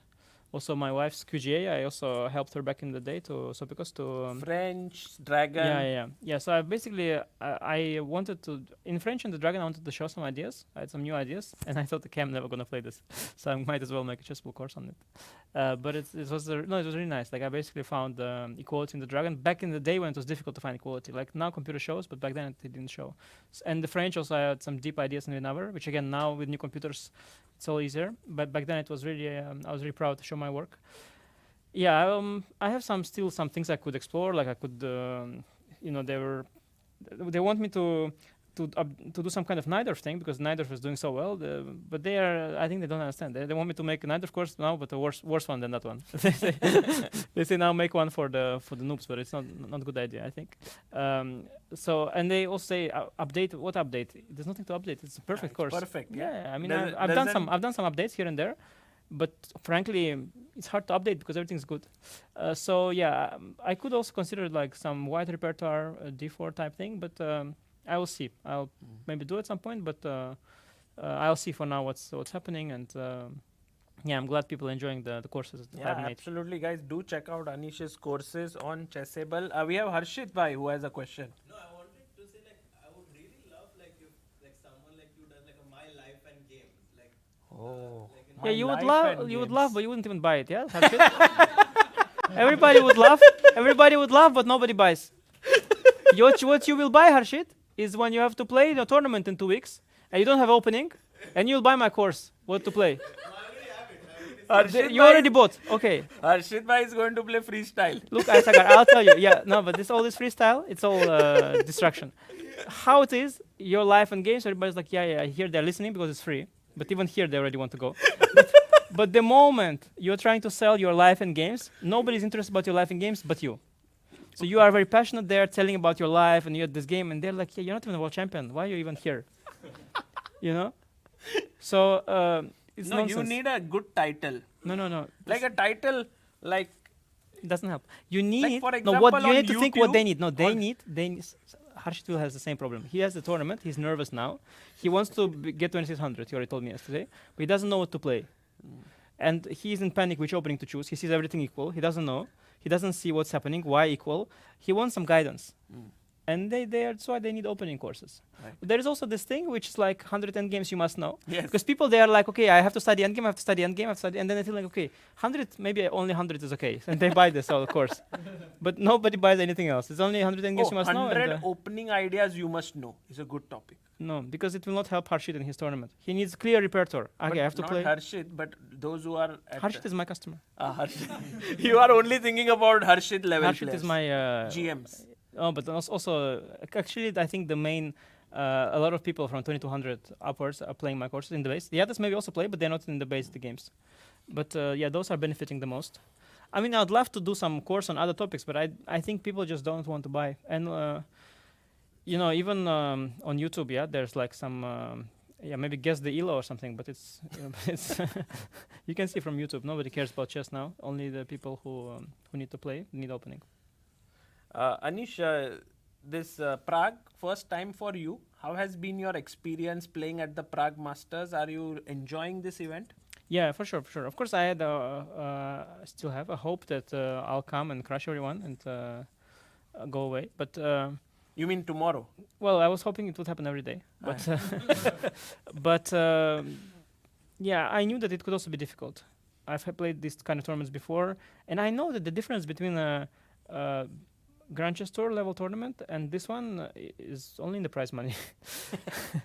There is no difference. The players here are even more eager to play. Because people who play Grand Chess Tour, they're okay, they come because the money is there. But here people come to play. So players are really, really good. So I knew it could be difficult, and it was. At least I learned a lot, I feel. Because, you know, I don't play so much classical, so many rapid and blitz the last couple of years that I sort of need more, you know, because I want to learn, but I need more information. Yeah, like you can't analyze information when you don't have information. So I need to play a lot of classical games to see like what is the state of classical chess, of my classical chess, of their classical chess. Because, you know, you have some people like Carlsen who says it's all dead and it's over. Maybe he's right. Let's see. Let's play. Okay, not yet. Yeah. Did you feel it here, like That is during dead? the games? Yeah. How is dead when I lose to Aravindh? If it's dead, at least don't lose. No. It's You felt like in all the games you felt there was a lot of action. Yeah, I mean, I had, let's say, one game which was very uneventful with Vincent. But to be Yeah, honest, yeah. it is a bit... okay, first of all, he could have pressed a bit more Yeah. in some moments. He didn't. And also, okay, it was his choice. I mean, he played the Catalan. I played this line before, so I warned him, let's say, against Gukesh also. And then he went into the end game, which is, of course, very drawish. So, okay, I don't know exactly what he was sort of hoping for. But then I was black, so it's not my problem. But yeah, when I was white, okay, I had some chances here and there. The thing is that it's also really hard to say. Like, it's very tempting to blame everything on the game, like Levon or Magnus do. They say, okay, chess drawish, this, that. Can't prove that I'm better than 2600 player. Okay, are you better than 2600 player? I mean, okay, how you want to prove? Yeah, you have to prove, and I think yeah, it's easy to blame the game and the whatever, the drawishness or the openings, but as long as, you know, there is someone who won 3 games here and, you know, Prague won 2, then probably it's your own fault. So I think that it's my own fault that I don't have more points than them, and yeah, I'm going to, okay, I was trying to play interesting games. I played a lot of interesting games, and yeah, I'll keep that. Tomorrow one more, and then a lot of other tournaments. Tomorrow actually very exciting game, and you will take part in kind of deciding the championship as well, because you face Prague. Yeah, Aravindh is 1/2 point ahead of Half Prague, right? point ahead And of who is Prague. Aravindh playing tomorrow? Ediz. With black? Yes. Ooh, that's a very good chance for a draw normally, yeah, you would think. Because Ediz also had good tournament, right? Ediz had 50%. He's very happy. So And Prague will kind of try to push because he needs to win. Good luck with that.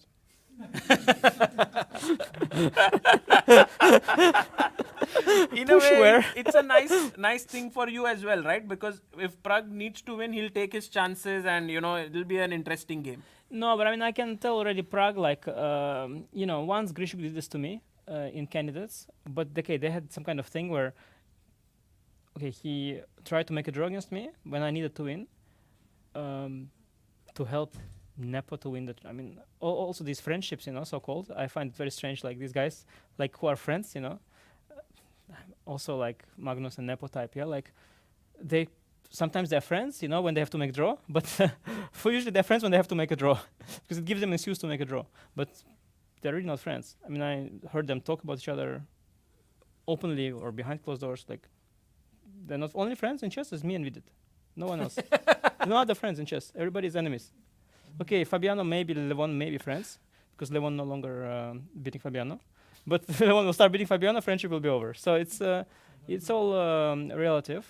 So yeah, but I look forward to tomorrow's game, of course, as usual. I think Pragg will have his there is chances. no friendship because I mean, in a way, Aravindh is already ahead. He could win the tournament, so there is no. They all have to fight for themselves. Yeah. No, it will be exciting. Pragg, of course, also a great fighter. He'll try to win tomorrow also, but okay, I also try to win. Yeah. So we'll see what happens. Amazing. Well, Anish, thank you so much for stopping by, for sharing your insights on the game, and also, looking at answering all these questions. It was great fun, and we have a final game going on. I think it's very likely that this will end in a draw. No? How much money you put on the line for this? You paying for the hot pot if it's if Wei Yi wins or not? If Wei wins or You draw? have to, no, if draw, then I'll pay for hot pot. Okay. I Okay. agree. It will be a draw. Okay. No, Because here it looks unlikely. no, you'll have to pay for hot pot dinner, but it will be a very late one. I think there are chances. I don't know why, but how do you can't force a draw? No, you pawn down for now.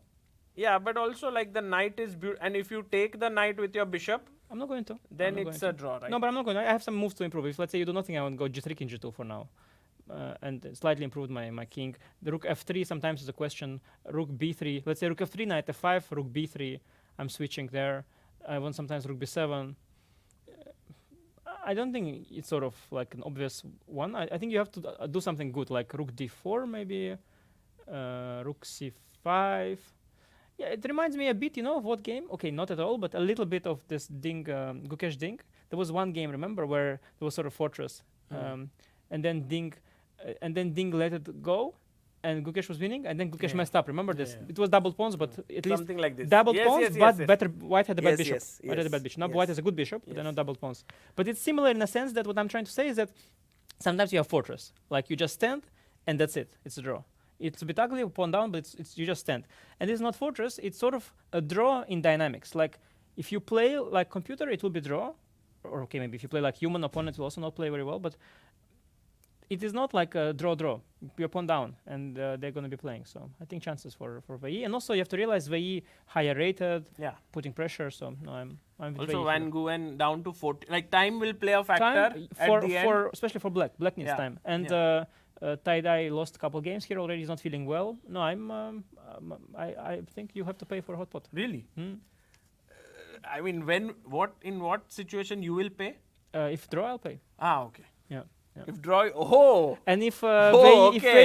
if Wei Yi blunders the rook, you pay also. So Yeah, any yeah. result, Any result? any result. any decisive result, I pay. Otherwise, draw Okay. you pay. No, it's good. I'm taking this Oh. one. Yeah. Guys, I am rooting for Tie-Dye 1 now. Come on. But thanks, Anish. And we'll take a short break. And on the other side, the battle for the hot pot.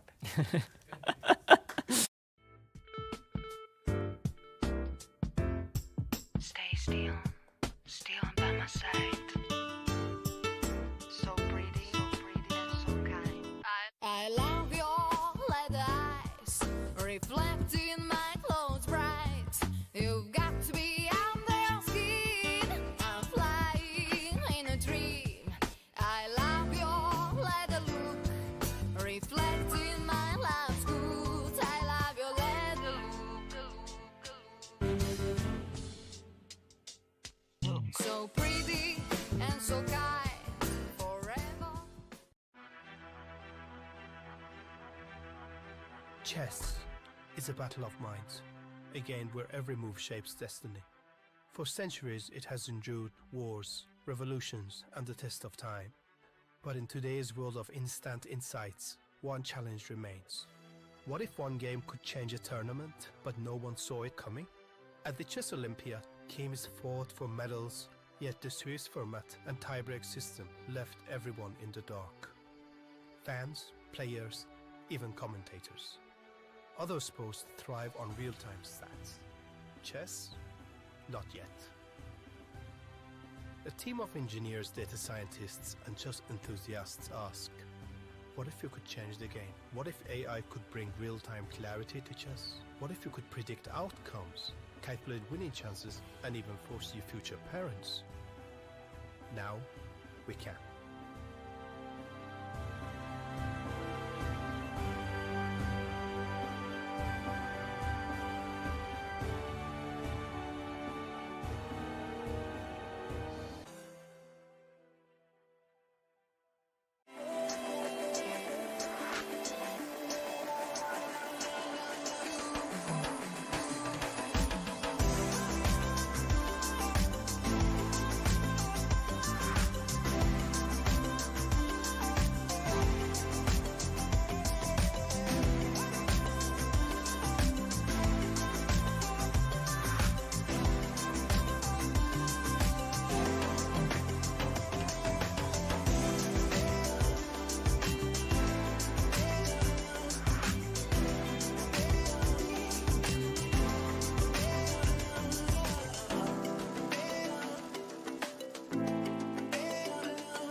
Sagar bhai, we are Guys, back. We are back, and a lot at stake in this battle between Wei Yi and Nguyen. Anish Giri was here with us and said that if there is a decisive result, then he will pay for the. No, But I will don't have know to if pay. I'm invited, Sagar I will bhai. have to pay. ये invitation का question, I'm always a little. Well, if I have to pay, then you are not invited. If he has to pay, everyone is invited. Whoever बुला भाई wants to. आज. So, yeah, but the thing was, if it's a draw, then he has to pay. If Yes. any decisive result, I have to pay. But it looks good for you right now. Right now, when Nguyen, Let's just stop here. when Nguyen has to play well, and I think if, Let's go, Nguyen bhai. if Van Nguyen gets knight f5, Harshit bhai, How and will- h4, he would be very close to a Also, draw. rook c5, rook d2 check is coming. I mean, suddenly black will get counterplay if rook d2 check comes. This is, very nice idea. But I think g4 is the move right here that white should play, just to keep some. And if knight h4, it's a mistake. We'll lose our hotspot by. आपको भरना पड़ेगा. So knight f. Oh, maybe king f2 h4 is better, no? Just fix this. Harshit bhai, all moves that you are making are little worse for. No, this is h4 is very, very fine, I think. Okay. Because I'm fixing this g2 and h3 pawn, and if you move the rook to c5, I'm very quick to get counterplay with rook d2 check. So I think h4 is quite likely But to happen. you know, this is the kind of position which I don't know if Wei wants to enter, like king e3, rook g2, I think this is exactly rook what you want. a5, and suddenly like white is the one who has great chances, I feel. You think because rook a7 check will force my king on the back rank. That's a huge point. So in a way, just winning this g2 pawn may not be enough. He does play knight f5, which is I think safer. So g4, maybe he just wants to go knight d6. I see a point. Take, g4, right? take, knight d6, rook c5. No, what? Rook c5, rook a5, right? Rook a4, right? Oh, it's rook c6, huh? It's getting unpleasant actually. Anish is very smart. He saw it. He said all the things. Van Nguyen's tournament was not so good. He's not feeling it. Time is going low. And then he trapped me. Oh, by the way, we didn't check Gurel's game, or was it already a draw? Okay. So 4 results already. What about the challenger section? Can we just quickly take a look?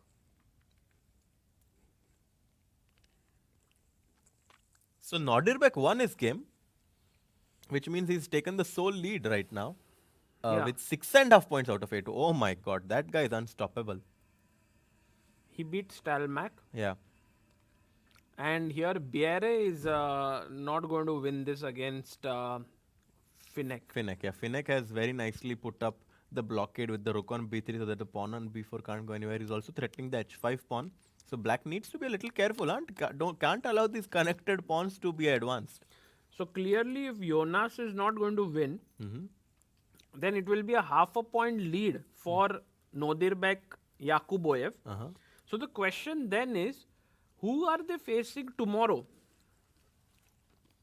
Actually, we said this, Nemec, Bjerre faces Nemec. With white, so he has very good chances to win. And Yakkuboev faces Finek. Yeah, so I think Both can win. And so Both can win. Yakkuboev most likely will be the champion. winner, yeah. But kudos to actually Divya for fighting hard in this event. And you know, she's 2 pawns down here. I'm a bit scared. But she's holding on, at least as the engine says, it's roughly equal.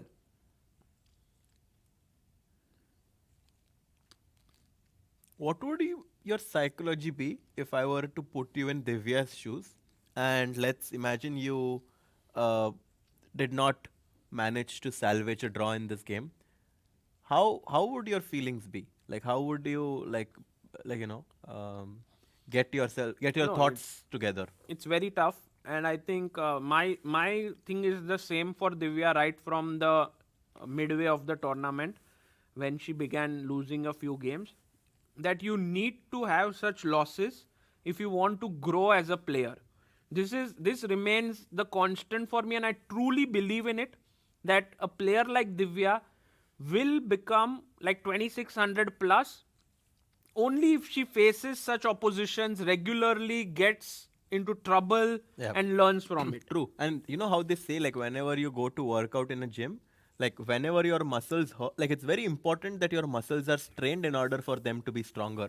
So I think it's similarly, it's very important that Divya gets these positions where she is struggling a lot against stronger players, because this experience will help her in her future tournaments where perhaps she is the one who's putting pressure on her opponents. Yeah, absolutely. And I think this has been, this is something which everyone has to understand, all the fans here, that a player becomes a top player not by just winning. They have to go through certain events which are above their level.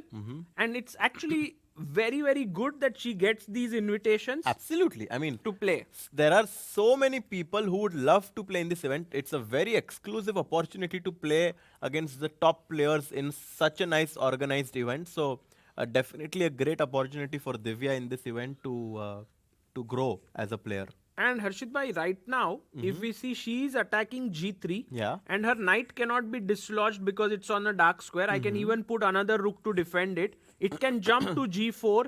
So a pawn, although it's a dangerous pawn, it's still far away. The bishop is a bit passive. So taking all of this into consideration, it feels like She's Divya doing can very hold. well. Yeah, she's Can doing very hold. well. Yeah. So who knows, maybe she can turn this around. And one win means you already start feeling good. Oh, absolutely. I mean, if she wins the last two games like Arjun did in Vaikanze, Yeah. she's definitely going to have sweet memories from this event and forget about the tough losses that she had. True. Okay, and Nemec is. We'll keep an eye on this game, guys. Let's go to the Masters game between. Sagar Bhai is like, oh, this game has so much pressure. Yeah, man. Close to 50, 60, 80, 100 euros at stake. No. I don't know how much. Depends on how much you guys eat. If Sagar Bhai is playing Bula Bhai, sab kuch Bula Bhai. No, if I lose, then I'll be like, okay, only one dish per person.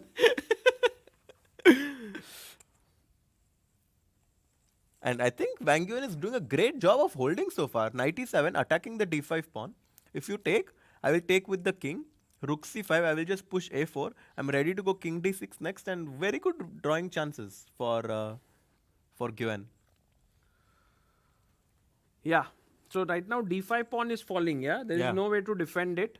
Sagar Bhai, you tell me, like, how was your experience? This is the penultimate round. We've almost here for Yeah. more than a week.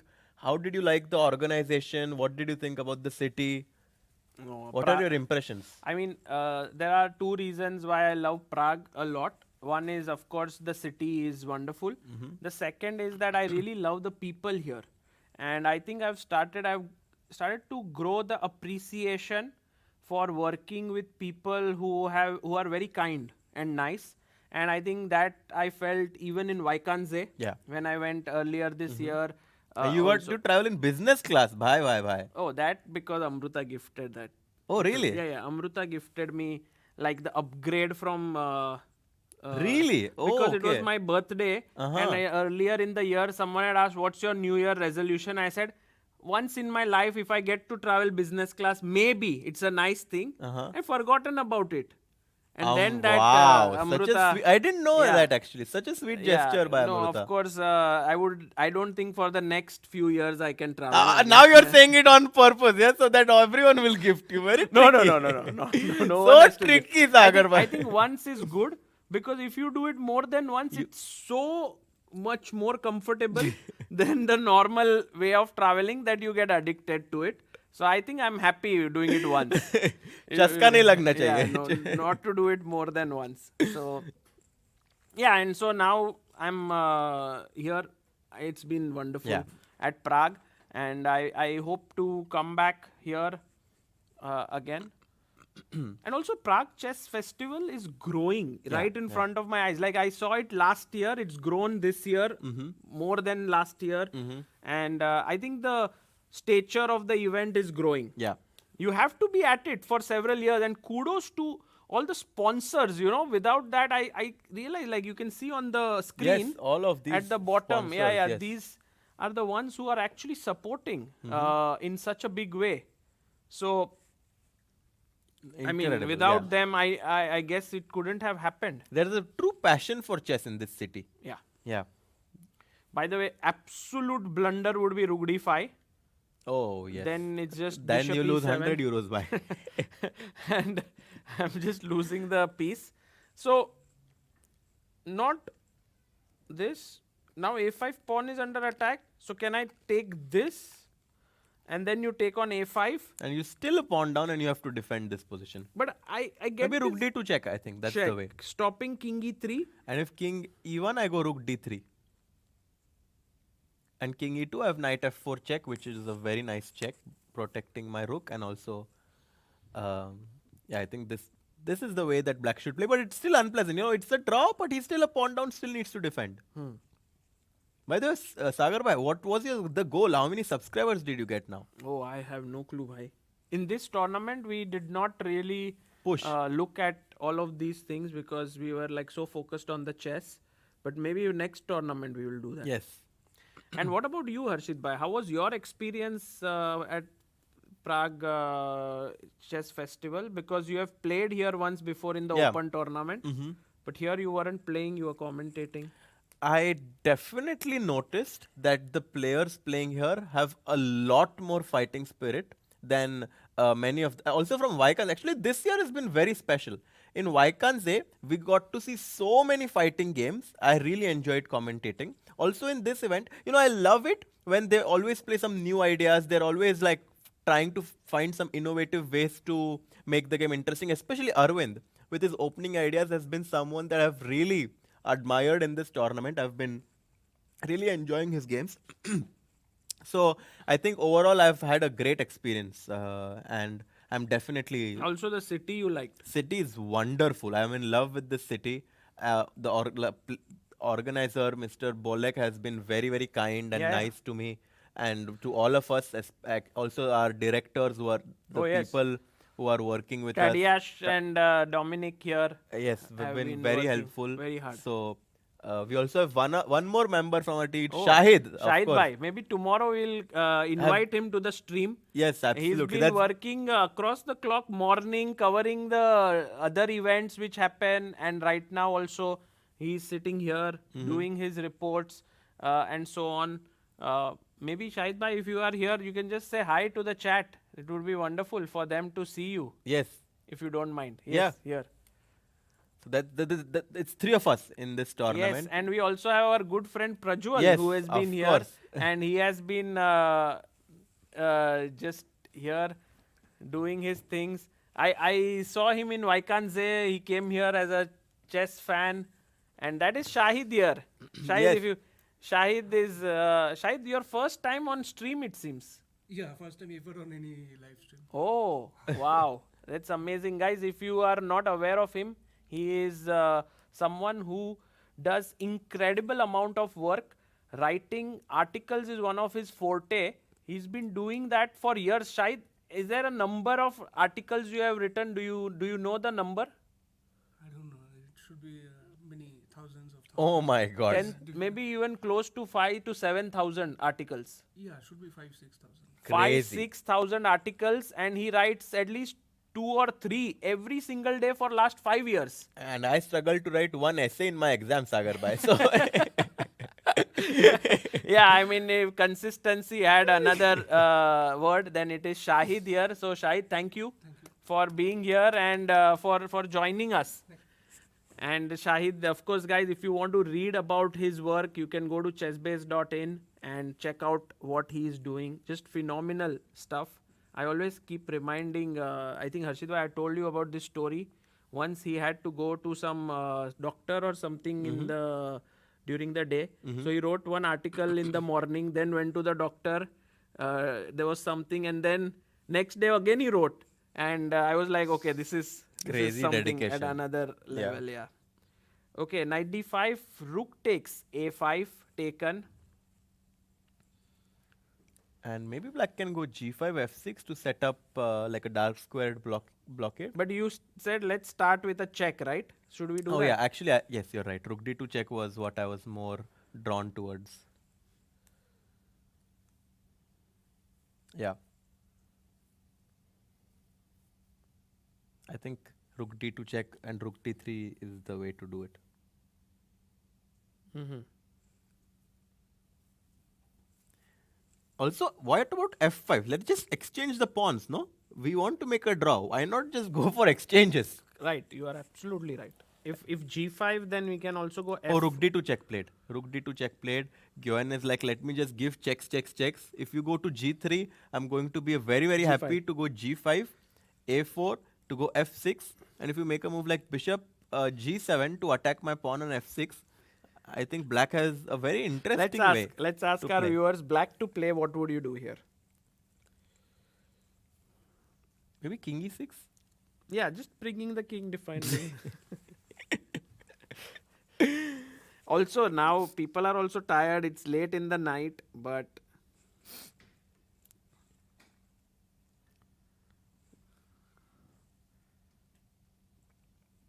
knight Yes, f4. Ahilan. Ahilan, array. Great. Well done. Gino Nair, well done. Knight to f4, f4. threatening mate in one. And it's not unstoppable. stoppable. Yeah. So that would be a very bad blunder, not only for Wei, but also for your wallet. Yeah, because even if Van Nguyen wins, I am in trouble. At some point, I have to be very neutral.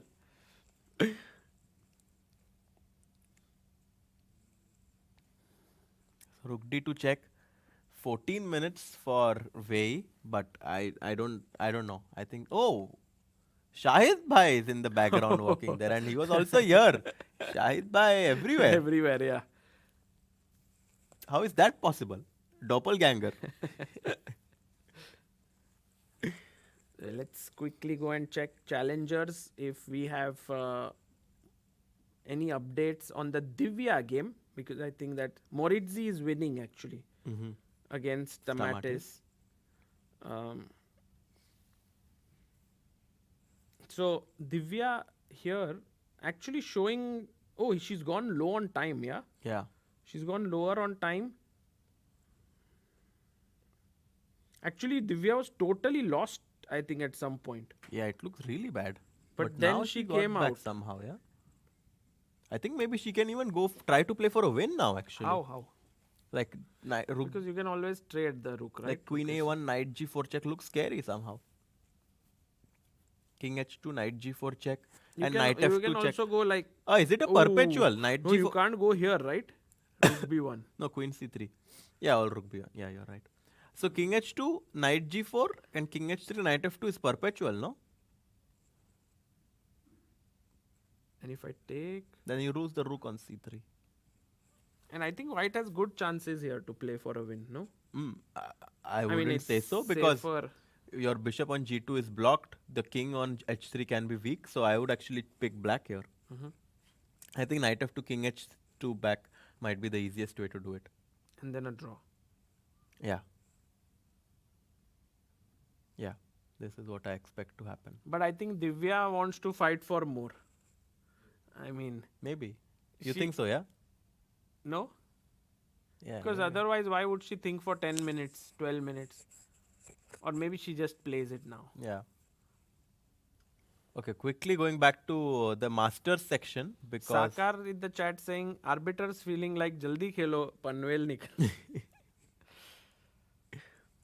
Guys, yeah, actually tomorrow the game starts at 11. Oof. And yeah, it's like we have Sagar to... bhai, might be difficult for you to wake up Yeah, early, I no? mean, going for dinner and all, very tough to do some game commentaries plus coming. Yeah, maybe I have to see.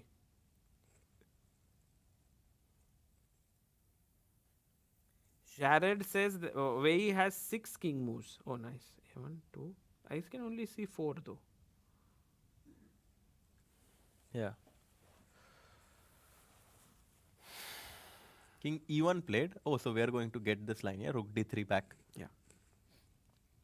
Rook d3 will be played instantly, I think. Oh, he played it already. Yes. What? Bishop H6. Tricky Wei Yi. Yeah. Stopping knight f4. Now he's threatening to go king e2.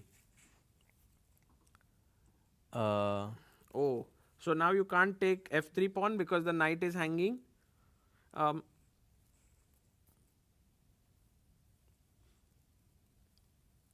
Knight b6. Could be.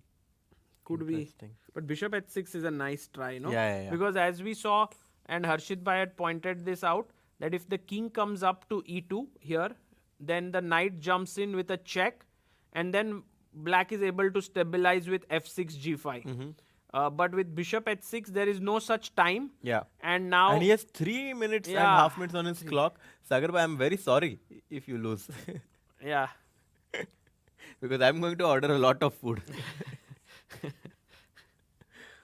Yeah, for all the people joining in right now, there is a bet that Anish Giri came and said, where he said he will provide the free dinner for everyone that who wants to join if there is a decisive result. Sorry, if there is a draw. But in case of a decisive result, I should provide the... By the way, Vivaswan Damle, who's been pillar of Indian chess for 50 months. Wow. That's 4 years and 2 months. Jeez. That's incredible. Is that what you are calculating? He says, half century it is. Punyacha Porga, ABD, Punyacha Java streaming. Oh, you are Punyacha Porga. Like you are the son of Pune. And you are... I am the son-in-law. Son-in-law. Arey, bhai, And bhai, bhai. says, India's future looking super strong. Sagar, hashtag Sagar for GM, hashtag GM69. Oh, thanks a lot for being a member. It's great Amazing. to have this support. Amazing. King e6 played. I really like this move because now after king e2, the rook can go to b3 and the knight on d5 is protected. And again, the idea of f6, g5 remains intact to put your knight on f4. I think... if Thaidai one makes a draw, I'll quickly... invite go to him as America. well, yeah. Like you did the hard work. Please come.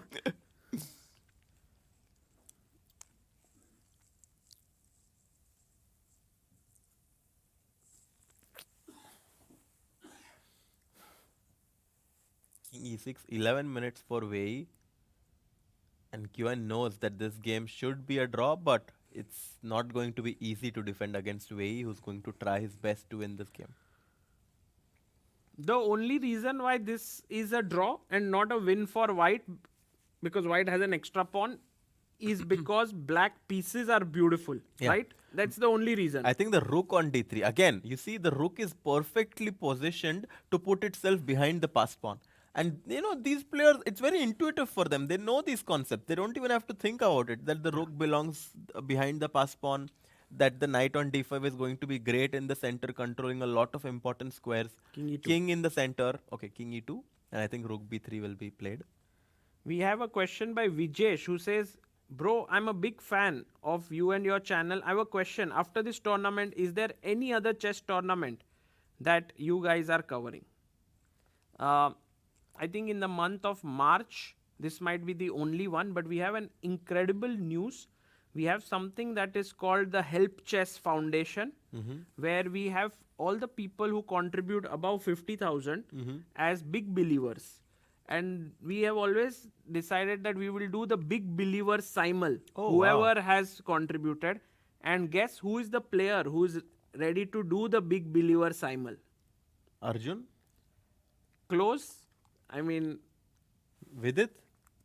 his wedding is there almost. Oh, yeah. So, no way. Yes, the world champion has Wow. agreed to do the simul, and it will be an online simul. Wow. So I think he'll take on 30 to more than 30 people there. Wow. And he'll There are more play- than 30 people who are big believers? Yeah. This year? Not this year, but it has been like, because it's our first simul. So from the inception, all those who have contributed will play against Gukesh.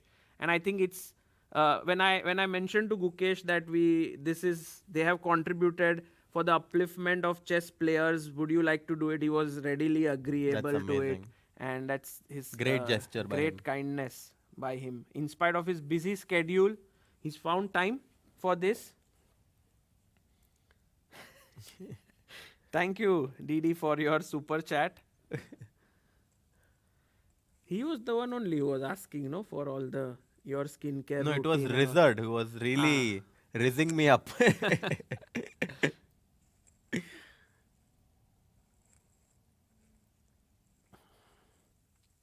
Rook A6. Azim says, what about freestyle? Yes, on so in April there will be Vidit's wedding on first 2-3 days where most likely I'll be there. What do you and- mean most likely? I mean, I will be there. I'm just being kind to Harshit bhai because although now I think Harshit, you also are anyway not going to come because you have a tournament. Yeah. So it is not like you are not in. You can always say you have a tournament. वो तो बुलाया था पर मैं जा ही नहीं सका. And so there and then freestyle chess in Paris, most likely Grenke. And in India also there are beautiful events happening during that period which we will cover. There is the Bangalore GM. Oh, you will cover it, yeah? Yes, we will figure a way to cover that. We will also have the Women's Grand Prix happening In Pune. In actually. Pune. When is that? It's in April first Okay. half. And then we have Pune GM, which is also an incredible tournament of the top. But a lot of things are clashing, yeah? Yeah, all clashing, everything. It's like April is like the hotbed of tournament month. And then, of course, in May, we will have the big Norway chess coming up. You're doing it. Yeah, we will try to figure Oh, how wow. to cover it. But it's huge because both Gukesh and Arjun are playing there with Magnus Carlsen. But it's not clashing with anything, of course. No, It's no, a big not, event. it's not.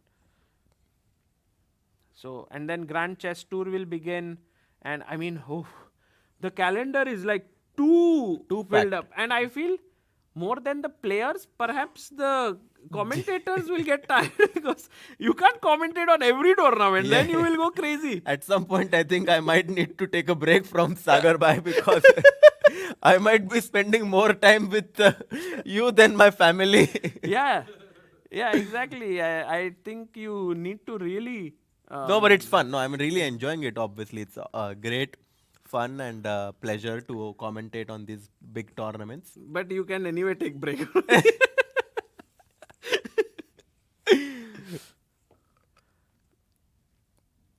Okay, and now Wei Yi calculating here what to play. He did give a check, by the way. King went back to e7. Maybe check. No, I don't think Wei Yi will want to draw. He will want to fight. Yeah, of course. Yeah. He will keep creating chances and perhaps another hour will pass by.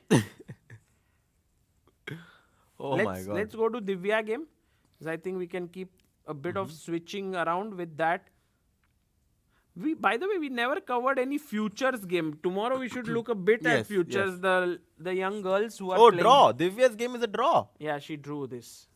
So knight g4, knight f2, this actually happened. Okay. Oh, so actually she did break. Oh no, look at how the draw happened. She gave up her queen. What?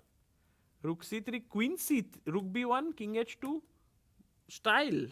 Arre. Because queen c3, okay, it's a draw anyway. But she just forced it. I think if she would do this way. Maybe queen f2 would have been an extra possibility that she Exactly. didn't want to allow. Exactly, and it's not even good because check. So she did it in the best way, not even the style. Queen c3, and check and. Yeah. So that's a nice finish, no, for Divya, like queen sacrifice to draw. Yeah. Also, she was in big trouble, so she should definitely be happy with that draw. Yeah. Jonas is really pushing his he's trying to really put pressure on Finek until the very end. I think he might even be in trouble, yeah, if he's not careful. He needs to be careful for sure.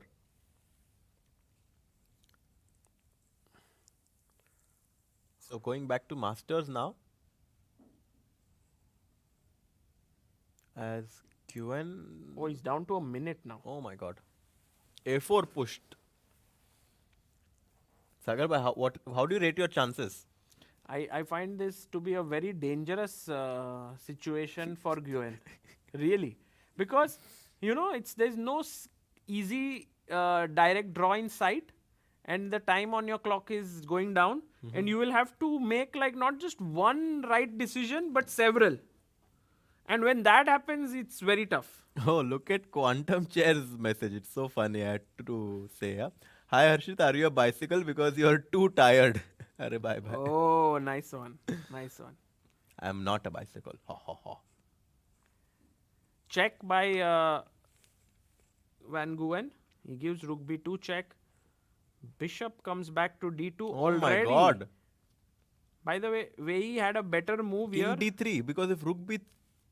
Oh, king d3 was crazy. Because knight before check looks scary, but there is king c3, yeah? Yeah. Oh my And god. if you take here, I take Of course, here. yeah. Then your like the knight is But notoriously even, bad even defender. this endgame, No. This should be gone, yeah, because the knight is a very bad defender against the a pawn, I feel. yeah. So he instead goes for bishop d2. I think that still there is a fight there, Harshit bhai. Just so that I can make my point. If I can get my king here and my knight can take care of these two pawns, it will be a draw because it's the wrong color Yeah. square. So maybe that could be a reason why Wei Yi went bishop d2. Urban Monk says Chess World Cup is going to happen in Delhi. That's what I read in some of the newspapers. What's happening? World Chess Cup, World yeah? Cup. In October. In September. Okay. But it's not officially released. But some of the newspapers in India did kind of write about it. Hint, yeah. That it will happen in New Delhi. Should be exciting By actually. the way, the pawn has reached a5. Yeah. It's getting closer and closer towards the queening square. It's a bit scary for Blackhole now. Absolutely. 2 seconds were only left for Van Nguyen. Now 10 seconds left. Oh my He's- god. 9, 8, 7. He has to move f6. I guess. Oh, that was a bad move. Maybe not the best move here. But with 30 seconds on the clock, this is really tough. Oh, he plays f6 and it's It's a very bad quickly move. king d3. Oh, yes, Very- the king. He had to go rook a3. He had Yeah. to go rook a3, prevent white's king from advancing to d3, c4 now. But okay, look King at the d3, time this again. is very tough. 20 seconds for Van Nguyen. No, the this is best very tough. move is either rook a4 or g5. One of the two he has to find. He's still within some chances to But draw. 10 seconds again. The clock is ticking very quickly, bhai. 5, 4. He has to move. Yeah. g5 maybe. King d7. King d7 played and that increases Wei Yi's advantage if he finds the move g5. If we can have the board.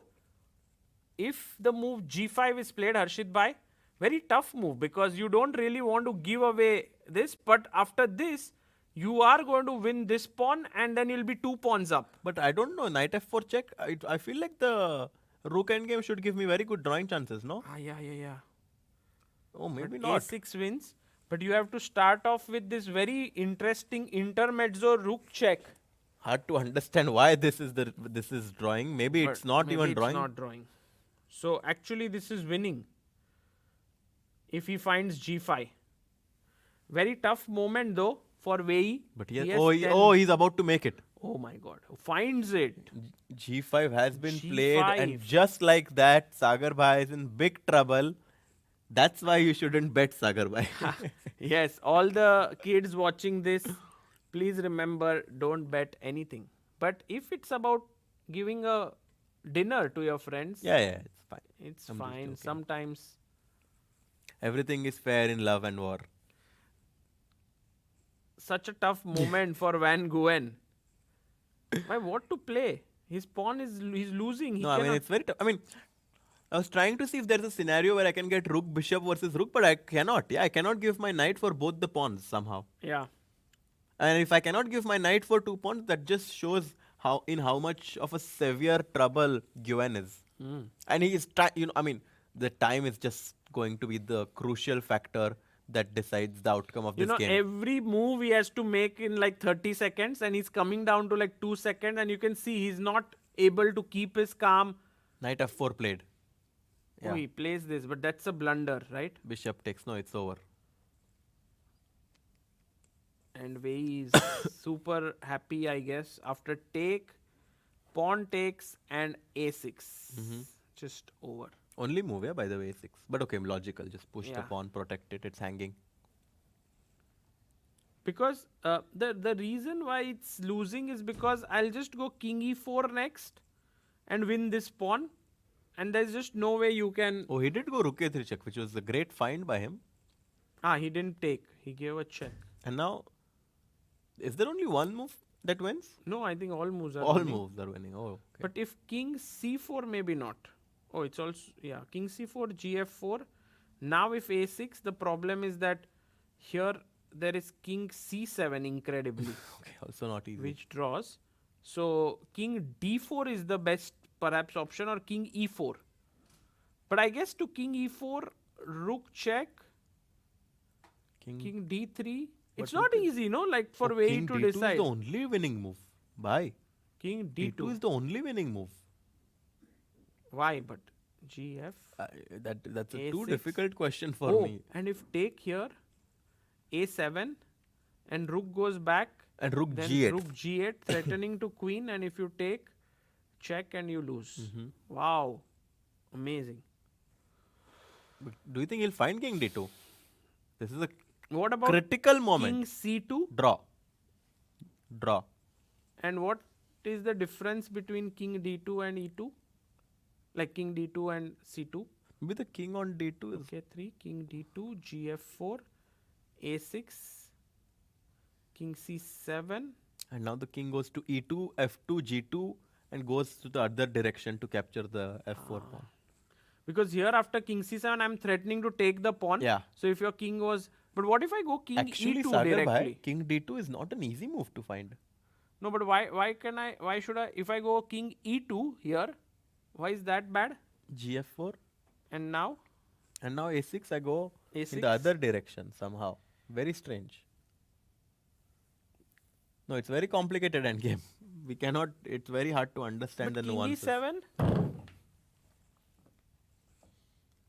And I try to do the same stuff. I'm not sure actually if Wei will play king d2. What do you think? Yeah, difficult to say, but I think this is very tough for humans. And I think great move found by Thaidai 1, rook a3 check. Shows his class. Even when you're pushed to the wall and you are able to find such moves, shows what kind of a player you are. Absolutely. By the way, Bjerre finished his game. What was the result? Draw, I believe. He drew, yeah? Draw. Mm-hmm.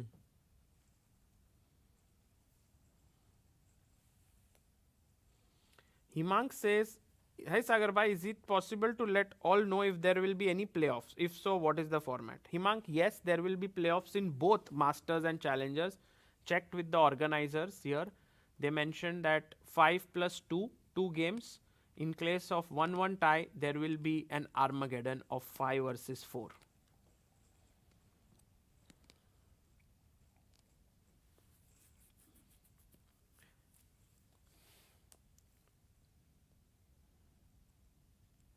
Mission possible, by the way, we will discuss this topic some other point, but it's a very interesting question that you have asked. For now, Wei is thinking.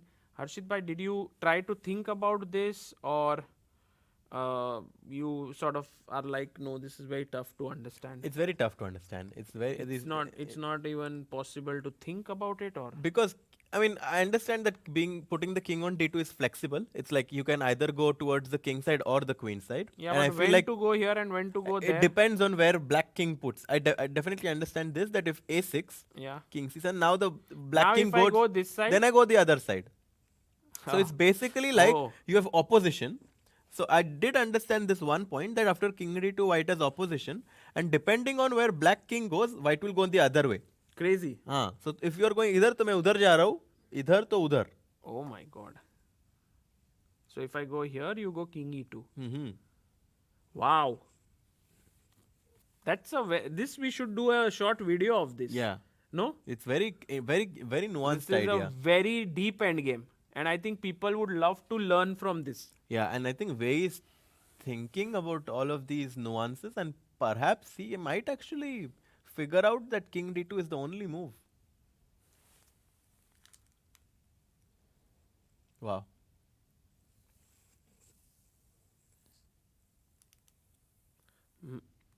Guys, for all those who are joining in today in the Masters section, 3 games ended in a draw. Pragg drew with Liem. We see on the right, it's there, a small box. Aravindh drew against Navara. The big game of today was Anish beating Shankland. Anish scoring his first win. Ediz drawing against Keymer. And now this very important clash for the tournament and also for the dinner tonight. King D2 is tough. Prathamesh says, do we need to book tickets to visit World Cup? Well, right now, let it first get announced properly. Yeah. Then you should do it. Otherwise, it will get wasted. Kaustup says, instructive game analysis ideas by Harshit Bhai. Thank you. Oh, thanks a lot, bye. I'm glad that you're able to learn something from this, because it's definitely very, very instructive endgame. How White has to put his king on d2, not at all an easy thing to understand. It took me quite a few minutes, and I'm not sure if I've understood all the details myself yet. Because generally, it'll be like after few moves also there might be a Exactly, nuance. yeah. 5 minutes for Wei. He's really taking his Actually, time. I love how he's taking time, no, here? Yeah, because he Harshit Bhai? knows it's a critical moment. Wow. It's so good. Yeah. It's so good. It also shows his class. I feel like this end game, it's the end of the day. We are all tired. Players are tired. It's not even the fight for the top spot in the tournament. Yet such a beautiful game being played, and that just shows why chess is so amazing. It's such a rich game Yeah. that even 5 hours into the game, there can be a lot of nuances and intricacies that both players need to analyze. Wow. Raghav says, when will Vidit play his next tournament? His Ooh. biggest tournament is happening in about 3 weeks from now. yeah, he's ready. But chess tournament, actually, he's not so sure which event, because Maybe he he'll won't take a be break. playing in freestyle. Yeah, maybe he's just taking a break and having some personal time, which makes sense. Yeah, But- it's a but big chapter But he in will his life. play, I I'm guess, sure, the of World course. Cup, Yeah, of course. then the Grand Swiss, then the World Rapid. So second half, we can definitely Expect see a him lot in of, yeah. action. And people were also saying that Indian Olympiad team this year will be even stronger. Because Arjun? yeah, Gukesh? Arjun, Gukesh, Pragg, Arvind and Vidit. So it's like super strong. What changed? Hari was there. Yeah. So Arvind, because he's now almost 27, 45. Yeah, of course. By the way, very exciting in Aerofloat. Today was the last round. Oh, yes. I don't know who won. Ah. I think Nepomniachtchi was in the lead.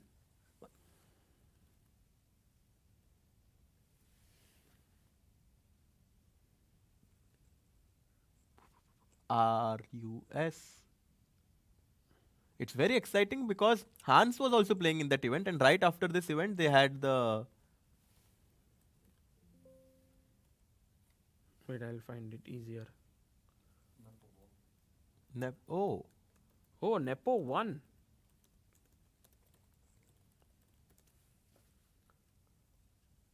So we have Jan Nepomniachtchi scoring Wow. 7 points, finishing ahead of Richard Rapport, Andrei Esipenko, Hans Maxim Niemann. Matlagov, Sergei Lobanov, Amin Tabatabai.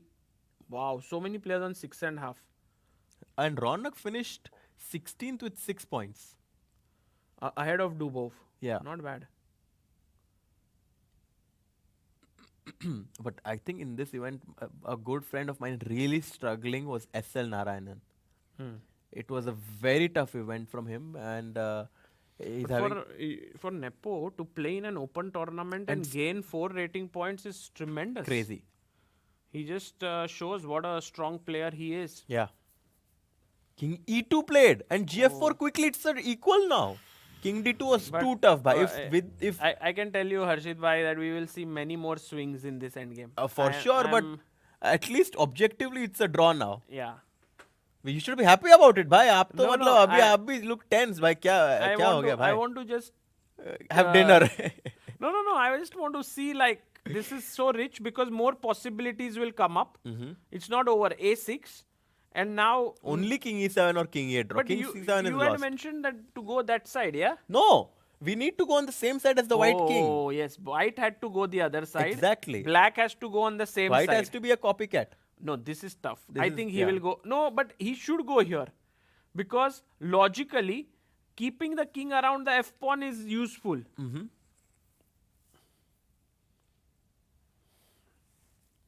Himang said Hessel had to withdraw with 2 rounds left in Aeroflot. Yeah. What happened? His health was not good or? His performance was, he was really struggling, and it's a phase, like every player goes through it at some. He finds king e7. Yeah, bhai, he's very good defender, bhai. Yeah, I mean, everyone goes through a tough phase in life and in their career in chess, and he just needs to evaluate what went wrong and find the best option from now. Yeah. The Japanese saying, right? The most important step is the next step. So should always try to keep the past behind. And yeah, king e7, by the way, Nguyen very, very accurately finding the best move, which definitely makes me believe that he has good drawing chances, because when the endgame started, I was really unsure if he's going to draw this. Yeah. King e7, and what was played? Rook b6 played. Rook to b6 was played. What? Okay, after king e7, rook b6, yeah. And now black should just wait. Any move, just wait. Yeah, king f7. And now the king cannot go here because the f3 pawn will hang. Actually, it's not that easy. It was king d2. You can just take the pawn and yeah, rook Take goes and back. come back. Yeah. Urban Monk says, Sagar, can you please do AMA in ChessBase India subreddit? Oh, Interesting. AMA meaning ask me anything. right. For the ones who don't know the lingo. Rook b7 check played, and now King f6. king f6. Or king g6 I would like. Or can you actually bring your king closer? Actually, king g6 is a blunder. Can you believe it? Because I Well, want you to want go... to king your king closer to But the I wanted center. to go king g6, king h5, king h4, go to g3. a7, king h5. King d2, king h4, yeah. Rook g7 is the key move. I stop the king and then yeah. I'm completely Yeah. You are tied just, up. It's and now terrible. the white king will just I come need and my win. king.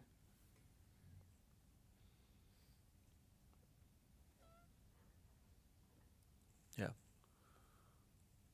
a7. Again, king e6 or king e5 is very important. King e6, king e5, king d4 I really like. King e5, king d4, just put your king in the center, yeah? Yeah. No, king e5, there is something to be scared of, yeah? Rook e7 check, king d4, and now suddenly if I try to go in the opposite direction and say that your king is cut, still some things to work out, but I guess rook a2 check, and now the rook I is will keep your king, yeah. king cut. Cut karo. cut कर रहे भाई सागर भाई. Kit Kat. Time for a Kit Kat break, Sagar bhai. Now, not again. No, there is that chocolate. No, है ही नहीं हमारे पास. यहाँ पे. By the way, Urban Monk says he's a mod at the chess community and we organize an AMA with Vishy sir. Okay, then it's great. I don't know when I will be able to do it. I would love to do it. But if I have to plan a date or something, it's always very complex for me because I'm traveling a lot. So maybe some point for sure. King d2 played. And now just bring your king. King d6, king c6. Yeah, king d4 I think I like more because king c2 then you can just go king e3, yeah? And king b2 already sacrifice your rook. So I think that king d4 is the best way to do it.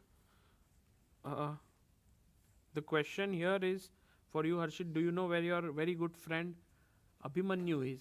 The Tanmay asks. Yeah, I mean, he wanted him to push for 2700 this year. Yeah, no, Abhimanyu is very, very motivated. He's working a lot on chess. He's around Your move. 2640 now. King d4. King d4, yeah. He's around 2640 and starting next month he's going to play a lot of events. So it'll be very nice. I think he's going to play in Uzbekistan next, where there is a big tournament happening. So we will see him in action starting this month. Amazing. King d4, and yeah, now if the king goes to c2, king e3, and I think that Nguyen is very, very close to making a draw now. King c2, king e3, rook b3 check. Oh la la. Never That was take it for granted. Go king Oops. c5, no? That was a Just- big blunder by me. just- Rook b3 and white is completely winning. Yeah. Have to be accurate, bhai. Yeah, king, I'm- go back, king c5. Or maybe just rook a6. So that now whenever you go here, I'll go here. Because I just want to give my rook at some points and then make a draw. Okay, makes sense also.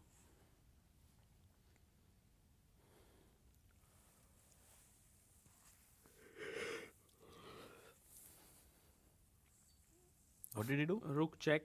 Wei Yi gives this very Rook tricky d7 check, asking, I think I'll go king c5 now. I want to go to b6 with my king. Yeah, king c5 makes sense. King c4 is also drawn. King e5 is losing. Because it cuts the king off. Yeah, but then again the white And king then you goes in the just bring opposite your king, direction. yeah. 20 seconds for Nguyen. It's still, it's not, I mean, they are not very easy questions that Wei is posing. Actually, we should also keep a board here somewhere, or we can have the board because we're showing some analysis, and yeah, that would be amazing. Thank you. King c4, he finds it with 3 seconds on the clock. My Wow. God, this is incredible defense. I mean, this is not at all easy with 3 seconds on the clock to time and time again find the best move. King c2. Actually, if Van Nguyen draws this game, he can be very, very proud of his achievement. Oh, absolutely. Because he was on the brink of the defeat and he came back from there. And he has all the reasons to, yeah. I mean, he had such a difficult game. It's like almost 5.5 hours Yeah. into the game and Yeah. he's still fighting hard. Check on a2, I believe. That's what I'm expecting. Yeah, rook a2. Oh. King King d1. fell down and went to b1.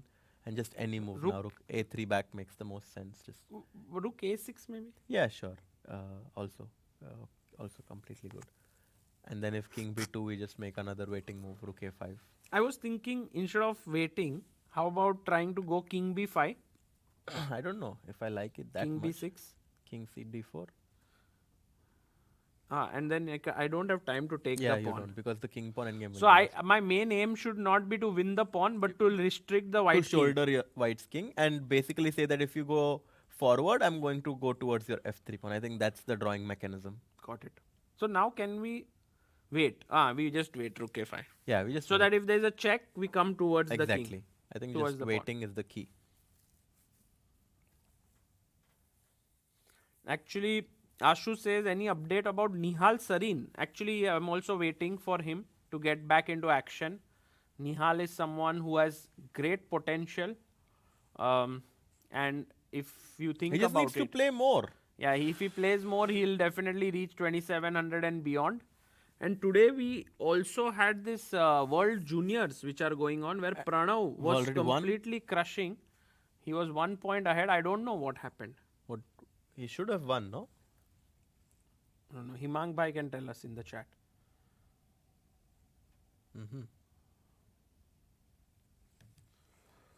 Draw. So he won. If he drew, I think he won. I think there is still some maybe technical possibility. He drew today, so maybe tomorrow he has to also draw. If he draws, he would become the world junior champion. Huge And result. that is something big for player like Pranav. The reason being, when you are around 26, 20, 26, 30, Only move, bhai. yeah, because if king, it's clear, right? King d3, rook c3, check, rook a3. No, but king b4 is also losing. Yeah, but why would you go to b4? To limit, yeah? It's not easy. King b5 is the only drawing move. But king b4, Oh, it's not easy, bhai. he'll play king. Oh, he blunders. He blunders. King d4. Game over. King b3. It's over. Oof. But what happened, here? Just a second. Rook a5, rook c7 check. And why was king b4 a blunder? Because then Some after rook f7 and F7. rook f4 is hanging with a check. There's no way to come out of the check. Oof. Wow. And so he went king d4 and now king b3. And Wei Yi, I felt like the way he made King B3, It's over. it felt like he knew he was Because winning. after King E3, the point is King B4 and Rook C3, Rook A3. This idea that you mentioned, it's just completely gone now. Yeah, maybe he can start with Rook C3. King B4 is also correct. Yeah. Can he take Rook A7 now? Oh, he's just not in time or He's what? not in time. Wow, that is Rook just A7, there is Rook C. No, not Rook C3. take. I think he has to play King F3, but I guess just the white king is too close. Too close, yeah.